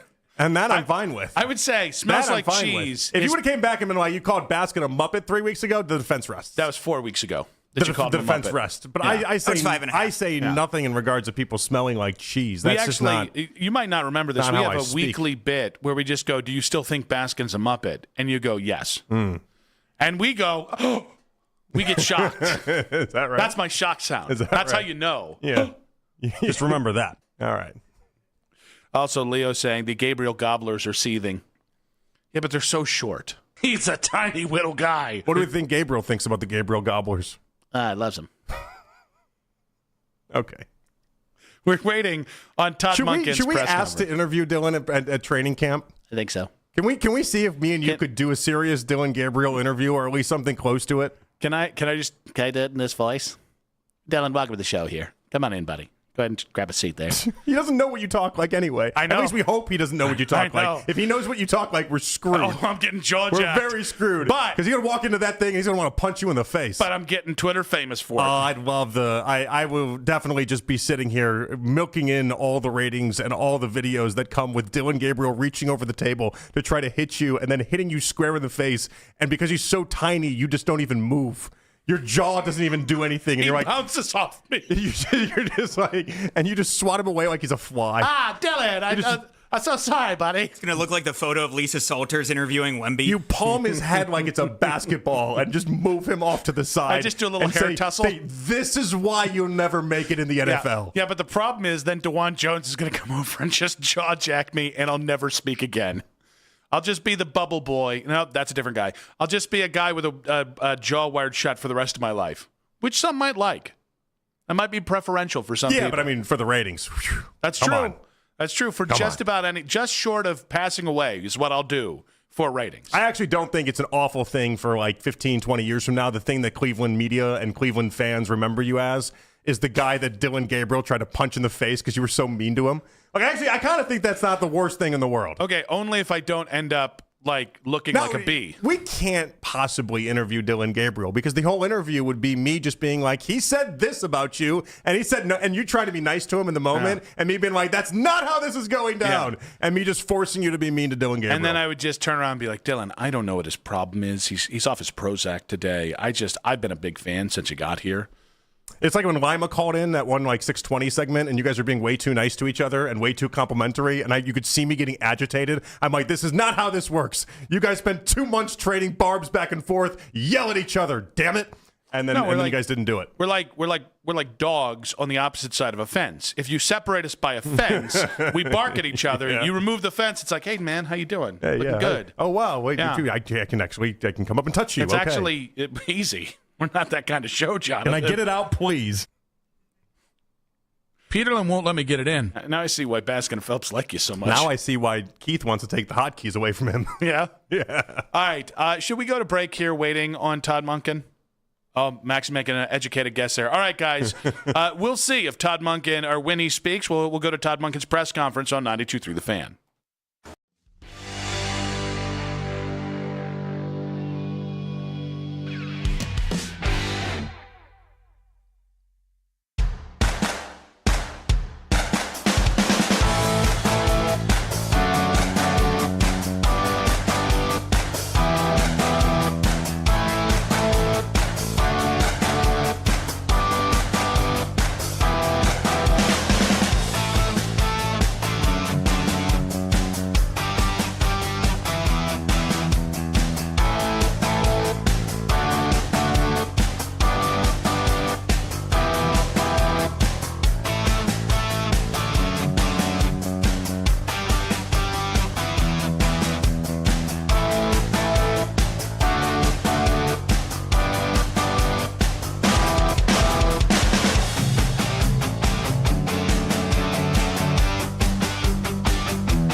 Fan is now local at 5 a.m. each and every weekday with The Fan Warm-Up Show hosted by Jeff Thomas. He catches you up on all the latest in Cleveland sports as well as some of the best segments on The Fan from the day before. Headline sports news every 20 minutes here on 92.3 The Fan. From the University Hospital Sports Desk, I'm Michael Markoch. Get the latest on the Browns quarterback competition all week long. Browns minicamp is here. This is the radio home of the Cleveland Browns. 92.3 The Fan. Back on Afternoon Drive, Nick and JP with you. Waiting Todd Monken heading to the podium. We've heard that the horn blew in Berea, so we got that going for us. That sounds like practice is wrapping up. So expecting Todd Monken to update us on the quarterbacks, the Jared Verse edition as well. Anything else you'd like to hear from Todd Monken? I'm going to do this bit 3 times right now. Well, yeah, I want to hear Mason Graham updates. Why is he in a walking boot today? Yeah, also I don't. Probably pretty important. I just don't want bad news. I'm prepared for bad news. In fairness, I don't know more bad news today. You don't get in a walking boot because everything's going great. Yeah, I know more bad news today. I've had it. I'm good. We do have John Fanta, by the way, coming up in 1 hour's time. But I got to say, like I said earlier, I'm excited to hear about the quarterbacks. I also am, Zach Jackson's tweet that the arrow is pointing up for Isaiah Bond and Denzel Boston. Those are the things you need to start hearing more of those things the closer we get to camp. Specifically, the next thing I want to hear about is the offensive line. Mm-hmm. But I don't really see it as like this big impossibility that the offense can surprise if we continue to hear the right things like this out of the right young players. Yeah, the wide receivers have to give you a lot of, confidence is what I'll go with, because we've seen, and this is just, Joe Burrow's a great quarterback, obviously, but Joe Burrow, having the wide receivers he did early in his career, made a massive impact. Having Jamar Chase, having T. Higgins, having all those guys matters. I'm not saying we have a Jamar Chase in our team. That's crazy town. But the idea that you have, let's call it, the 15th best wide receiver room instead of the 32nd like we had last year, that's going to make a difference. Yeah, and I do think, franchise quarterbacks elevate everyone else around them. I think that's a truism that we've heard enough to say. When it comes to if you don't have a true, we're talking elite quarterback, so a guy that still might even be franchise level but not, the top 4, top 5 quarterbacks, the next best thing you can have is a Jamar Chase, a T. Higgins, a Justin Jefferson, a top 10 wide receiver, and then maybe another good wide receiver behind them. Because those guys can make an average quarterback better. Yeah, well, what made it so easy for Sam Darnold last year was JSN. That was everything within their offense and their season and how it all went down. This is not groundbreaking stuff. Wide receivers matter a great deal, but the difference between having at least just a competent group of wide receivers and what the Browns were dealing with last year is going to be night and day. Yeah, and I continue to come back to that idea, when people talk, and I even heard Ken and Anthony talk about something we talked about yesterday, which is the pessimism around the quarterback position. And it's I really, truly understand it. And at the same time, I think it's tough to really understand how bleeped from Jump Street that offense really was. Yeah. And how little it takes to just be better than that. And by better than that, I just mean functional. And I think we've lowered our standards so much on offense that it gets so easy to just be well, they were bad last year. It's new head coach, new play caller. Honestly, even if Shedeur plays, it's still a relatively new quarterback, but even Deshaun plays. A new quarterback that didn't start last year, new skill playing, another year Fannin, another year Judkins, and a completely rebuilt offensive line. I can't guarantee all of that's going to work out, but I also don't think all of that's going to fail. Well, that's the point. There's so many ifs attached to it. We'd be living in La La Land if we thought that it was just going to all work and everything was going to be great and it was just all going to come together. But there's going to be parts of this that do actually come together. And if you were to make me bet right now which part I do think comes together, it'd be this wide receiving core. And maybe I know I like Concepcion more than you did in the draft process, but I love Denzel Boston. That was my number one guy outside of the big 3 that we kept talking about. And right now he's making a lot of plays. All right, guys, we are getting ready to head out to Berea here for the press conference here. Press conferences on 92.3 The Fan are brought to you by Expert Renovations, expertrenovationslLC.com. Here's Todd Monken in Berea. You have a timetable on any worry that he might be not ready? I don't really comment on injuries. I'll just say this. I don't see anybody knock on wood, we got 2 practices left. They won't be ready for training camp. I'll just leave it there. Take that one off. Besides him. And maybe, I don't know, you ask another one, someone else do that. Denzel Ward is in on some 7-on-7, but Delpit didn't do anything. Is that an injury or a hold-in situation? Again, I won't comment on injuries. So it is an injury. I'm just saying I won't comment on injuries. I think that's can you address or talk about the nice day that Shedeur had out there? He made a lot of really nice plays, long bounds. How did you feel about his day? Had a nice job. Did a nice job today. He's been getting better and better with each practice day. And I thought Deshaun did some good things today. So I thought they both functioned at a high level. We had a couple pre-snap issues, but I thought they both functioned at a high level today. Will we see a different rotation tomorrow? Tomorrow? Yes. It'll flip back tomorrow. So overall, how would you? And then on Thursday we'll split them. That's really what we've been trying to do. So overall, how would you assess the first day of your relatively full squad minicamp? Oh, it was great. I mean, but it was really, we've had most of the guys here for 9 weeks, so we've been on the field for 3 weeks previous. It was very similar to that. I thought the guys had great juice today. Todd, there were a couple of drills where the quarterbacks had the ball post 6 seconds. Is that you're intentionally wanting them to work on scramble 100%. or holding the ball, moving? 100%. I mean, we won't call pass play more than scramble. It's going to come up 5 or 6 times a game. I don't care what other concept, 4 verts, flood concepts, quick game. With all these 2-play quarterbacks, so it's going to be imperative that we're elite at scramble, and defensively we're elite at plastering. And so that whole drill was just set up for us to work it. You can work it separate, and you can get your coaches out there working on it, but it's not the same until you get a chance to compete with your guys. Todd, what about the chance to get Jared Verse out there in team drills this week and what you saw from him today? No, it was great. It was great to have him out there. It's hard when we're not in pads. Guys trying to take care of each other, which they did a great job of, but he's a pro.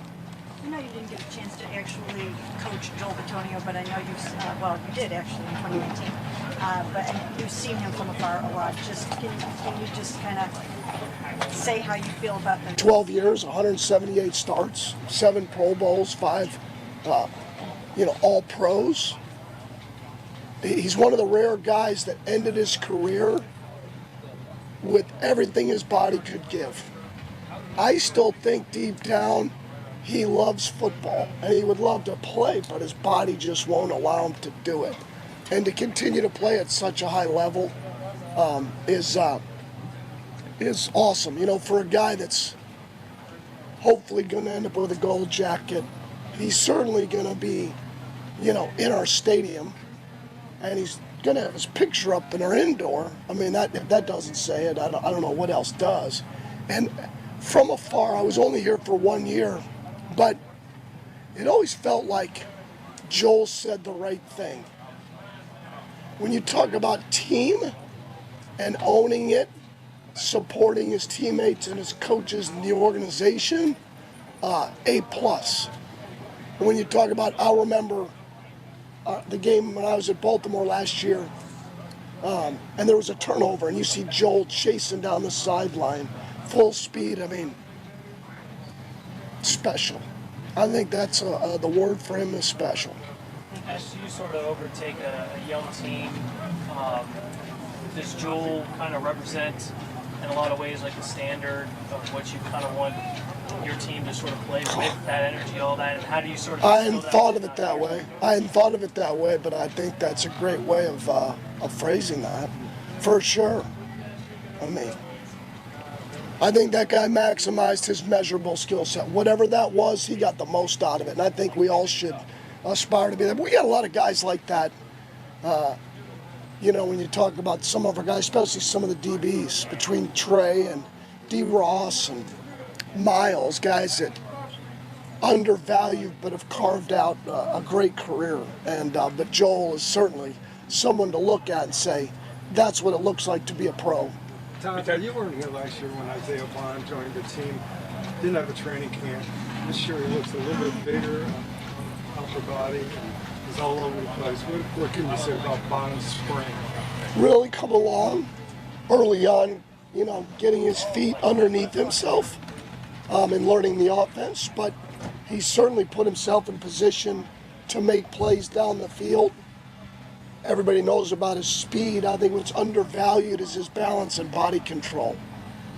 I think he gets in and out of his breaks, is able to keep his speed, and it's been fun to watch. I think he's going to continue to take steps with the way he practices. I saw KT Livingston, I think, at right guard today. Does he have a lot of experience in right guard, or why did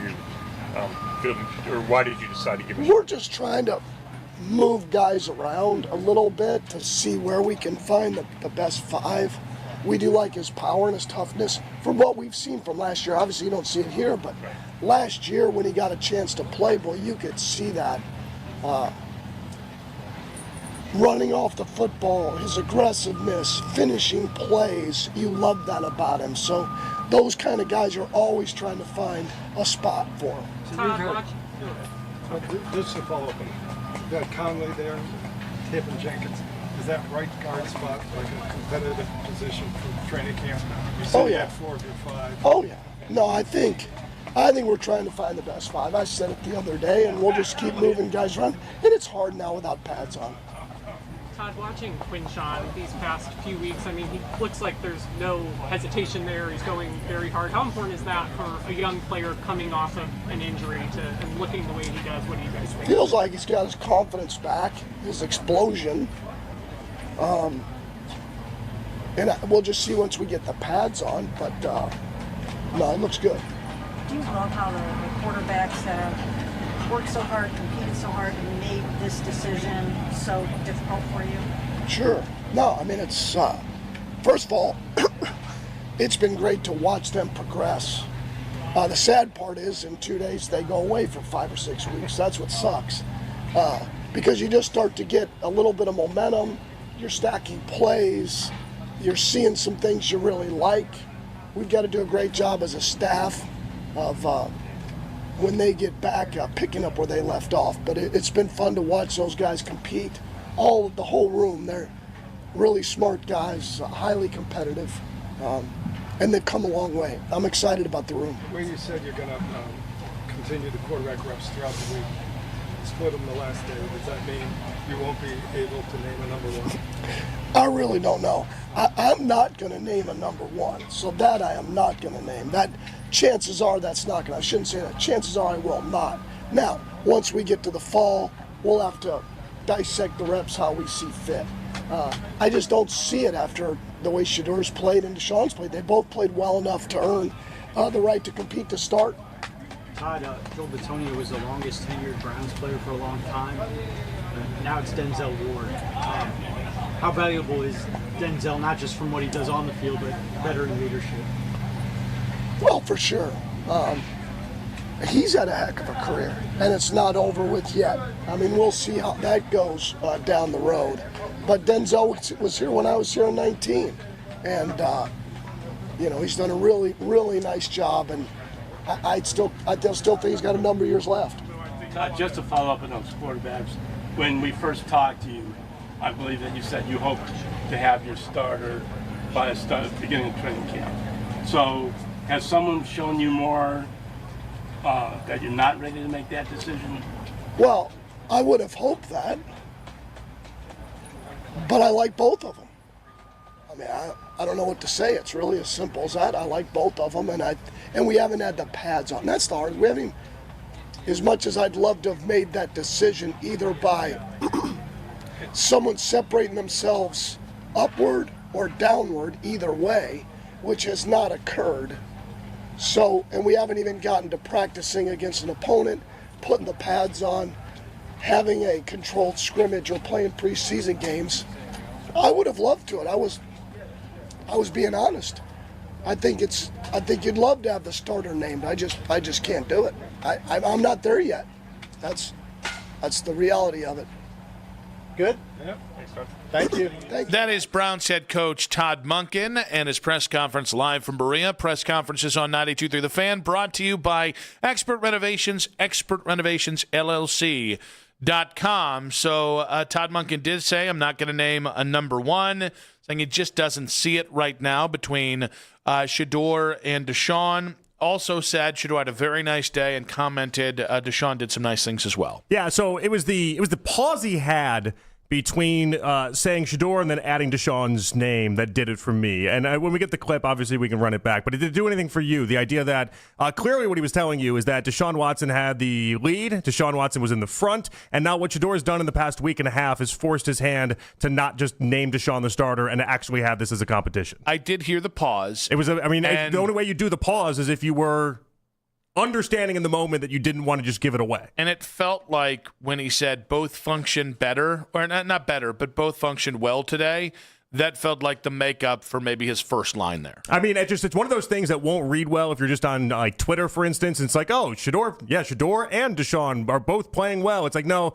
he said Shedeur and Deshaun to cover himself up because he understood in this and how he was talking in that setting in that moment. He was telling you Deshaun had the leg up. Shedeur's played well enough now to force his hand to not name a starter and to have this as a real competition. He also said the rotations for the quarterback flip back tomorrow, and then on day 3, which is Thursday, they're going to split them. So that's kind of a little update on the process they're going through.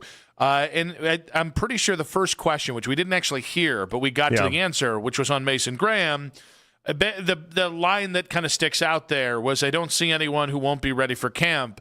And they kind of said, except him, but maybe not. So it sounded like he didn't really know yet. Yes. And then he went with the won't comment on injuries, but then did offer up some commentary on Malik Collins' injury. So it's like, is this how committed are you to not commenting on injuries during this press conference? So it's interesting that you say that because in my experience, the guys who are least comfortable talking about injuries are the older head coaches.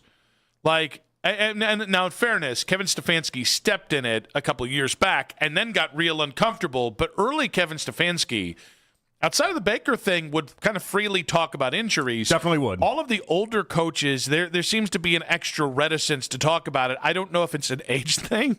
I don't know if they're worried about HIPAA violations. But does he just not want to screw it up? Is that the idea? Yeah, I think it's you don't want to be the wrong headline. I also think he just didn't want to tell us whatever he knows right now, and that's for whatever reason. And I that's where maybe you press him a little bit more. I thought there was a follow up. I guess I would say good job on the follow up, but if that's the precedent that he's setting and everyone's just going to abide by it, then okay. But also found out about KT Leviston at right guard today, saying just trying to move around to see where what we the best 5 guys we can get, but did kind of laud him on his power and kind of run blocking ability, and then a lot of love for Isaiah Bond as well. Yeah, and Bond, I mean, by all accounts, deserves it. All he's done is make big plays after big plays in this. I can't wait for Coach Riz's recap to find out exactly what he says and what he saw today. The latest on the NBA Finals, Game 3 and the fallout from it in 5 minutes on 92.3 The Fan.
seconds, apply in minutes, and get same-day coverage. No medical exams, and you can get up to $3 million worth of coverage. I'm grateful we were prepared. Get your free quote at ethos.com/radio. That's ethos.com/radio. Paid spokesperson. Time spent on application may vary. Online health questions required. In your weeknight with the best segments of the day. The Fan Rewind. Weeknights at 11.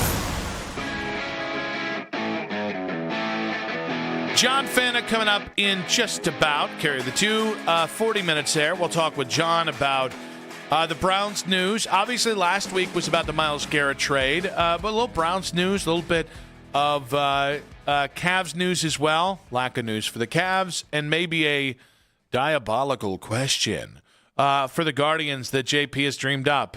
Because if people don't like it, I'm going to send them your way. I think you're going to be the only one who doesn't like it. Really? I think that's what makes me interested. It's not necessarily my opinion on it, because my opinion is going to be won't take me a long time to really come to what my answer is, but I think it will for you. All right. Well, that's coming up in about 20 minutes. We'll get Fanta's answer on it as well. Albert Breer coming up at 5:20. And, of course, with Albert, we'll talk about the quarterback competition, how big a week this is for Shedeur and Deshaun. But big night for the city of New York last night.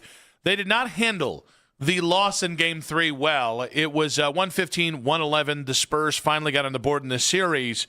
Wemby, 32. Oh, gosh, what was that? Like 32, 8 and 6. Stephon Castle, 23 points. Overall, I just think the Spurs just kind of outlasted the Knicks. I don't really think from the Knicks' perspective you should panic, but then if you watch the streets of New York, there were a lot of almost seemingly near riots for Knicks fans. Or did they riot because they like to riot, or were they rioting because they were upset? That's a really good point. It's a hobby for Knicks fans. It is a hobby. They could have just been like, well, the game's almost over. Maybe let's riot a little bit. Is rioting was the answer either way for a lot of the people in the streets of New York. Win, lose, they were gonna riot. I thought some of the commentary from Knicks fans was just loser talk. Yeah. Everything coming down to the free throw disparity, and I get why Mike Brown's got to do it. You got to go to the table and you got to make those comments. I thought Game 2 was officiated. That's one of the worst finals games I've ever seen officiated, but the Knicks won that game, so you have no gripe with that. Game 3 I thought was actually better, even though the second half free throw disparity was large. But like Mike Brown, I get why you got to complain about it. Knicks fans, that's loser mentality to be complaining about the refs in that spot. I even think Mike Brown, I understand the politicking behind it, and I know he almost has to because of how the NBA works now. I thought it was weak. Like, you're up, that's the first time you've lost since, I believe, three presidents ago. Yeah, since late April. I mean, it's been forever. So, guys, we lost. You can lose in the NBA. Like, I think that's the response. Coming out and talking about officials, and then some of the players kind of parroted that as well. It's like, you're still getting home whistles. Not Brunson, though. Brunson was very emphatic this was not the official's fault. That's why I'm a Brunson guy. That's why I'm a Brunson guy, too. Brunson he just refused to buy into that. They kept baiting him. They kept trying to get him to do that, and he was like, nope. They were not the reason why we lost that game. But that's like the series officially became interesting to me because now it becomes, all right, the Knicks haven't lost in 2 months. How do you handle this?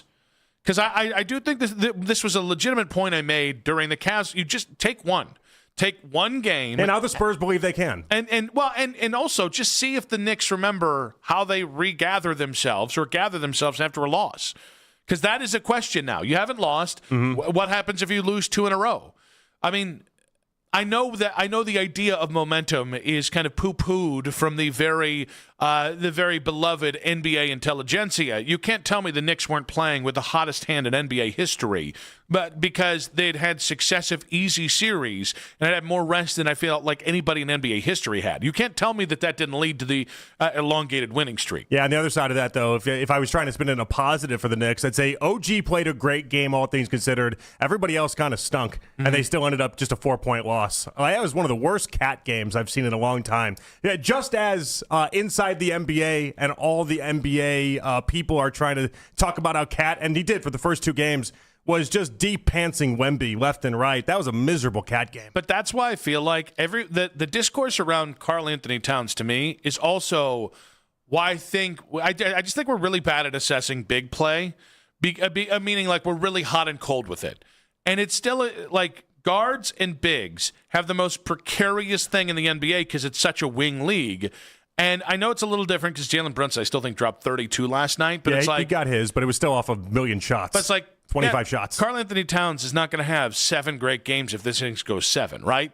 Yeah, the weird thing, though, is that he did leading up to this. Like, it was every night. It was just an epic cat performance. And you knew it was going to flip that back was and vaulting. forth. Well, and they stopped running the offense through him in that game, too, which is weird. Like, they built this whole thing about running the offense through Cat, and they stopped doing that last night. And it was just a lot that was odd about last night's game. I just think the funny thing is the same thing you said about the Knicks is the same thing I'd say about the Spurs. Like, Wemby was Wemby. Castle was efficient. He was fine. But, like, he wasn't incendiary. I thought he had a nice game. He had a nice game, but, like if you look around it, it was like, I still don't even think the Spurs have played their best game yet. That's always intriguing to me. When you finally get on the board, and Wemby had 32 points, 8 rebounds, and 6 assists. That's a really nice line. Mm-hmm. I think Dylan Harper can be better. I think Vassell can be better. Like, I still think there's so much more ceiling to get to from the Spurs. Like, it wouldn't surprise me. Like, when the Cavs fell down 0-2, I thought, man, it's going to be so hard to win for the next 5 games. You just don't have, like, where's the upside coming from? I don't feel that way about the Spurs. I'm like, the Spurs totally could rattle off. I think you still have a Vassell game. I think you still have a Dylan Harper game. I think Castle can still have a game where he's your best player. I do love, so I took in a lot of New York commentary on this game, and I just thought it was really funny how the New Yorkers themselves shifted to, is playing at Madison Square Garden actually a curse for us? As if it's like some major thing. It's like, well, think about it. And I'm listening as I'm like, all right, I'll stay. I'll amuse you guys, play with it. It's like the idea that every time anybody goes to the Garden, for Knicks players, it's kind of ho-hum because they play so many games there. But for anybody else, that's why through the history of time playing at the Garden, because it feels big and it feels like the Mecca. And when it's like it has that energy that it had last night, and it was my buddy John Jastrzemski, I should put his name on it. But he was going through this whole case about, like, this is why Kobe defeated, this is why MJ defeated us, this is why, and he's naming all these great players as if Madison Square Garden was some sort of hindrance to the Knicks in achieving great basketball. Also, last night I was thinking of Karl Anthony Towns because I've noticed this a couple times. My daughter has a Karl Anthony Towns. You met Olivia, like you saw Olivia earlier today because she's hanging out with me today at the station. Mm-hmm. So most of the time, she has kind of a higher voice, very, very sweet, very soft, and then I can make her mad, and all of a sudden it's like coming out from like her diaphragm, and she's like, "What do you want, old man?" Okay. And the only thing I can compare it to is Karl Anthony Towns, where he has his high zesty voice, and all of a sudden he'll be like, "And that's why I rebound." It's like doesn't make sense. But so basically my kid's Karl Anthony Towns. Oh, okay. Yeah. Minus $250 million. Well, there's time for that. There is. Yeah, a lot of time for that. My hope is she's the next J.K. Rowling minus the problematic stuff. Well, there we go. Yeah. Imagine paying $10,000 to sit up basically in the rafters. You're having some of the retired jersey numbers banners blocking your view, and you have that cat performance last night. Pretty funny though, right? Too zesty. Too zesty. Bring the lower voice back. One way the Guardians could show their aggressiveness at the deadline, and it's diabolical. I think more people will be split on this than JP thinks. That's in 5 minutes on 92.3 The Fan. If you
923thefan.com, or favorite The Fan on the Odyssey app for all today's headline segments. Headline sports news every 20 minutes here on 92.3 The Fan from the University Hospital Sports Desk.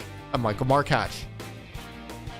You can now stream The Ken Carman Show with Anthony Lima live on the 92.3 The Fan YouTube channel every weekday from 6 till 10 a.m. Subscribe to the 92.3 The Fan YouTube page now for free. It's the 4 o'clock hour on Afternoon Drive. Have some Senka. You can listen to The Fan anytime, anywhere on the free Odyssey app or by telling your smart speaker to play 92.3 The Fan. And now you can find The Fan on YouTube, including The Ken Carman Show with Anthony Lima, 6 to 10 a.m., Baskin and Phelps, 10 a.m. to 2, Afternoon Drive. Nick Wilson, myself, Jonathan Peterlin. We go from 2 to 7 each and every weekday on The Fan's YouTube channel. Subscribe to our channel for free. Watch all the best content from your favorite shows in The Fan live and on demand now. John Fantic coming up in about 20 minutes here. Nick and Jonathan back on Afternoon Drive. We'll talk with Fanta. A potpourri of topics. A little bit of Browns quarterback talk, a little bit of Cavs offseason and what to expect there, and a little Gardos talk as well, including our next topic. Game 2 of this 3-game tilt against the Yankees. Tonight at 6:40, Garrett Cole versus Slade Ciccone. It's funny. I feel like between Slade Ciccone and Joey Cantillo. Yeah.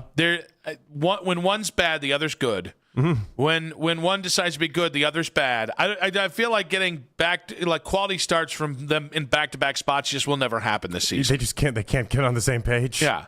And in fairness, when you've got the top 3 starters of Bybee, Messick, and Williams, you can only expect so much from your 4th and 5th guys. Yeah, I'm a little worried about Cantillo. Yeah, he was not good this week. No, and it's been 3 straight outings now, and it's just been. And then Ciccone's got the home run problem that's he's been dealing with, and that's obviously not ideal.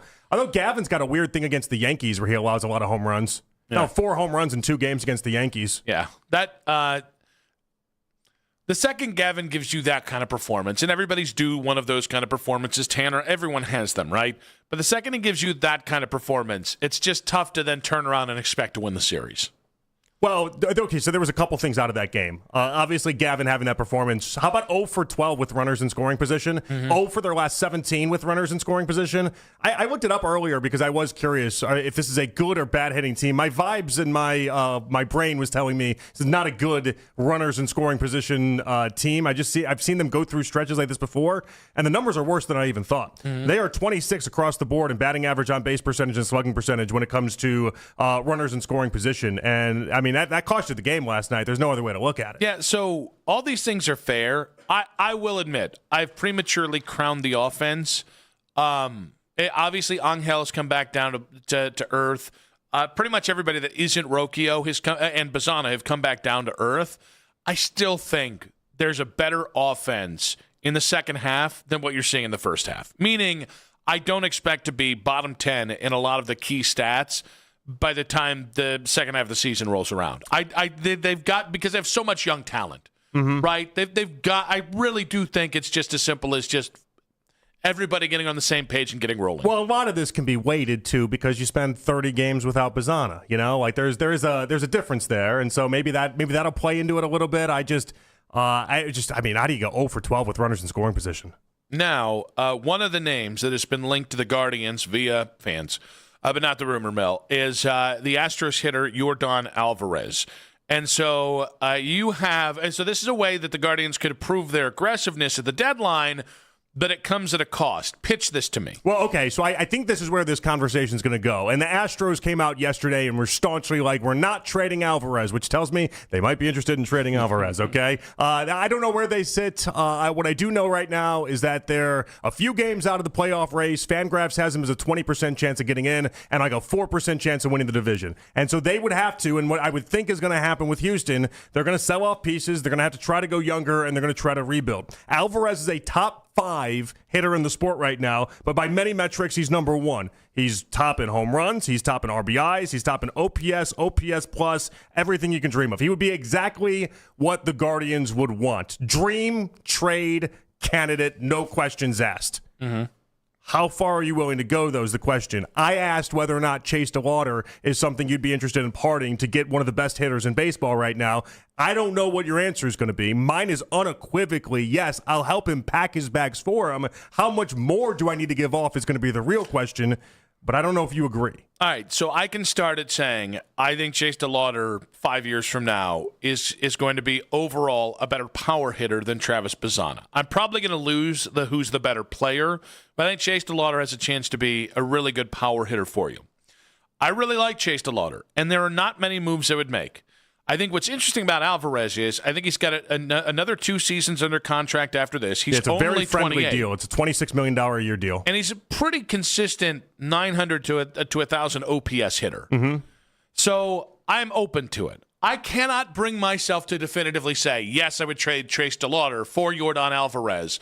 Without knowing the other pieces, I need more context. There's going to be more pieces, obviously. But I can't automatically dismiss it because Yordan Alvarez is the thing that if you're lucky, and I mean everything works out for Chase DeLauder, he stays healthy, all this other stuff, that I don't even see Chase at his absolute zenith being Yordan Alvarez. It's kind of like when I mentioned how Mobley would be 90% of Giannis if he's ever so lucky to get an offensive game together. Same storyline. Oddly enough, I was thinking a lot about the Myles Garrett trade in thinking about this because it would be, and DeLauder's obviously not what Jared Verse is. He hasn't done it long enough. He hasn't proven enough to be what Jared Verse is, but you are trying to have that example. Can I get one of the game's greats? And Alvarez is at this point. He's one of baseball's greats right now. You get one of the game's greats in service of the idea that you're giving up a valuable young player. I could see the idea, and maybe the Astros say DeLauder's injury history scares them, and we're not going to bank around DeLauder as part of this big part of this piece.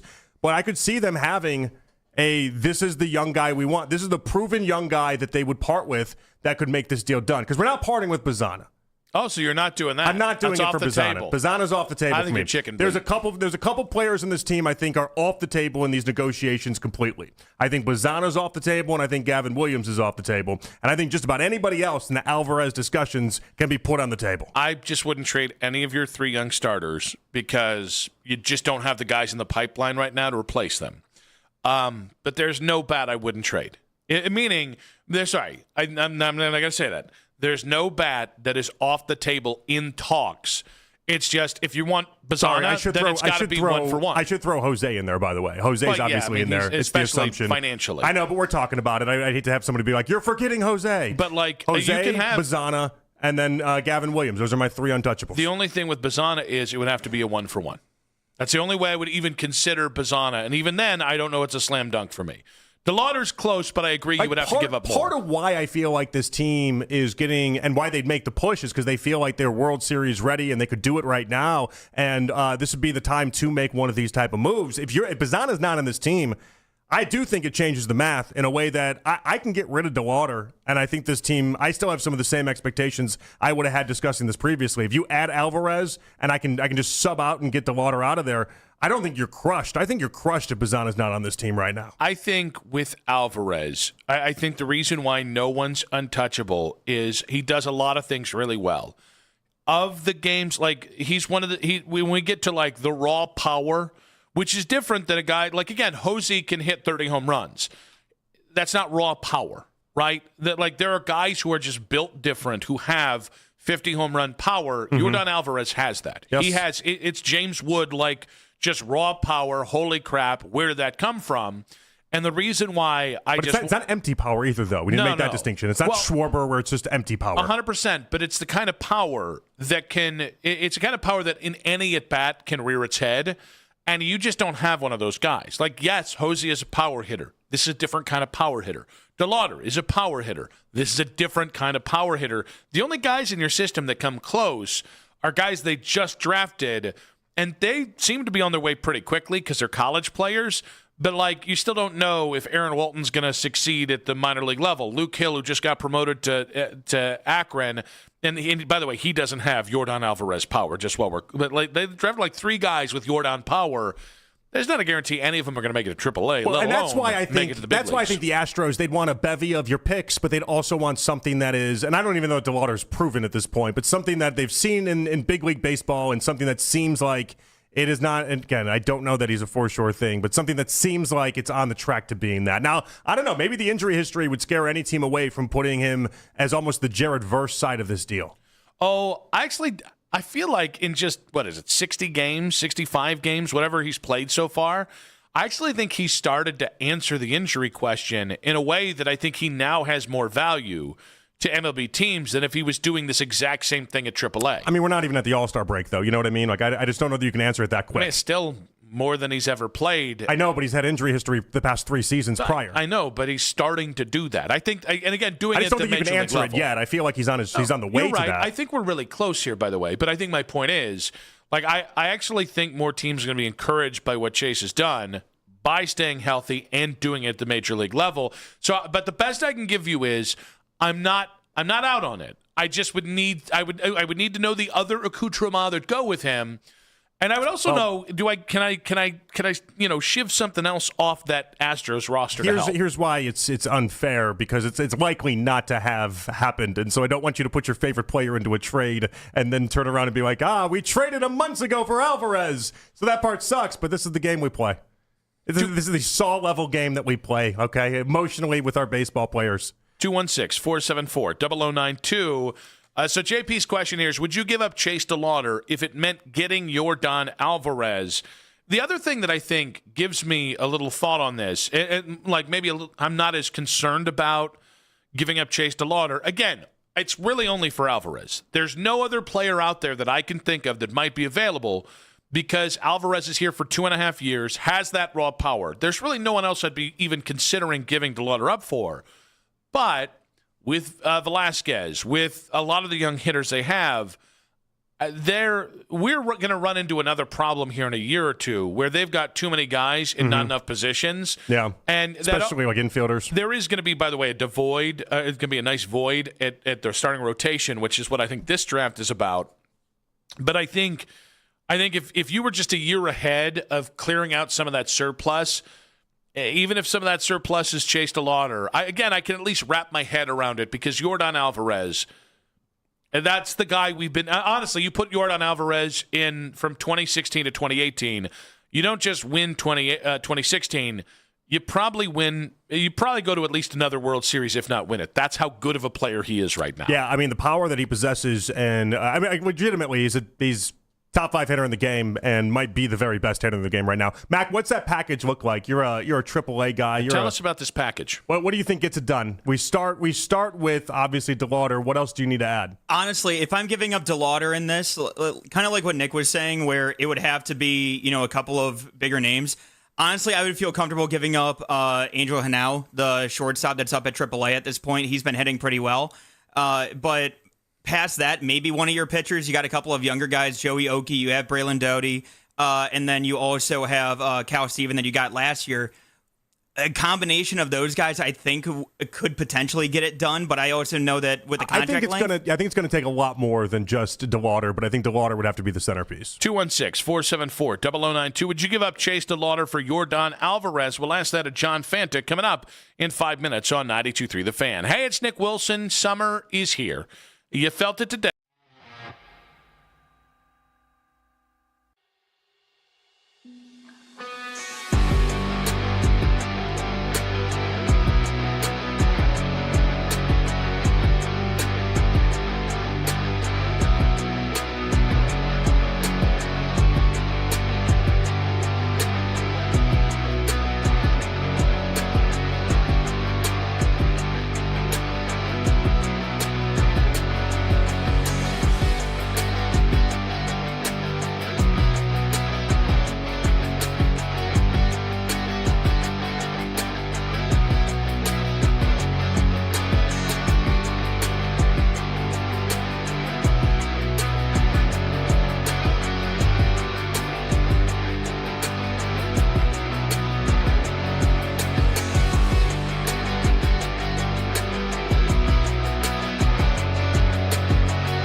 by following the Browns playlist and 92.3 The Fan on the Odyssey app. Headline sports news every 20 minutes here on 92.3 The Fan.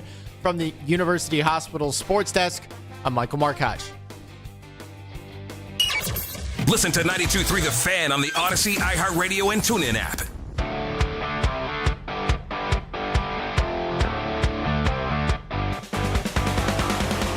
Back on Afternoon Drive, a little bit of a plan change here as we are working to get Joe Thomas on, Hall of Famer, member him, to talk about Joel Bitonio.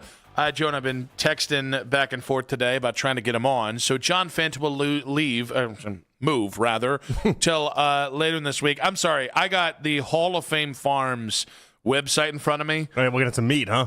We got smoked and sliced beef brisket. I don't even know what I can. I just would house that.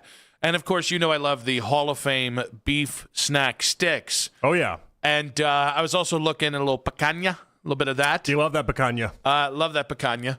But and by the way, I just realized we both say it like Trump, picanha. I just say it how you say it. Yeah, that's fair. That's fair. That's all that was. That's me just mirroring exactly how you did it. And ever since we had a caller basically follow up and say that I'm saying it wrong, it's now in my head. So that's not helping as well. But the news of the day, Joel Bitonio announcing his retirement. We'll get Joe Thomas here on the Wise Heart Right, We Make It Right, Call Kyle Wright hotline in a few moments. But I think it's going to be interesting to see just because, the Hall of Fame thing and just that, what you need is at least one media member pushing for you. Yeah. And it doesn't hurt if you've got a guy like, say, a former teammate pushing for you as well. I would imagine Joe Thomas might be the best friend Joe Bitonio can have for his Hall of Fame career. Get him on the campaign trail in order to get this thing going. It sucks. I looked at all the Pro Football Reference Hall of Fame meters and everything like that, and I love sizing this stuff up. And I told you earlier in the show, I just think he might be a Hall of Famer, but he has to wait a long time. Mm-hmm. That's the result. He's not Zach Martin. He's not Yanda. He's not one of these guys that are going to be instant yeses. And as the guard spot, it just takes a lot to get in. Jari Evans is the closest comp I can come up with. He's waiting, has been waiting for a while. That is 5 All-Pro seasons, 6 Pro Bowl seasons for Jari Evans.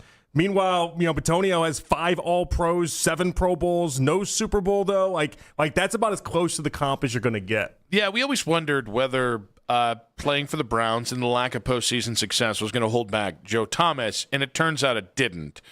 I do think it's going to impact Joe. Yeah, you're right. Think about Jari Evans, for instance. I don't want to go back to it, but one of the things he's got outside of the All-Decade team that Bitonio doesn't have is the Super Bowl championship. Mm-hmm. And so you have videos. You can find them online. It's Drew Brees just talking about how great he is and how much that mattered for that season. That type of stuff does go a long way. All right, so now we head out to the Wise Heart Right. We Make It Right. Call Kyle Wright hotline. He's a Hall of Famer.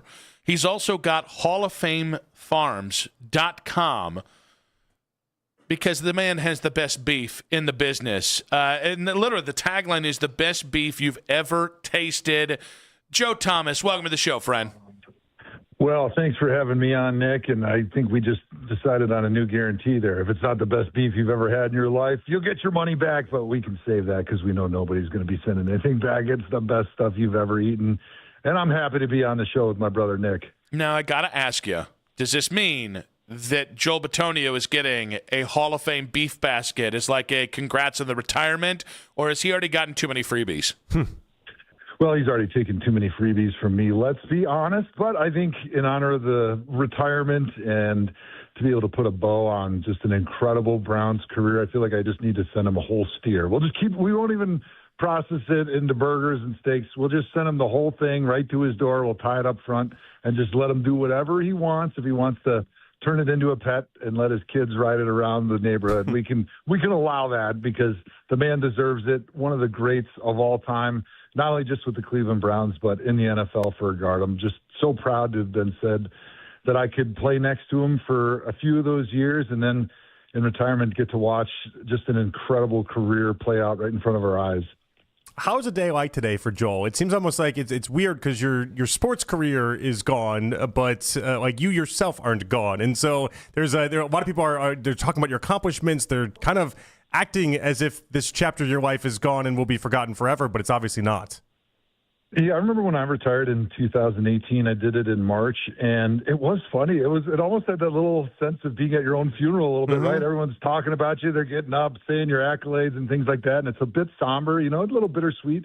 And so I'm sure it does feel a little bit weird for Joel to be hearing people talk about him and be talking about himself, which it's kind of something that's a little unique as an offensive lineman. We really aren't usually talking about ourselves unless we got a penalty or gave up the sack, fumble that lost the game. Usually we get a chance to highlight everybody else. So it's definitely a unique experience for a lineman. I think for Joel, and I remember this in my own career, like it still felt normal in the off season because you're not in the building all the time like you are during the season. And so it feels like life is kind of normal until training camp starts. Your buddies start going off to games, to practice, and you're at home. You're with the family. You're watching them on TV. That's when I think it really sinks in. Joe, I want to take you all the way back to the Dewey Slopes of 2014. You guys actually had a really nice offensive line already, and then they draft Joel Bitonio, second round. I think it was pick 35 out of Nevada. Just what were your first impressions of young Joel Bitonio, welcoming him into the offensive line room? Well, the first thing I thought was, man, we got a pretty good old line. We don't need more linemen. We need some of these other positions. How about you get us a quarterback, a receiver, a running back? But I tell you what, Joel was the best choice they possibly could have made because right from day one he shows up and he just had an amazing attitude, right? He was there, willing to work. I always say the best rookies, they come in with their eyes open and their mouth shut because they're there to learn. They're going to ask some questions. They want to find out, what can I learn from all these vets that have been around that can share that wisdom and accelerate my growth? And it didn't take long before he was that solid starter because he just picked things up so quickly, even though he started as a tackle in college. And he just was such a fantastic athlete that he made that switch over to guard, and he could run, he could hit, he could figure out that technique and dial his body in so that it was one with his hands and he could pass block. I mean, he really could do everything you could ask for, and he was a massive man, right? I remember when we were playing in 2014, Kyle Shanahan was our offensive coordinator. He wanted us to run, right? We were doing a lot of outside zone, and so he needed fast, athletic linemen, and Joel certainly fit the bill. Such an athlete that later on in his career, they bumped him out to left tackle for a little while in a pinch, and he did a pretty good job.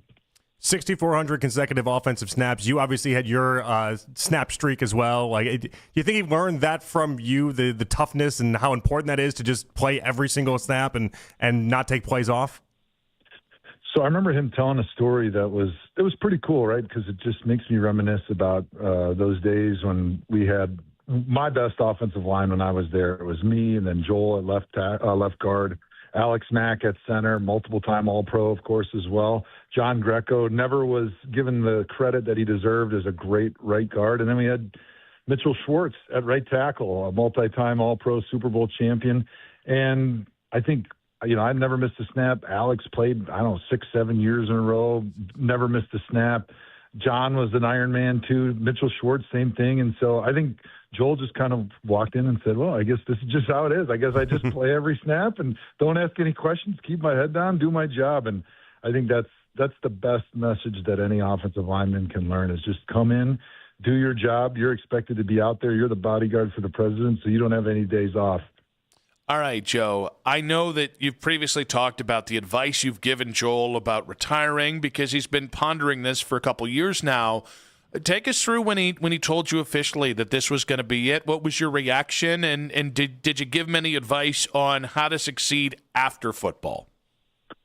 Yeah, we talked a long time last off season when he was pondering retirement, and I gave him the same wisdom that some of the older guys gave me when I was considering retirement. And they basically said, hey, man, you go through the grind of a season. It's tough. It's hard. You're exhausted mentally, physically. And it can be easy to say, you know what, I want to do something else. My body just doesn't have it anymore. But you want to play as long as you can because once it's over, it's over. You don't get those locker room moments back. You don't get another opportunity to go on that practice field with your brothers arm in arm, sacrificing personal gain for the group's success. That ability to be just an incredible servant for your offensive teammates and to be a great leader in that situation. Like the sports locker room, the football locker room especially, it's one of one. And it's what people try to recreate in every other walk of life, but it's never as good as you'll have it in the NFL. So the last thing you ever want to do is hang them up before you're ready, because you will definitely regret retiring before you're ready for the rest of your life. But you'll know when it's time. You'll know, and it'll be right. It'll feel right, because there's no consideration to do anything else, because you just don't have it anymore. And I was happy that Joel came back last year. I know it wasn't the year that he had hoped, but I thought he played some of his best football. He was clearly the best Browns offensive lineman, and I feel like for him to be able to go out with such an incredible season like he played last year, I think he's got to feel really good about how he finished. Because the one thing that I always was worried about a little bit at the end of my career, and it's one of those things you've seen guys like, Peyton Manning at the end of his career, even Tom Brady a little bit, you're kind of the last one to realize that you can't play at the level you used to. And for a competitor, for an all-pro like Joel, it's hard to go out there and not be able to play at the level that you're expecting of yourself anymore. And I think for a lot of offensive linemen that I talk to, they say, that's the big thing. You can always go and steal a paycheck for a year or two at the end of your career, but you don't want to go out like that. So I think for Joel, it was the perfect time. He's definitely ready. He played an amazing season last year, and it's time for him to transition to that next phase of life. And the advice that I give all those guys is, hey, you need to find another purpose, right? You're a young man. You're retired from the NFL, in that locker room. You're old, but you're not old when you go out there and enter civilian life. And so you got to have a purpose. You got to have something that gets you up out of bed every day. And if that purpose is self-serving, you're not going to be happy for very long. But if you can be a great servant to the people that love you in your life, your communities, give back any way you possibly can, and have that great purpose, that drive for something that you love, now that football's gone, you will feel joy every single day in retirement. And the guys that struggle are the ones that don't find that next thing that they fall in love with. You're a one-helmet guy. Joel's a one-helmet guy. We're seeing more and more. It's just harder. Myles Garrett, not a one-helmet guy now. Great players. It's not the norm to just stay with one team your entire career. Do you find, as we're seeing less and less of that, is that cooler in hindsight now to you? I know it was cool at the time, but is it cooler as it's aged in sports, where it's just incredibly rare to see what you and Joel have done? Yeah, I think you're seeing it less and less. And so every year I think it means a little bit more, especially with my bond with Cleveland. 3 of my 4 kids were born there. We lived 12 years in Cleveland, still keep a place there for when I'm back home, working Browns games, seeing my guys at training camp, handing out my Hall of Fame beef sticks to all my boys in the media on the sideline. And it's just so special to know that, my heart is not conflicted. I didn't have 6 or 7 wives, right? I had one. I had one girl the whole time. I stayed in Cleveland, one helmet, and you're always tied, and your legacy is always linked with that fan base, with that team. And that's really, really special. I think it's something that maybe you don't always appreciate when you're playing for whatever reason, but the more you're away from it, the more you see great players who either leave voluntarily or, like Myles, get traded. You just appreciate the rareness and the specialness of being able to do it in front of one fan base your whole career. So I'm not a Hall of Famer. I know that's going to shock you there in any way. Not yet. Not yet. That's fair. I got time. I still got some eligibility left as well. Just waiting for that chance. I do want to know, though, I know media members can lobby for players and personnel when the big votes are coming up in the Hall of Fame. I don't know, can players go to the voters themselves and kind of lobby for a player? I'm asking if you're going to lobby for Joel to get to the Hall of Fame, basically. Yeah, I appreciate the long-winded question, but I'm absolutely going to be lobbying for Joel. Now, it's a good question because, everyone's got the voters. I think there's, one from each city, beat writer, and then there's a few floats, I guess you'd call it, that get to be part of that process. And the cool thing is, for me, as more guys that I played against get a chance to get up for the Pro Bowl the Hall of Fame, I get asked by a lot of the writers in their hometown. So like Luke Kuechly last year, Dwight Freeney a couple years ago, DeMarcus Ware my year, where you get an opportunity to kind of pitch your case and tell them, hey, why do you think this guy is worthy of the Hall of Fame?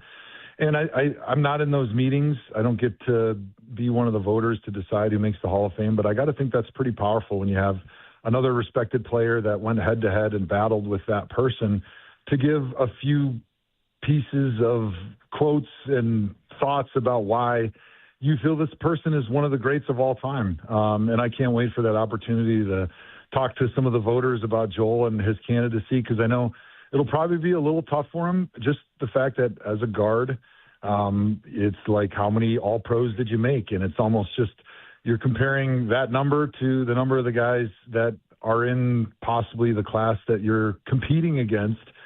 And it's challenging if you don't have that Super Bowl, if you don't have something that really differentiates yourself. But I'm going to encourage him, just watch the tape, talk to guys that he played against, talk to the Aaron Donalds, talk to those other great defensive linemen, and just ask him, hey, who do you think the best guards you ever played with were and played against? And I guarantee Joel's name is going to be coming off the lips of every single one of those defensive linemen that played in his generation.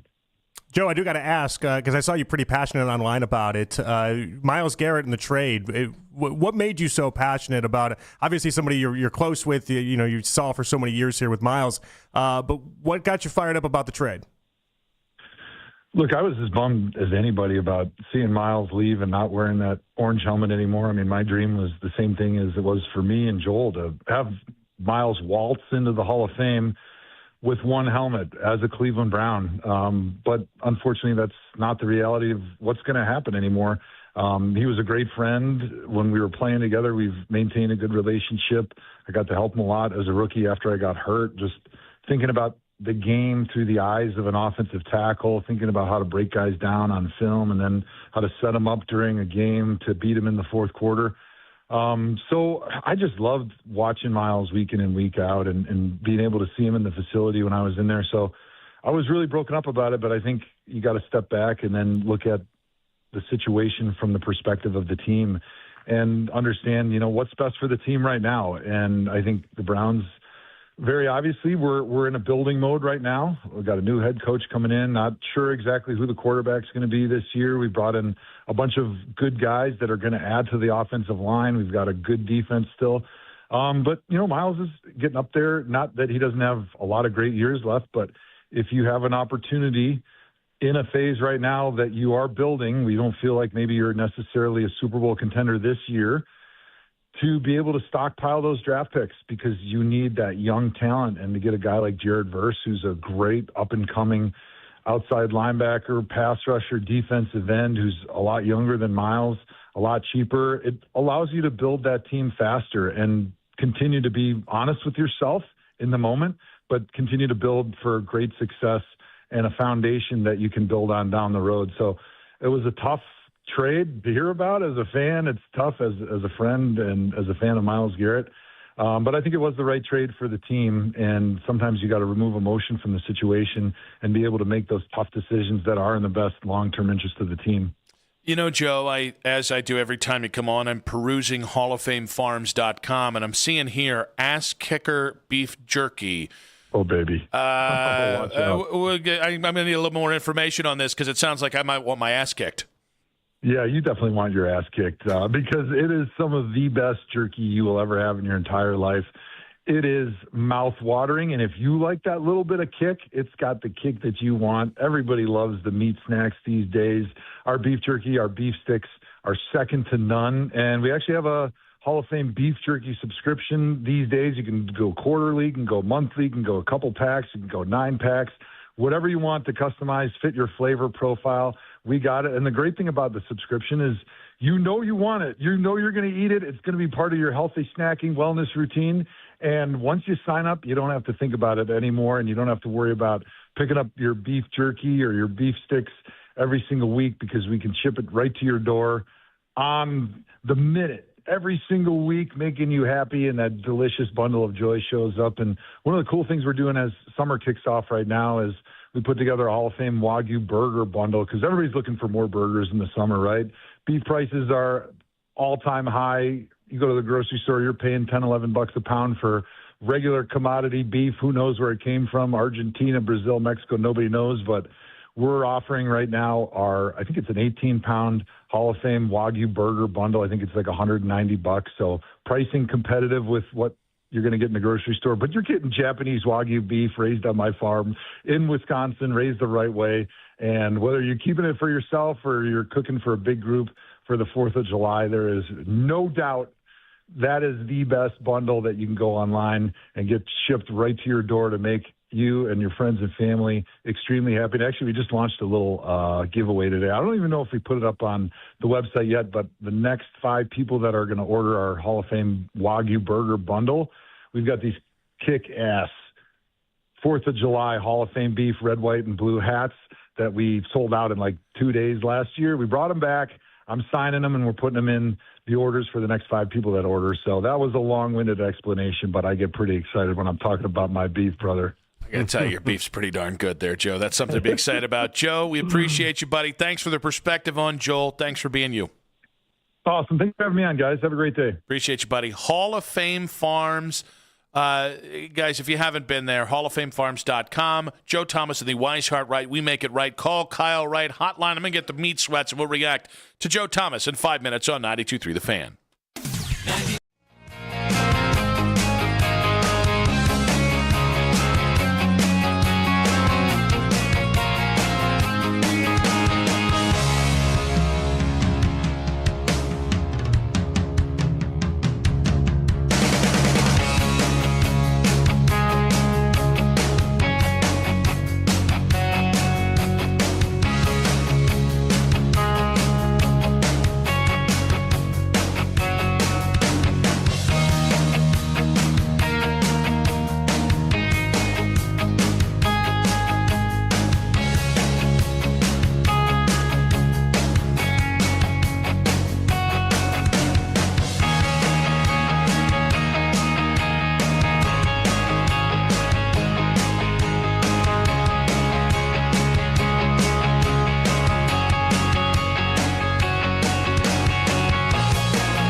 For prescribing information, call 1-833-256-2748 or learn more at Amvuttra.com. Ask your doctor about Amvuttra for ATTRCM.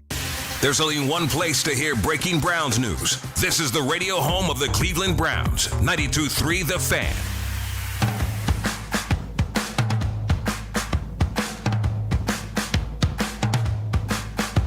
The man deserves it. One of the greats of all time, not only just with the Cleveland Browns, but in the NFL for a guard. I'm just so proud to have been said that I could play next to him for a few of those years and then in retirement get to watch just an incredible career play out right in front of our eyes. That was Joe Thomas, Hall of Famer. Remember him talking about Joel Bitonio. And probably my favorite thing, and it's something that with all the myriad of NFL and NBA podcasts, guys love to talk about guys they hated or hated playing, grudge kind of moments. Yeah. One of my favorite things is just hearing like why you loved other guys you played with and kind of hearing him reminisce about Joel and what he was like as a young player and hearing him about what I really do think is the best offensive line I've ever seen play, which is Joe, Joel, Alex, John, and then Mitchell Schwartz. Yeah. Like that to me is that to me is the best part about pro football is even amidst the money and the nonsense and the way that the game changes from maybe when you play in college and certainly in high school. There's something pure about when you really have special teammates like that, when you're afforded what Joe, Joel, and those guys were afforded. Yeah, I mean, I don't think it's an accident that Joel had 6,500 consecutive offensive snaps, and it's like, well, look around him. Yeah. Like, he learned that from, and everyone's like, oh, you don't just learn that. I think you can. I think you can learn that, hey, if I got to play through some stuff, this isn't just something I can take off. There's pride in playing every single snap, and that clearly starts with Joe and everyone else that was on that line. I mean, I think if you really want to get to, and I know, I mean, they bounced back 2020. You have the win against Pittsburgh. If I still think one of the reasons why tanking was so abhorrent, like it's there's one thing about getting the number one pick. There's another thing about being unwatchable. I trace it back to the 2016 offseason, losing Mitchell Schwartz, which was on the Brown side of things, losing Alex Mack, which was just Alex refusing to lose anymore, and then obviously went to Atlanta, went right to the Super Bowl. I think that was the pivotal moment. That was the sliding glass door where it's like they got there. Like once again in like 2020 through 2023, you found it again. Yeah. But you're lucky to have two of those different offensive lines within a 10-year period. Yeah, I don't think it was an accident that Joel and it's funny. Baker Mayfield's name came up within I think the first 5 words of his statement that he put out to the Browns website today, and he talked about the defining moment of his career, not being an All-Pro or a Pro Bowl. It was Baker Mayfield's playoff clinching first down against Pittsburgh in 2020. It's like of all the things because remember he didn't play in the playoff game, but the playoff clinching moment that was the one that's set for Joel, and it's just like there's a part of me that just feels, we talk about empathy all the time on this show. Like I just feel sad that that's what that is. And I wanted to ask Joe, like, what do you think about that? Is that sad to you? But that's more than Joe ever got. Yeah, it's weird because I don't like putting the epitaph on the headstone of somebody else's career. Because when it comes to football players, when you just put it in, well, you had, 2 winning seasons, you had 2 playoff seasons and 1 playoff win in 12 years in the NFL. I think you demean, when we talk about an individual player, I think it's one of the downside of ring culture and how we talk about sports. We do start to demean some of these guys' careers. So, I just think it highlights, though. I think it highlights how great you can be on some teams that maybe weren't the greatest. Well, no, but I think that is the catch-22 of it. Like, you have to espouse, like, how hard – it's got to be harder to continue to hold yourself to a high standard in that scenario versus if you're on the New England freaking isn't that Patriots. basically what Wyatt Teller told everyone in that interview with our buddies, in Houston? It was like, hey, yeah, it's really hard to get up and make sure that you're excited and to play every game like it's your last when not only do you think you got 5 more years left in the league, but you also think you want to play for a Super Bowl contender one day, and you're not doing that here. I do think there was just something about today that was like, all right, it was the final nail in what was, right? Of Joel, of Baker, of Denzel, even though I know Denzel's still here, but Myles Garrett, David Njoku, Wyatt Teller. I know Tretter's been gone for about 4 years now, but even going as far back as Joe, it doesn't mean that it's a bad thing. And I do think the future looks really, really bright from where we're standing with the Browns. If you can just figure something out of the quarterback spot, looking at you, Shador, please do it for us. Or just anybody at this point. But, like, it's also bittersweet because you're like, man, I'm ready for the turning of the page. I like that this is now, we're transitioning from that. While acknowledging how great these guys are, the idea that Joe Bitonio, when I'm ranking out the best players since 99, is easily in the top 5. Like, I'm ready to turn the page. I'm ready when we do the top 20 or top 5 players from, let's say, 2026 and on, I'm ready for it to not be as many Joel Bitonios in there and more, I don't know. I'd be more ready. There's no nicer way to put that, but you know what I'm getting at. I was just going to say I'd be more ready if I was certain that they were going to pull this off. I think they will. I really do think they've got a nice roster, but I'm still not certain when you're signing off for Joe Thomas and Joel Bitonio and Wyatt Teller and David Njoku and Miles and eventually Denzel.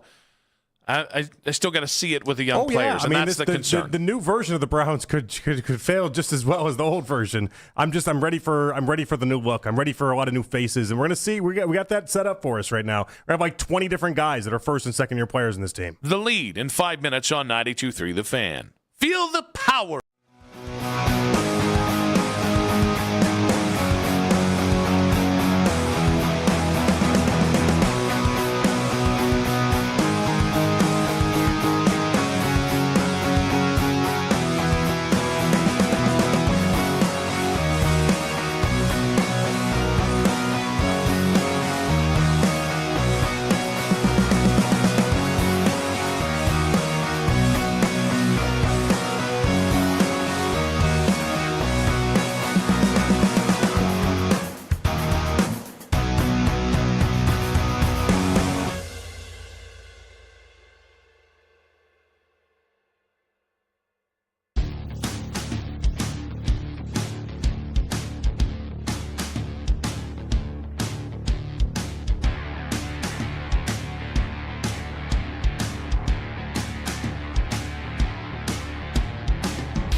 is this? I did not think he was coming back. Yeah, I thought we had kind of written this off a while ago. I didn't know anything. It wasn't like I was sitting there like, oh yeah, I've been texting Joel. No, I didn't know that. I'm just pointing out I did not expect him to be coming back. The Ken Carman Show with Anthony Lima. Weekday mornings starting at 6 a.m. We are Sports Radio 92.3 The Fan. It's 5 o'clock on The Fan, and it's time for The Lead with Nick Wilson and Jonathan Peterlin on Afternoon Drive. Great promo there. Nick and JP back on Afternoon Drive. We got Albert Breer coming up in about 20 minutes. We'll talk the retirement of Joel Bitonio. Also get his thoughts on the Browns quarterback battle, some of the latest NFL news as well. I actually am curious to get his take on the Sorsby situation, which we have seen everybody in the media tweet quite a bit about. But let's go ahead and get to the lead. Joel Bitonio announced his retirement today after playing 12 years with the Cleveland Browns. He spoke with the media today and talked about spending his entire career in one helmet. I was always appreciative of the team drafting you. You know, I got picked in the second round, and I played here. And early in my career, they trusted me, even though I know I was injury. You know, Mr. Haslam, said like there was a question, and I wanted to always prove him right. And by the time we got things rolling, where we made the playoffs and we're having these runs, I was kind of in, year 7, 8, 9 in my career. And by that point, like, you're so committed, you put in so much work here. I was ready to see it through, and I was ready to see, the ultimate goal was to win a Super Bowl, and that was my goal here. But once you get through it, like, for me, I could never just picture myself in a different uniform. Yeah, I mean, obviously, it's a weird thing. We talked about it with Joe Thomas as well, that idea that a day like today, it's almost like a living funeral. Where people, they just say really nice things about you. They talk about you and your accomplishments. They go over everything, and then it's just like you're just kind of witnessing all of it, and then you give your speech as well. That's got to be a weird feeling, all things considered. Yeah, and Joe did a great job at kind of talking about how rare it is that guys play in one helmet anymore. I think that's probably at the heart of why I was disappointed about Miles. I always felt like Myles Garrett should be a one-helmet guy. And I know Myles had different designs, and I know that maybe Myles, because of, who Myles is, maybe gets treated a little bit differently there.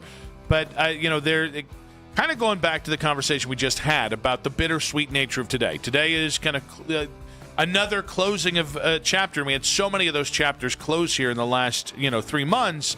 And I think maybe some of the bittersweetness is coming from the fact of I look around this roster and I don't know who the next guy that's going to be a one-helmet player, or if there's even one of those guys right now on your team. Denzel Ward, maybe? I don't know. Like maybe? I just we'll see what happens like 7 weeks into the season. That's kind of what I was going to say is unless the Browns are good this year, I would almost expect that it's common sense that he's on the market. I think that is the only piece you might trade, him and maybe Malik, if this team ends up being worse than we thought. All right, so I'm looking over the offense. Nobody on the offensive side of the ball would even qualify, except for Harold Fannin, maybe like 15 years from now. Spencer Fano, 12 years from now. Judkins, I guess, in the same boat as Fannin. Like outside of like the first and second year guys, I'm trying to figure out who would even qualify outside of, and then defensively, it's Denzel and. Yeah, I mean that's it. That's not there. There's nothing. It's just not even. It's not even really a conversation. That part does suck. That part does kind of disappear. But we've seen this in sports now more and more. It just feels like you're just not seeing guys that get to stay with one team for their entire career. But there is something special to it. I do wonder how that changes with just how much the salary cap is ballooning in the next 10 years. I do think this is something that ebbs and flows especially in the NFL. But Well, don't you have to have the right intersection of you have to be good enough to get it, first off, drafted and then paid the second contract. Mm-hmm. So after year 4 or year 5, you get paid the second contract. And then also you have to find a way to stay competitive right around the time you'd be then getting your third contract if you then do. And so, there's just a lot that has to work in the team's favor and the player's favor in order to see this happen. And you need organizational continuity. If you'd asked me in 2012, I would have thought DeQuell Jackson was a one-helmet guy. And then I think it was 3 years at the end of his career in Indianapolis. Because a new regime came in and was like, you're older, you're injury-prone, and we don't pay for leadership, so bye. I mean, honestly, that's one of the more impressive parts when we talk about Joel and even Joe is that they went through so many different head coaches and so many different GMs and turnover, and they still had every person at every stop. Every head coach was like, yeah, we want Joel Bitonio here. Like that is hard. That's hard to have that happen. Joe Thomas did join us last hour. He talked about his playing days with Joe Bitonio and why he's deserving of being in the Hall of Fame.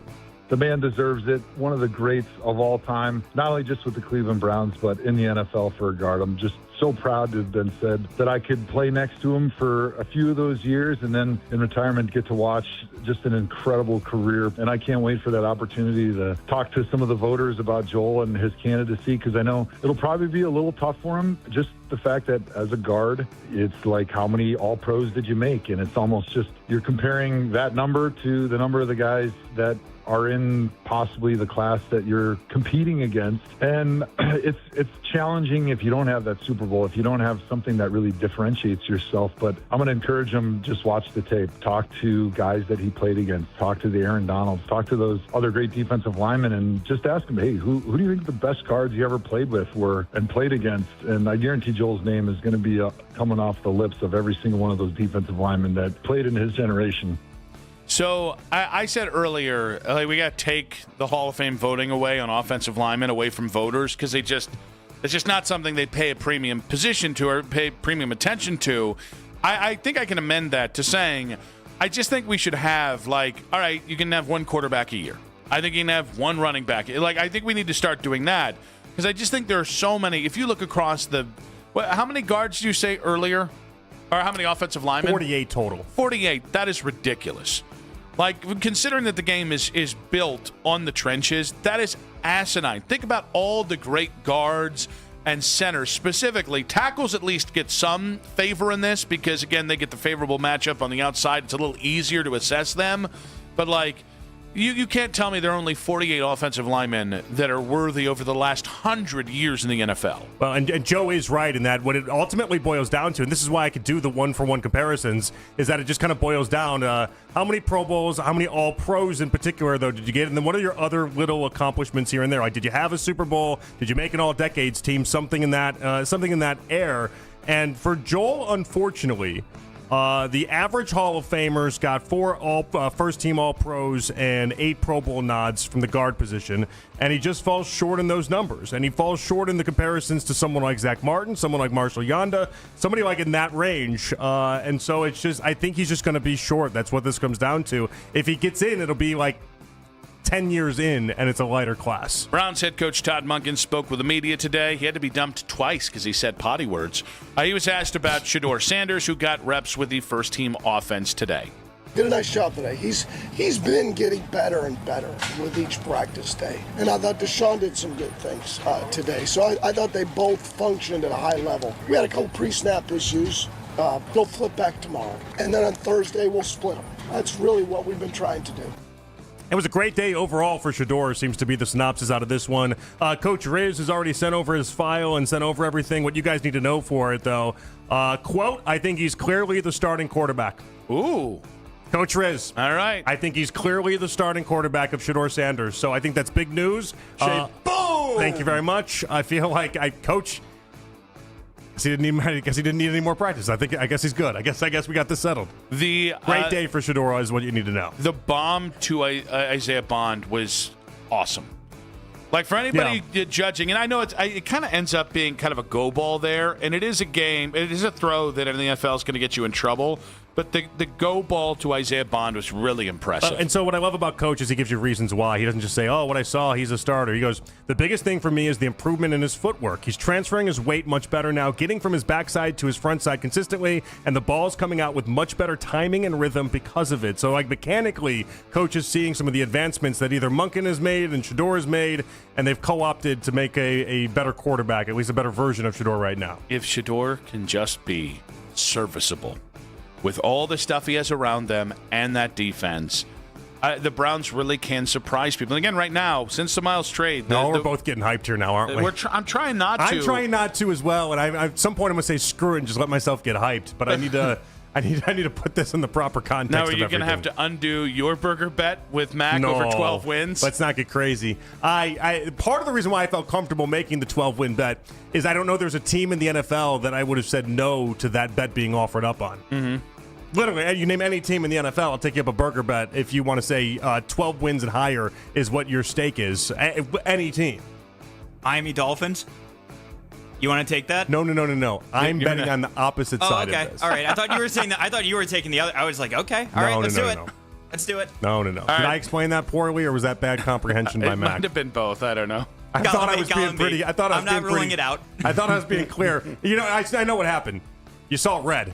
You saw a burger bet, and you wanted to pounce. We'll get you back to even. Don't you worry about it.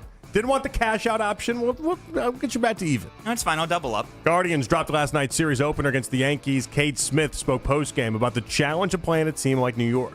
Every game we played with them has been gritty. They're a good team over there. We're a good team here. Like, we play the game the right way. Like, it's going to be a war of attrition to go out there and win. But I mean, that's what we all work for. That's what we've spent months and months leading up to this point to be able to be here and go out and compete with that kind of dedication and persistence for however many innings it takes each time.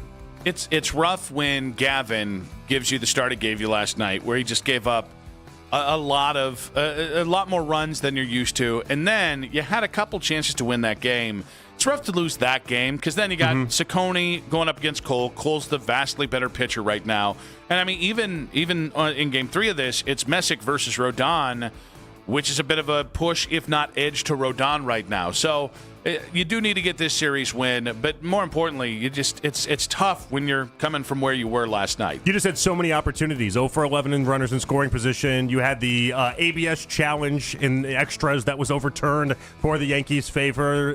There was so many things. It's just a game. It's a game that you feel like you should have won. That's ultimately it. And Gavin just keeps allowing these home runs to the Yankees. 4 now in the last 2 starts. How about Angel Martinez, though? That's my guy. 10th home run on the season. He had 11 all of last year. The 414-foot home run he had was 7 feet longer than the furthest home run he's ever had in his career.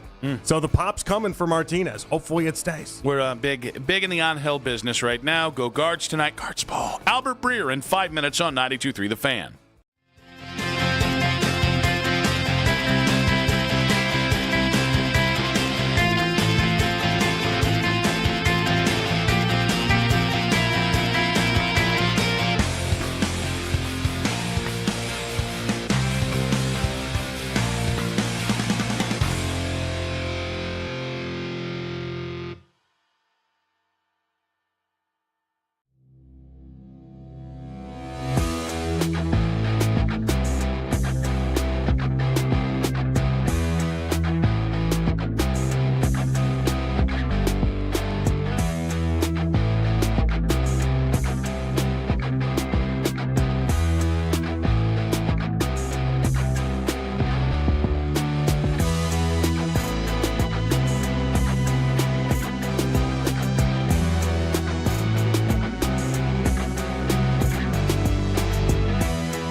from the day before. Headline Sports News every 20 minutes here on 92.3 The Fan. From the University Hospital Sports Desk, I'm Michael Markoch. Your mornings are about to change with 92.3 The Fan. We're going local at 5 a.m. It's the Fan Warm-Up Show with Jeff Thomas. All the latest from the night before in Cleveland sports and getting your day started even earlier. We are Sports Radio 92.3 The Fan. Back on Afternoon Drive, Nick Wilson, Jonathan Peterlin with ya. The Tuesday show rolls along. Words hard, me, Nick. Joe Bitonio retiring today. We got some interesting updates on the quarterback position to talk. All these many things, the big NFL storylines as well. We head out to the Wise Heart Right, We Make It Right. Call Kyle Wright hotline and welcome on of the MMQB. Albert Breer joining us right now. Albert, happy Tuesday, sir. What's up, guys? How we doing? Oh, we're just doing the mini camp thing, and I've given myself a chance to overreact to the seesaw from one game to the next, or one day to the next, because quite frankly, this feels like it's a lot of fun right now, and I'm having a lot of fun with the emotional turbulence going from one quarterback to another on any given day. Yeah, it's an interesting time of year, and there's a lot of overreaction that goes on. Guys aren't wearing pads yet. You don't know on a day-to-day basis what they're trying to test them on, and I think this one still has a little ways to go. But I know it's not going to stop anybody from charting completions and attempts and touchdowns and interceptions and all of that. So I don't know how much that stuff means, but I know we're going to get that sort of stuff out of Cleveland, and I know. All the reporters there, and there are a lot of good reporters there, veterans at taking that stuff down. Yeah, it's interesting. My read on it, Albert, is it feels like the Browns came in there with the idea that Deshaun was going to win this job, and now in the past week and a half or so, they're more open to the idea that Shedor's progressed, and Shedeur looks better than maybe even they suspected. I don't know what your read on it is, but I'm curious to find out if you think that's anywhere close to right. Yeah, I mean, my read is these things go back and forth a little bit. Like I've always... And I think I've been consistent with this. I just think, it's really important the Browns get a read on the quarterback position as a whole coming out of this year. And I just think logistically it's easier to go from Deshaun Watson to Shedeur Sanders than the other way around. And I think if there is still something there with Deshaun. And that he has been doing the right things this offseason, then you want to give him a shot and see what there is there before, you're likely to let him go after the year. Whereas with Shedeur, get him under contract for another 2 years after this one. Yes, you want to see what you've got, but I think there's a little bit less urgency on it. So, I would tell you this, I still think there's a pretty damn good chance that the quarterback for 2027 and going forward isn't on the roster yet. But the challenge for Todd Monken and his staff is going to be, how do we, get the best assessment of the quarterbacks on our roster? And the best way to do that is to give each guy the fairest chance to win the job and then to keep the job when they have it.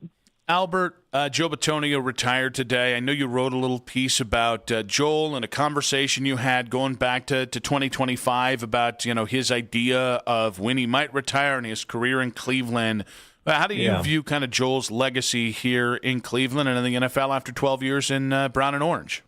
Yeah, I just I think it's just an unbelievable example of a guy who answered the bell every week, didn't complain about where he was at, really wanted to make a difference in the city that he was in. And the cool thing is, I think really put value in being a guy who only put on one helmet, only wore one jersey, over the 12 years he was in the league. So, my experience with him was great. I thought he was, a real pro and, somebody who, when things got rocky, and it happened a lot, over his 14 years, he was kind of like one of the steady forces in that locker room. Captain 6 times.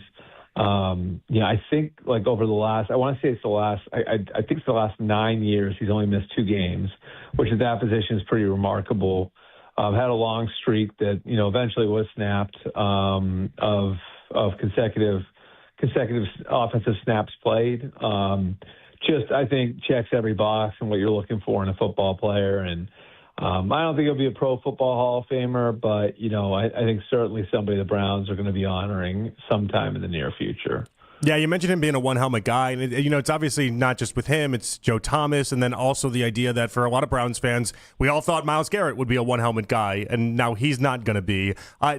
Do you find that interesting? Is that idea changing at least? Just one helmet the entire career, and how much maybe, I don't know, 20 years from now, 25 years from now, it would be like nobody is that guy. Nobody does that.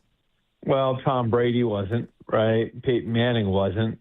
Drew Brees was not either. I had to think about that for a second, but of course he was the Chargers at the beginning of his career. Matthew Stafford isn't. We'll see with Mahomes. But it's becoming increasingly more and more rare, so you do have your guys, like Eli Manning, Phillip Rivers, Ben Roethlisberger. There are a few guys that have made it through their careers and only played for one team. But even the best, you see a lot of variance in whether or not those guys wind up sticking it out at the end. And so I think there's a bunch of different reasons for that. Number one, I think it's there's more avenues to guys being moved now. I think there's more aggression from general managers in general, both in trading guys away and trading for guys. So there are more avenues to guys changing teams, even the elite of the elite, So I think there's a bunch of different reasons for it. But again, if we're in an environment where Peyton Manning and Tom Brady didn't finish their careers as Colts and Patriots, then, I think, it certainly stands to reason that anybody would be subject to that environment. And it also opens up the idea for some of these guys that maybe the best thing for me is to go somewhere else at the end of my career if I'm not winning the way that I had hoped I would. Albert, I was kind of shocked, given that the NFL's been around for over 100 years, that in the Pro Football Hall of Fame, there are 48 offensive linemen and just 17 guards. And even more so, you look at the guard spot, I think there's 3 or 4 in the last 15 years. And this is not to besmirch other positions, but it just feels like it's not equitable considering how many offensive linemen play and how many good offensive linemen we've seen come through the NFL. What do you make of Joel's kind of Hall of Fame case? Well, I would say there's a reason for that, right? It's probably the same thing as safety and corner, if I want to come up with an example for it, right? Which is, I think safety is seen as the guys who can't play corner, right? Guards and centers are seen as the guys who can't play tackle, and whether that's fair or not, I think that's, you see how they're drafted, you see how they're paid. I think because of that dynamic, you have to be that much better at those positions, at a non-premium position, to stand out enough to become a Hall of Famer. I think it also exists on the defensive line. There are far more edge players than there are defensive tackles. And I don't even know that that's fair, because a really disruptive defensive tackle like an Aaron Donald or a Chris Jones can make a bigger impact than a D-end ever could, So that dynamic definitely exists. And I think, what it equates to is, I would say at corner, right, or at tackle, if you were top 5 at that position over the course of a decade, you have a really good Hall of Fame shot. Where I think at a position like a guard or a safety, you pretty much have to have been the best player in the league at that position for an extended period of time, right? And you look at the safeties and it makes sense, right? So the safeties that have gotten in, they're guys like, Troy Polamalu and Ed Reed and John Lynch, guys who were considered the top of the top. I would say the same thing, with the guards. I'm trying to think, I'm racking my brain right now, but the guys who I think would have a chance to get in now, that are the same era as Joel, would probably be Quentin Nelson, Zach Martin. There aren't very many of them. Yeah, I threw Yonda in there as well. Yeah, Yonda would have a case, but there aren't very many of them. You know what I mean? And I think it's just kind of whether that's perception, the importance of the position, whatever it is, I do think it's harder for a guard or a center to get in than it is a tackle. I think to get in at one of those positions, you have to be perceived as like you were the best player in the league at the position. Yeah, sadly, like Albert, I came up with Jari Evans is like if he gets in, four-time first-team All-Pro, made a second-team All-Pro as well, but 6-time Pro Bowler. If he gets in, and he's got the Super Bowl nod that we've discussed already, if he gets in, maybe it paves the way for Joel. But someone like Joel is probably like, I don't know, a 10-year wait list, and then like maybe, just maybe. Yeah, I mean, I'm looking at the list now, guys, and hopefully AI isn't screwing me here on Google. But AI is just historically awful when it comes to sports stuff, by the way. Yeah. Well, I mean, but I look at the names like John Hanna, Larry Allen, Gene Upshaw, Alan Faneca, Steve Hutchinson. I mean, like those are guys that were considered like the best player in the league. You know what I mean? Like at their position. So, like, I think that's just, again, whether that's fair or not. And I by the way, I'm a small hall guy. Like I think it should be hard to get in, you know, like I think it should be really difficult to get in. And, whether you think it's right or not, and I don't think it's that much easier to get in at tackle, but I think there's a little bit more leniency for that position than there is at guard. Albert, yesterday was an interesting day on the Brennan Sorsby front. This week in general, all the outrage and all the, I think even in your piece you talked about how just one-sided it was, or rather how unanimous everyone was in the way they viewed the injunction that Brennan Sorsby got. So I want to fast forward a year from now, and let's say he does what he's supposed to do. He plays really good football at Texas Tech. There's no more gambling issues here. How much does a year help how the View will treat Brennan Sorsby, or how the league will treat Brennan Sorsby a year from now? I think there's a good chance somebody would have spent a second-round pick on him in the supplemental draft if they had turned down his request for the injunction. Which, I mean, I don't even know. I'm not sure that this really helps him that much, to be honest with you. I think this went from a story that a lot of us knew about to now a story that everybody knows about, and his season's going to be a circus. I mean, I think he plays at Nippert Stadium in Cincinnati in October. Is that right? Can you guys look that up? So, if that isn't Pete Rose Day in Cincinnati, and you know what I mean? And that's where he transferred from. So, but that's what his season's going to be, right? That's what the whole season's going to be for him. So, I'm interested to see the way that all of that goes. But from an ability standpoint, I think he's right up there with, Dante Moore at Oregon, Arch Manning at Texas, C.J. Carr at Notre Dame, Julian Sain at Ohio State, Lenora Sellers at South Carolina. There are a lot of them this year. It's a crowded group, but just from a physical ability standpoint, there are plenty of NFL people that I know you guys would respect if you knew who was telling me this, that think he's got a chance to be a top 5 pick. It's October 24th. Yeah, there you go.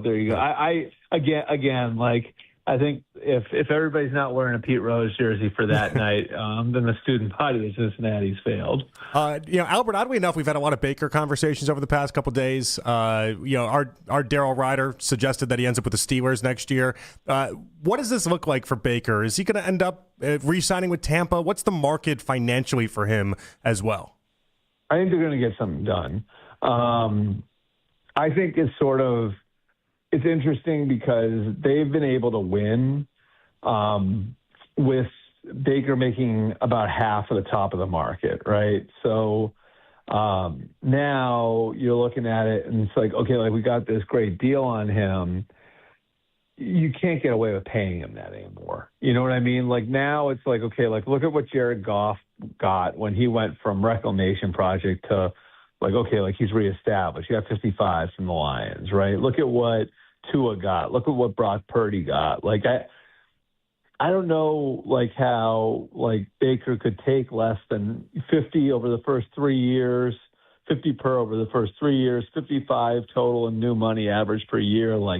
I think if you're Baker, you have to be looking at that, and that can be a little bit difficult for the Bucs too, because they got to wrap their arms around the idea of now our model is going to have to change a little bit because we're going to have to pay this guy he's one of the best players in the league, and so it's at least interesting in that we've seen a couple of contracts like that, whether it's Tua Tagovailoa or Kyler Murray. We've seen a couple of those contracts now kind of backfire.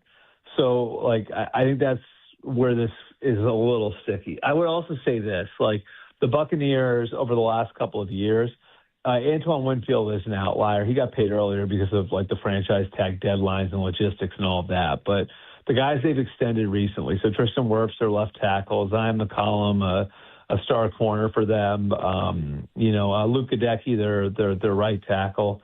They paid those guys like after the start of training camp. And Baker said like he wants to be paid before that. So we'll see how all of that goes over the summer.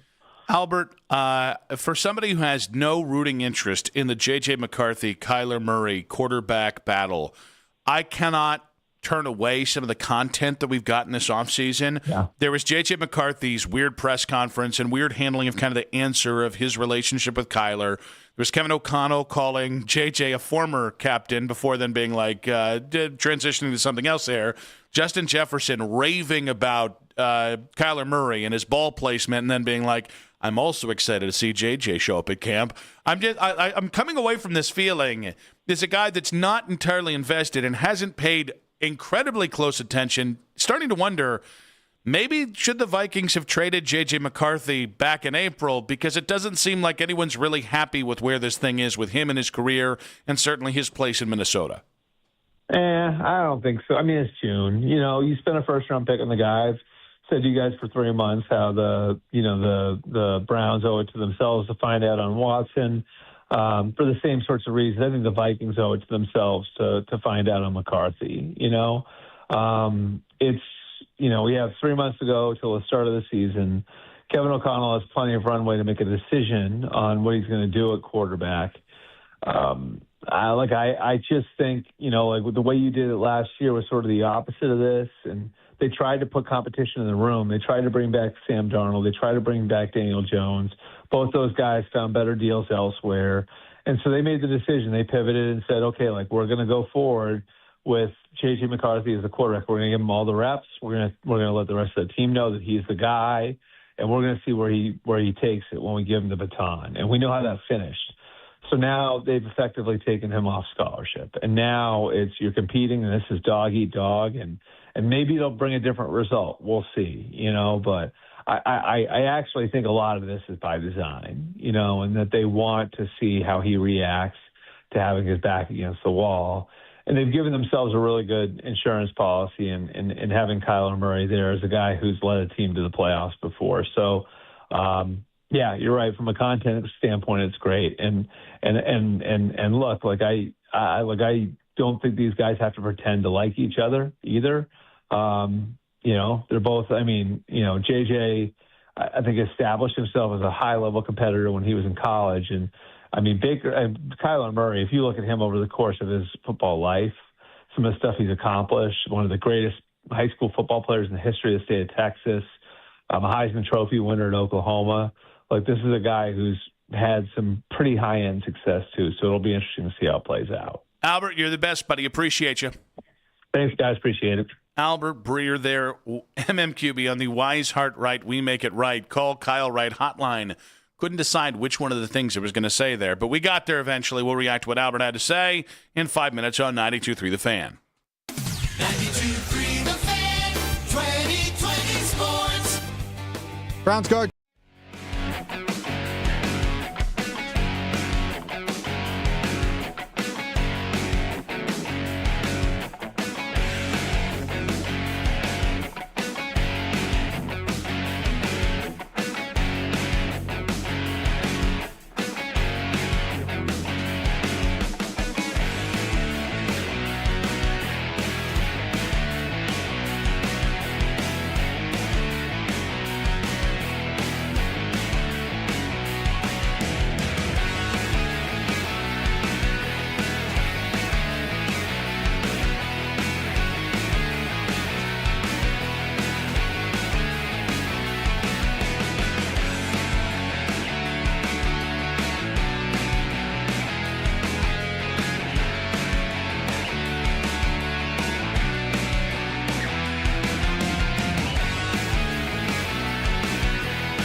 That Modelo you earned is just better.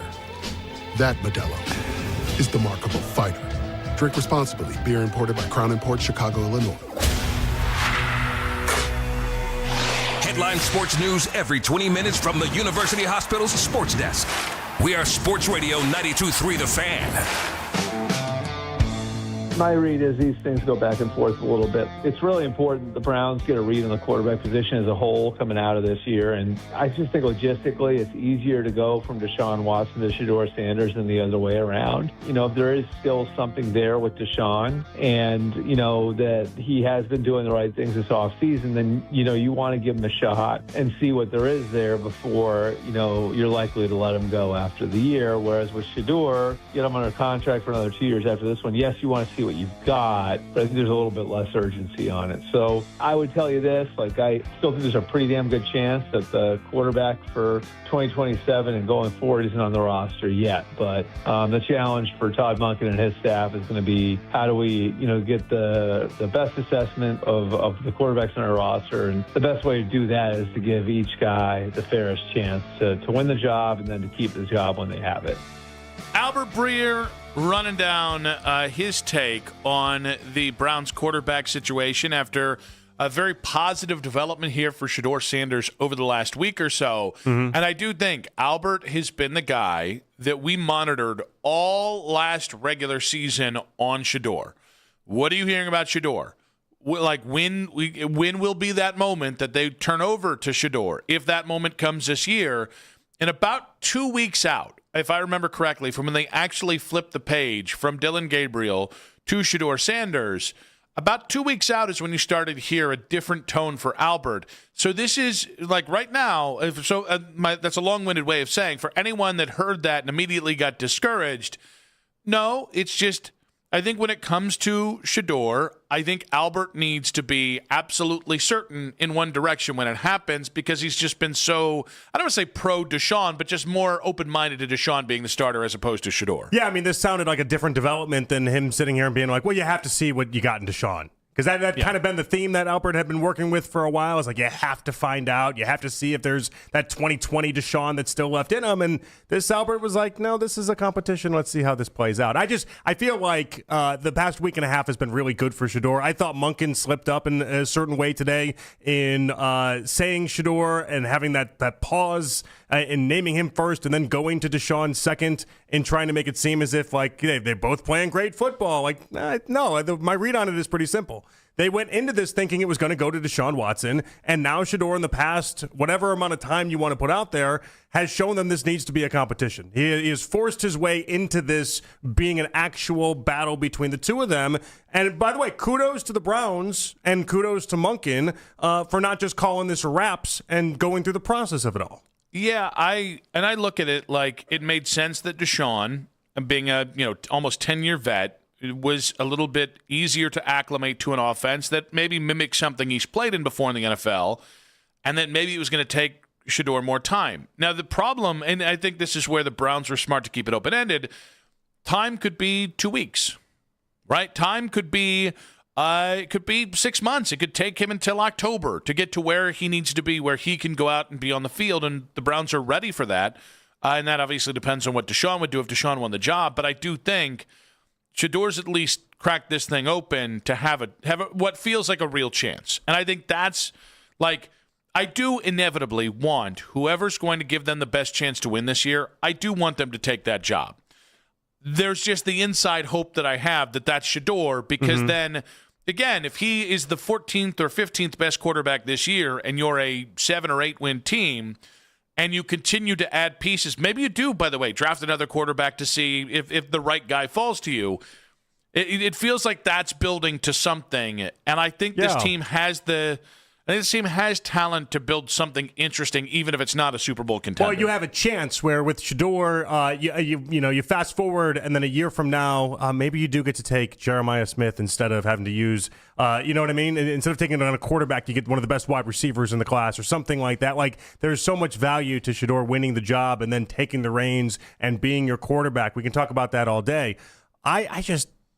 Can you help me out a little bit? I'm missing something here. I don't understand how Albert makes the claim that it'll be easier to throw Deshaun out there from Jump Street because that just organizationally makes how was the phrasing on it? I wish I could remember the exact words that he said, but something along the lines of, if you start Shedeur first, it's harder to go to Deshaun second, and it's much easier to go Deshaun first into Shedeur second. So, yeah, I mean, I think Albert has been of the theory, and this is not something new that he's espoused, that basically if Shedeur wins the job, you've effectively neutered Deshaun. Why do I care if we've neutered Deshaun? I don't know. And I know why the Browns might care. That's the part I'm missing. Is like, why do I care if you've neutered Deshaun? Like, if Shedeur wins the job, let's go to Shadon there. I don't know what that was, but if Shedeur wins the job, why do I care if Deshaun Watson is neutered? Dilder's about to make a comeback on the station. Why does that bother me? I don't think it to you, but to the Browns, it might. Why? If Shedor's the best quarterback and can actually show you a 7-8 win 9 season, whatever that is, job accomplished. I don't care what Deshaun does. Here's the thing. I don't think they should. I know you don't think they should. Could I see the Browns still trying to eke something out of this deal? Yes. Is that desperate thinking? Yes. Is it something that I think bad organizations make that kind of decision based off money already paid and a sunk cost base? Yes. But could I see the Browns, whether that's Jimmy Haslam, whether that's Andrew Berry, could I see them trying to push to make that happen? Yes. Yes, because again, that's what bad organizations have done, and Browns it just feels colossally stupid. It does, but it's the kind of thing NFL teams do. Well, the other side of this would then be, do they think that if they go Shedeur and it doesn't work out into Deshaun, that all of a sudden they've lost both quarterbacks? Well, play with me for just a brief moment here. Is the fear the idea, if you start Shedeur and then you have to bench him, that he can no longer be your backup quarterback moving forward? Right, because if you go Deshaun into Shedeur, and let's say that second part of Shedeur there, week 8 on or whatever, he just shows you that he's a good backup. He's good. He's a good backup, right? Maybe can win you a game here and there, but it is what it is. Well, then you still keep him as the backup for next year. That's still Shedeur's still the backup then for whatever quarterback is 2027 first round pick. Are they worried about that? Because that just feels like a lot of time worrying about a backup quarterback situation when you should just throw the better quarterback out there from Jump Street. I'm torn between, when it comes to the Browns, choose the simplest explanation. And I don't know your explanation is that simple, which is why I'm saying it. Or at the same point, sometimes they do things, and it's like, wow, you really overthought this one. I overthink a lot of things. I've just never seen an organization that does both things spectacularly well. Yeah, I'm just trying to figure out where that line is coming from, where that thinking is. Is it the 2 extra steps that I'm laying out there? In a group of 50 different analysts that they have, is that what the Browns are focused in on? They got the highest amount of extra people hanging around I've ever seen an NFL team have. Like, is that what they're all focused on? How do we get the 2027 backup quarterback situation right? That seems a little one step too far. We're twice removed. 216-474-0092. Is this week bigger for Deshaun or Shedeur? And one analyst is concerned on how the Myles Garrett trade will age. That's in 5 minutes on 92.3 The Fan.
Headline Sports News every 20 minutes here on 92.3 The Fan. From the University Hospital Sports Desk, I'm Michael Markatch.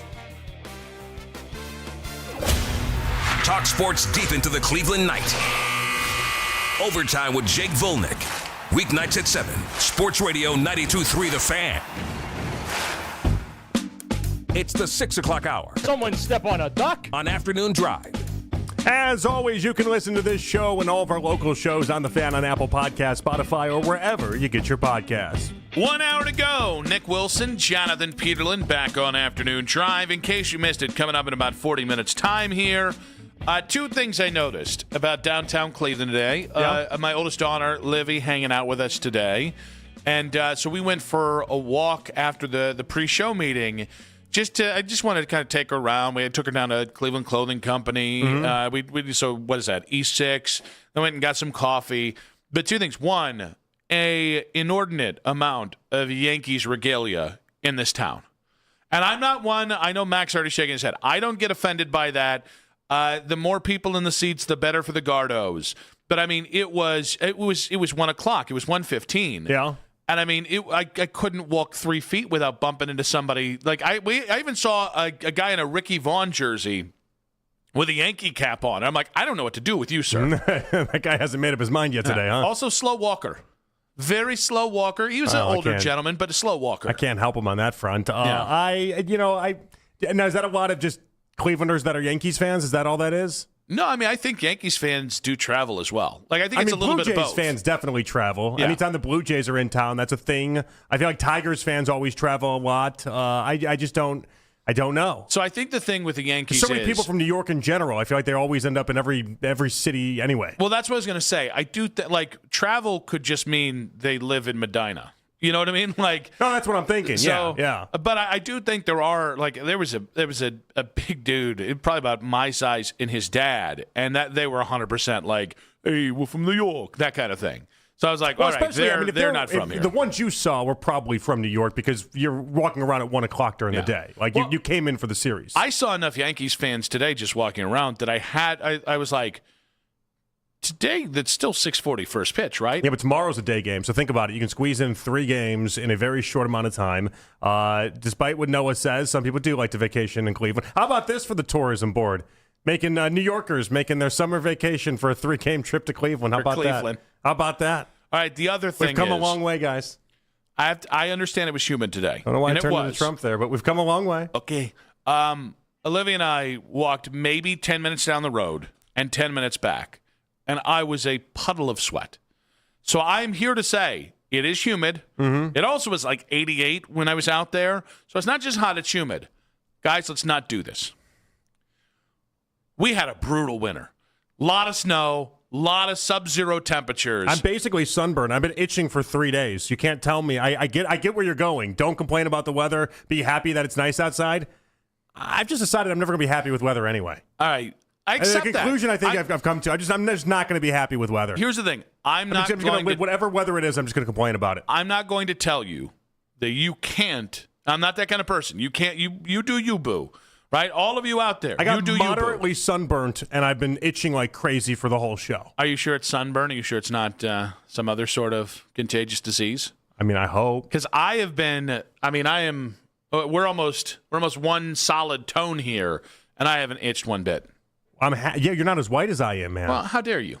That's not how dare you. It's I wish I wasn't this white. By the way, I wish I had some protective layers. I'm half Irish. I'm half Hungarian, which makes me a little swarthy. But I'm also. But you're not pasty white. You haven't seen me without a shirt yet. Oh, is that right? Now, see, I say yet because I want to leave room for our friendship. I've seen you in like 25-degree weather before. It's true. You don't get that pasty. That's true. You also. And by the way, why are you acting like getting pasty is a novelty, like a good thing, like something that we should be striving for? Oh no! I'm not saying that. I'm just saying. I curse the day that my 2 children came out and they look like me instead of my wife, who looks dark-skinned and doesn't have to deal with any of this nonsense. Yeah. See, but here's the thing. Again, Hungarian DNA, of which you could have given my kids that sweet look that makes them look like they're Latin almost. Give it time, because Olivia came out as Max pale got that look a little bit, as pale as can be, and Olivia's got a little bit of that Hungarian tan to her now. So does my Izzy and my Sophie. I mean, I do tan in the summer. I get a little tan, but I'm too pale for this. But again, I'm not saying I'm not outlawing the complaining about the heat. You don't even use sunscreen. I have no idea how you didn't get sunburned Come on, this right weekend. here. I got a little have zero sunburn. idea how you It just didn't- wasn't. You it should just be a wasn't awful. tomato right now with the lack of sunscreen that you use. Now that you said it, my damn arm is itching. I blame you on that one. Psychosomatic. I have anti-itch spray if you want some. No, I have it right over there. I actually want the pro itch spray. You know how I know? I was like, makes you itch harder. Here's how I pamper myself in life. Okay, I'm like, I'm gonna get the spray. It's just better for me. Do you walk through the mist? I like to. Like it's cologne? I like to just like my sunscreen. I like to just spray it all over, and then it's just easier for me. And I genuinely thought walking in life, this is my pampering. Me is buying the spray version. But no, I'm not telling anyone. What great existence I live. That you don't complain. I'm just trying to offer the perspective of that was a brutal ass winter. Ass winter, not assed winter. Assed is not a thing. But brutal ass winter. And I will take this. I will take this. We went from brutal winter to I'm schwitzing out there. Oh, Nick. no. We went from We brutal definitely winter had no spring. to I'm sweating like a Tijuana hooker out there, Nick. We need some in between. Spring was like a 2-week. We're not that kind of show. Spring was like a 2-week thing. But I'm here for this. I'm not here for that cold. Because this was as bad as the you got to cold ease was. me into this stuff. You got Nope, to. I need a gradual into. Go back to Ireland. Now That's it's not how it 60. works Now here. it's 65. Now it's 70. Now it's 70. And then before you know it, I'm sweating bullets. I can't take what this is right now. I don't like the first 2 weeks of this weather. I was like, I never want to go outside. I was a vampire, and then something flipped the last 2 weekends, and it's all I want to do. All I want to do is be outside. If that means gardening with Ness, I will garden with Vanessa. So that is something I think that's just in Clevelanders' DNA. By the way, it was not the same way in Chicago, and I don't know why this is, because Chicago and Cleveland weather are basically the same. Clevelanders, I've noticed, you guys hibernate in the winter. Oh, yeah. In a big-time way. Yeah. Winter comes, and you guys hibernate, and then summer happens, and Clevelanders act as if they're never going to live another day. Yep. And you're constantly doing everything and anything, and then winter comes, and you guys just power down. It's incredible. Yep. And so I'm no longer hibernating. All right. We're working to get the pool installed for the kiddos as well. I mean, honestly, once the pool goes up, between that and the sauna and just outdoor chores, of which I have a bajillion on any given day, I don't have them. Vanessa has them, and somehow they end up my problem. But I love it. You guys love it too. Between those three things, I just might turn into a full-blown tomato/lobster, and I'm okay with it. But again, we got to get you on this sunscreen, man. I'm making this declaration because, again, I don't like to tell other people how to live. I like to lead by example, live the best I can, and hope that sets a good example. I hereby proclaim on June 9th, 2026, at 6:09 p.m., in the year of our Lord 2026, I proclaim I will not complain about summer weather. I just refuse to do it. I don't think you have it in you. No, I like will. talking weather at the same rate that like Baskin and Phelps do. Yes. It is it is a part of your day that is not a part of my day. Yep. You like weather conversations. You know that I've started. You like them a lot. I think this is a dad thing that started because I got in trouble a couple times because I didn't monitor the weather apps and I sent the kids out in like 30-degree temperatures and shorts, and Vanessa got really mad at me. Fair point, Vanessa. But I look at the weather app like 3 times a day because I don't trust that first one. The first one's like maybe this will be what the weather is going to be, and then you get the second one. They're and not good enough by the day of. No, we got jobbed on Cedar Point this weekend. I told you that from a million miles away, though. I was what listening did I tell to you? the weather What did apps. I tell you on Thursday and Friday? I said they're predicting everything under the sun to happen. When you start predicting tornadoes and hurricanes and all these storms, and I'm looking at my weather app, and my weather app was telling me none of that is happening. You saw Morgan Wallen cancel his concert in Pittsburgh over the weekend. Yeah, real coward, that guy. And then nothing happened. No rain happened. No anything happened. He prematurely canceled it. People were outraged. Yeah, all I heard was, nope. Just like you with your trip. You can't prematurely cancel anything. Well, Nick. I didn't do it. I left it. You got to stay with it. But again, the weather app I said, did thank you on Sunday. I was like, I can't believe you guys canceled your trip over that. I actually was really happy. I really didn't want to go to, I didn't want to do that. I didn't want to get fat tested for the roller coasters. I wasn't ready for it. Now that I'm fully invested in outside, now my emotionally can handle it, right? But you dropped some pounds this weekend. I don't know. We did that. No. Because the kids weren't there. Vanessa and I were like, oh, we'll have a steak. We'll have some corn on the cob. We'll have a baked potato. The and you know weekend's what? not the time to lose weight anyway. Yeah, right. I know. I lost some water weight. Yeah. But I can put that back on with one or two of these bad boys. I pointed to my almost said water dish. That's great. I have animals. My big jug here. Courtesy of our friends at Verizon. But no, I will not. I can, for the next 3 months, not complain about the weather. Well, are you just going to bring it up to be like this? I like the weather. Is that what's going to happen? 'Cause I might. I don't think you have it in you to not bring up the weather. That's true. I hit 40, and then everything became about the weather for me. It's like how Nick Saban, they said the only thing he's obsessed with outside of football is basically it's the Weather Channel. Mm-hmm. He just obsessive watching the Weather Channel. The only thing that would disrupt him from a perfect football season is the Weather Channel and oatmeal cream pies. Is that you? And oatmeal cream pies, too, by the way. That was his daily breakfast. He woke up. That was what he had every morning was an oatmeal cream pie. Still probably does, if we're being truthful. And honestly, I don't know why that would go away. I haven't had them for a minute because I'm just trying to keep all that stuff out of the house. The Little Debbie ones, yeah. But I like the big ones, and I like to split it with my dog. Do they make like monster size oatmeal cream pies? Like these ones. Yeah, I don't know. I don't know why I never thought about that. They should easily make something like that. And they're delicious. And I always split them with whatever dog I have. Artemis, how many calories in the massive oatmeal cream pie? It's got to be a million. 32.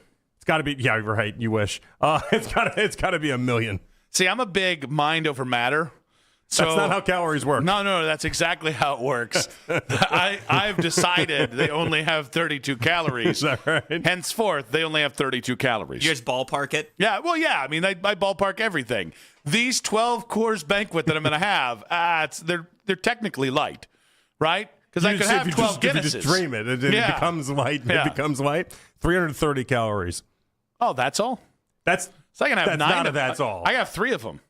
No, you can't. No, I can. Well, you can. I clearly can. You really shouldn't. Yeah, I really shouldn't. You really shouldn't. Yeah. It's a whole dinner's worth of calories. You can't be eating a whole dinner's worth of calories on oatmeal cream pies. Hey, the cardiologist said I'm looking really good when now she might have just been talking about me, but she said I was looking really good about 6 months ago. So I feel like that was her way of saying, eat oatmeal cream pies 3 at a time. It's a funny doctor idea. Them going to be like, oh, you look really good. And you get excited being like, oh, I think everything's clear. No, she's just hitting on me. Yeah. Dang it. She just thinks I'm attractive. No, I wanted good news about my health. Again? Yeah. Do you know Vanessa's second question about the cardiologist? The first one was, what did the cardiologist say? Yeah. The second one is, it's a her. What does she look like? And I had to use the greatest line. It's a very sweet move by her because the idea that the doctor would risk all of her professional licensing and everything. This. Yes. For this. Yes. One of her patients, and also, one of her fatter patients. Because you're seeing a cardiologist, she already knows she's buying what might be damaged goods. That's true. That's true. Thank you for that, by the way. I mean, is the doctor really going to invest in that? But I use the big Rich Hayworth line of, I do not recall. Yep. I do not recall what she looked like. She was Russian. I remember that. Name's Svetlana. I remember that. But as for what she looked like, I do not recall. Yeah, was she attractive or no? I do not recall. Yeah, because you just can't say it either way. Yeah. Could have been. And I'm sure there's some people out there. Did Vanessa Google her and look her up? I don't know. But at least will Google. She'll go the next level on that. Our wives can't talk because if Vanessa starts Googling stuff, she's going to change my cardiologist. She's going to change a lot of my doctors, and I can't have that. I don't love all my doctors, so I got to get them in a row. I think my wife, if she wanted to, she could have been a great true crime podcast host. Yeah. Where like finding out details and digging into the minutia of things and finding out things. You're like, how did you even figure that out? That's her. She's like House, and she just loves it. She gets really invested, and it's like there's things. It's like guys, like kind of like that. She'd Google the doctor, and before you know it, she'd be telling me about how the doctor's vacation to Italy 3 years ago and how it ended up with the measles for the youngest kid. And you're like, nobody needs this information. No. You don't need to know this much about anybody. Nonetheless, just how you found it out, you don't need to know this. But she does. Very impressive. Yeah. 216-474-0092. Are you complaining about the weather? Because if not, I'll get in a DeLorean, take your ass back 3 months, and we'll go ahead and suffer through the last 3 months of whatever the heck we've been through. Also, let the record show, Baskin and Phelps' insults in this was all only on Nick's side. This one time. Mac, I could use some help here. I could use how is that an insult? I made that's an observation that they talk about weather and food more than any other show in town. That's an observation. That's not a critique. But not just food. Some of my favorite. What'd you say? I said not just food. Free food. That was actually the real win. This is the shot. There was free food today because the concert over there. Yeah. And neither Baskin or Mennigan knew about it. That was sad, though. I like when was real there's free brokenhearted. food. I like to come in to like kind of tell them and remind them because them missing that crushes them. I just assume they knew today. Yeah, big day Mennigan. today. We had the Camino brothers in or something like that. The What's their band name? Camino. The band Camino. How about that? Why are they so massive? I had never heard of these guys. It's Jake's second favorite band. Meredith couldn't stop raving about it. Yeah. I've never heard of these guys. Neither had I. But everybody seemed to really like them. It's a good turnout, by the way. It's a good turnout. Best turnout I've ever seen over there. Yeah. Poor Jake. I was like, did you get front row seats at least? It's like your second favorite band. He was still sitting in the cheap seats. Yeah. It's like a 30-person concert, and he was in the back row. How does that even happen? Because Jake didn't get there early enough. You I'm think going to put it on Jake. If it's your second favorite band, you think you'd show up early enough. That's true. He was too busy You working think you'd hard be for like us. camped out. Tell us to go screw ourselves and camp out like, I don't know, 15 minutes ahead Take of the time. day off. Had to pull audio for quick hits. Take your computer over there. Sit in Make the front Mac do seat it. and do your work for an hour and just hang out until the guys show up and do their I was concert. going to say, slough it off to Max. Several producers have just put it on the board up, and I think that's the way to go in this one instance. Nobody? I also was over there. Yeah, you could have made him come back. Do you like He's this got band, power too? over you. Yeah, What's your favorite band Camino? Is it the band Camino or just band Camino? the band Camino. The is in it, though? Correct. Okay. What's your favorite The Band Camino song? So Honest is what got me into them, but their latest album that they dropped last week, I was really getting into over the last few days. Look at that. Yeah, I heard you and Meredith have a conversation, and sometimes you and Meredith's conversations are tiring. Because you okay, I realize how that sounded. I'm sorry. I didn't mean it the way it sounded. Oh, yeah, okay. It's just you guys go to a specific level, and it's just like, for the love of God, you guys vibe. You guys vibe about stuff like that, and then I'm like, all right, I'm out playing on the this. Rocket Arena tonight. I was convinced they were just playing like the House of Blues or something. Yeah, they're opening for 5 Seconds of Summer tonight. Who the hell is that? I had heard of the band Camino. 5 Seconds of Summer. Yeah, they've been around for over a decade, man. A lot of things have been around over a decade that I don't know what the hell it is. You have kids. I would have assumed that you would have heard of them at least. No, they only like 4 Seconds of Summer. A Cavs underwhelming offseason in 5 minutes on 92.3 The Fan. Man.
grateful we were prepared. Get your free quote at ethos.com/radio. That's ethos.com/radio. Paid spokesperson. Time spent on application may vary. Online health questions required. Sign up to be a part of the fan club. Download the free Odyssey app and follow 92.3 The Fan to get all of the best audio and best stories sent straight to your inbox. 92.3thefan.com.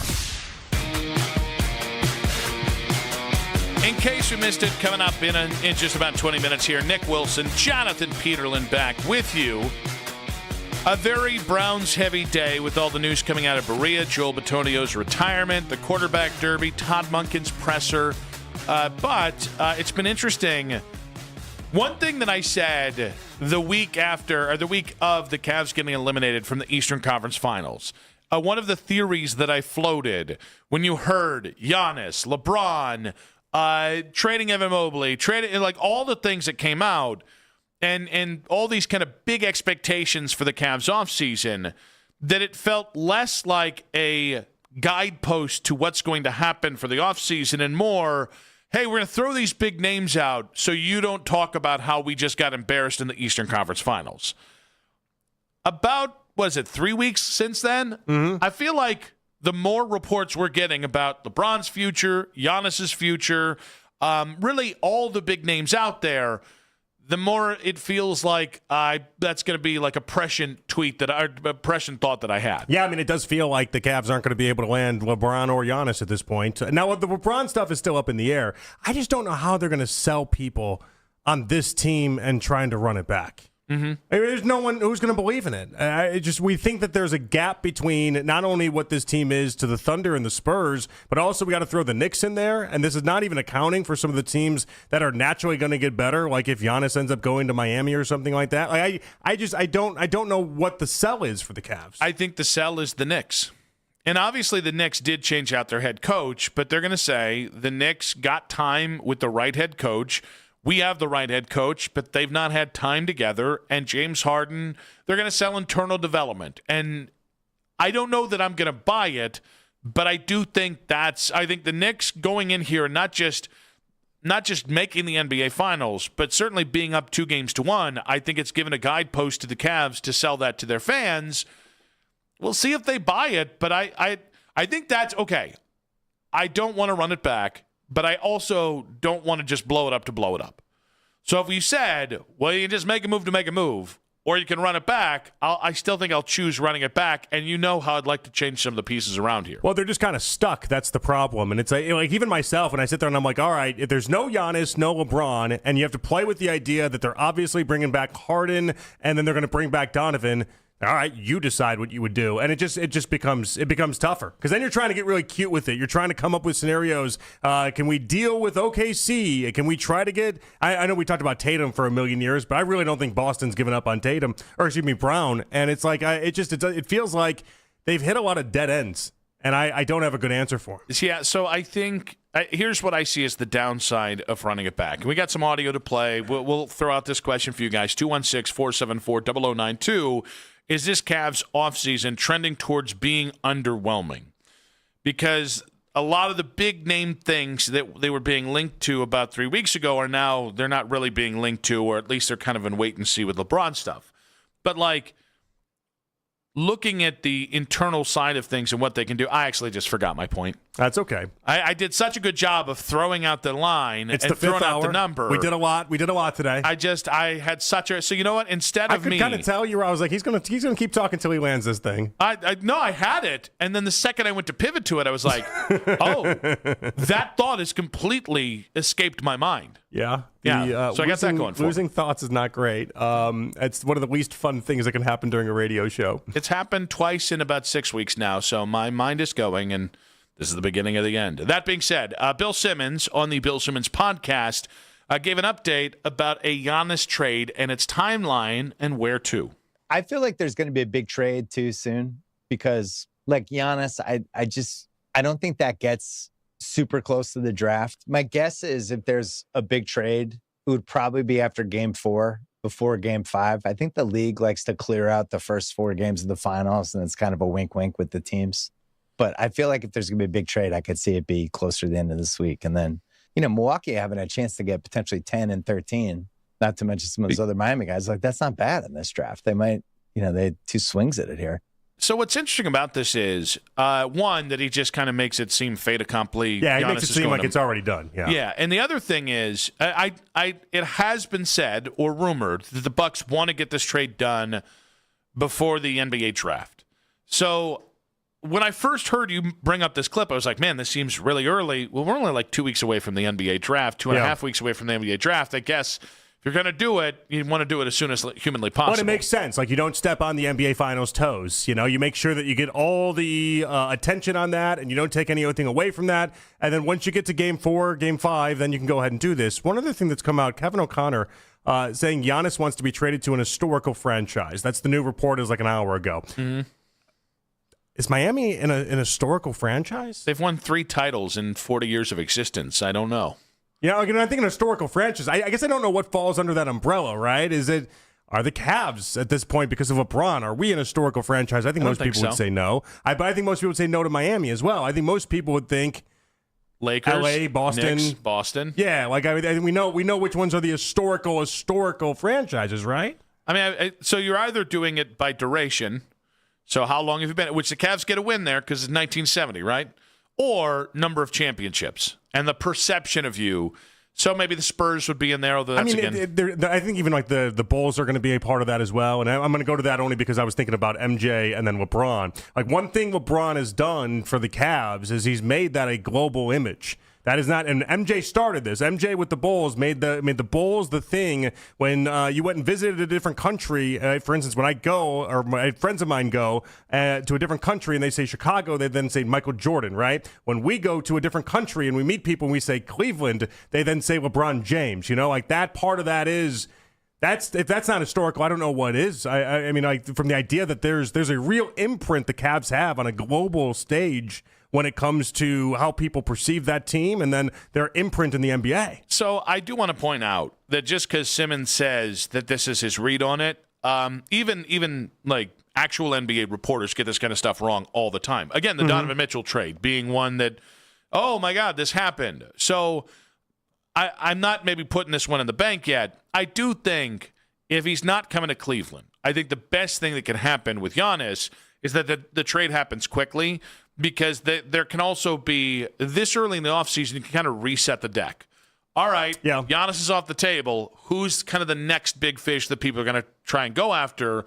And maybe, again, I think the Cavs' best case, if it's not Giannis or LeBron, is something shakes free because a move didn't happen or did happen for another team. Yeah, and the sad part about this is that there aren't that many moves that we think for sure are going to happen right now as is. You need something to shake free, as you mentioned. But like when you're saying like, oh, the next big one, it's not going to excite you because it's not going to happen for the Cavs at all. And I know you don't like this player at all, but the next one the NBA world's going to focus on is, where does Ja Morant land? Because Ja Morant's getting moved this summer. That's going to happen. And his new landing spot, we talk about the ripple effects. They're going from Giannis right then to Ja. I actually think that's what's interesting about it is I've always thought Miami was the perfect spot for Ja just because of the organizational culture. And if you said that team has Ja Morant and Giannis on it next offseason, or going into next season, I would actually give them a chance to do something really interesting. I honestly think Ja right now. I like Ja's game. It's not popular to say because he's such a wild card as a human, but I like Ja's game. Well, and like I don't want to like besmirch the Grizzlies are good at certain things. Like they really are good at finding and developing talent. What they're not good at and what they don't have is organizational culture, and that comes from their owner, who's a bit of a weird knob. And that's gotten in the way of them being able to sustain some of the builds that they've had and turn it into an NBA championship. So, like, if you put him to kind of go with the Giannis thing of like a historical franchise, if you put him with the Miami, honestly, I was thinking about the Lakers the other day. I know L.A. as a town might be a weird spot to put I don't know how that's going to work, though, because they can't even afford Austin Reeves right now. I was thinking, like, Giannis, Austin Reeves, Ja Morant, Austin Reeves, and Luka Doncic would at least be an interesting way of trying to attack it, even if they still need a big. But you're right about the not being able to afford Austin Reeves thing. I mean, Austin's going to cost $40 million a year. Who the hell's going to pay him, though? He's going to get it. He scores enough. He turned himself into enough of a playmaker and enough of a shot creator, he's going to get it. I actually was kind of asking honestly because I just don't know who are the teams with the salary cap space this offseason. I'm not sure. Well, I think ultimately what will happen is he signs with the Lakers and they find the money for that. That's if you made me bet a bunch of money, that's what I would put it on. But yeah, no, he's going to get paid. By the way, Rui Hachimura is a free agent this summer, right? Or is that an expiring contract? Yeah, he's a free agent this summer. I gotta say, if Dean Wade, if his price gets pushed out and maybe he goes to L.A., I don't mind a little Rui Hachimura here to replace him. All right. He's a better three-point shooter. Don't make that face. It's replacing Dean Wade, for the love of God, Mac. Yeah, at least Dean Wade gives you defense. I mean, again, Rui Hachimura, you get more defense from a traffic cone outside. You got to play the wah-wah on yourself here. On yourself? I don't think you can do it on yourself. I think you have to. Come on. I don't think you can. It's right there, Mac. Play it. You know you want it. Shut up. No, that's not the right one. 216-474-0092. I was wrong. Is this Cavs offseason... Rui was really bad last year. Yeah, he's really good 2 years ago, though. No, I know. I'm just saying last year. He was really bad last year. Is this Cavs offseason trending towards being underwhelming? Yeah, if the big fish this offseason is Dean Wade and retaining Dean Wade, then yes, it'll be an underwhelming offseason. I'm still giving out hope. I really think when the Giannis move happens, the earlier it happens, the better. Then Ja Morant, let a couple of these first deals get moved and then see what kind of opens up from there. I'm just kind of hoping we get the Orlando sweepstakes or something happens. That's Franz Wagner. I'm more of a Banchero guy myself, but we can wheel it. We can wheel and deal. We can whatever you want, Orlando. You think you're getting Banchero for Mobley? I'll be your Romeo if they'll do it. If they'll do it, I'd love it. You were so basic. In case we missed it in 5 minutes on 92.3 The Fan. Oh, sorry for one of the best player.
recommend AmericanEagle.com.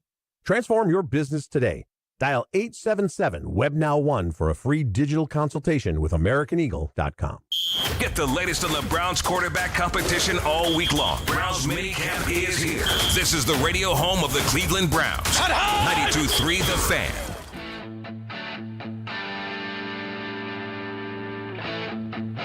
Final segment of today's show. I want to say a big thanks to our guest today, Joe Thomas, the Hall of Famer.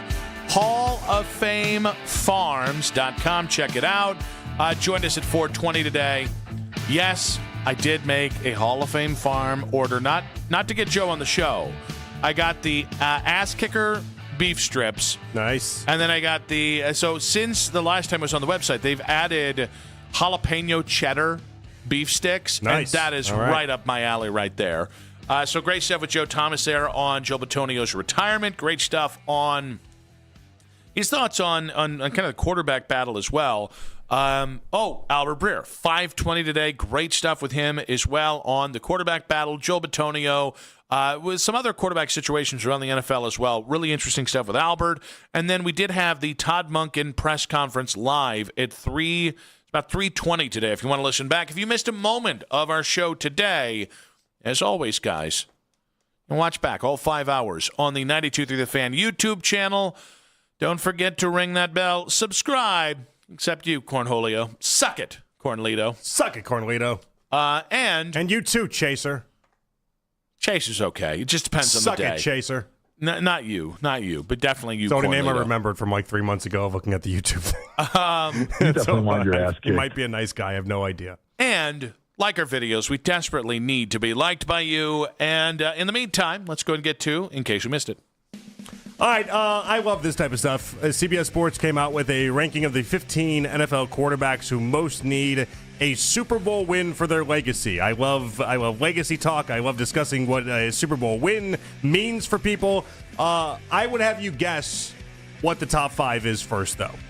This would have worked, by the way, a lot better, I feel like, if this was reverse course and you had me guess, because I live for these type of convos. Mm-hmm.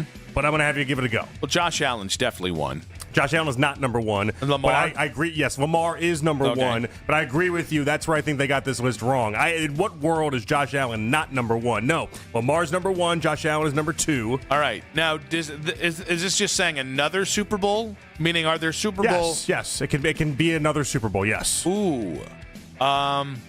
In fact, I'll give you a hint. Aaron Rodgers comes in at 6th in this list, and obviously Rodgers already has 1 Super Bowl, adding another to his legacy. And especially, he'd also fall into that category of different multiple team Super Bowl champions, Tom Brady, Peyton Manning, like that type of list, and that matters for people. Joe Burrow's got to be top 5. Joe Burrow is number 3. Okay. Is Mahomes top 5? No, Mahomes is number 9 on this list. That's an insane thing to say, given how much success that guy's had.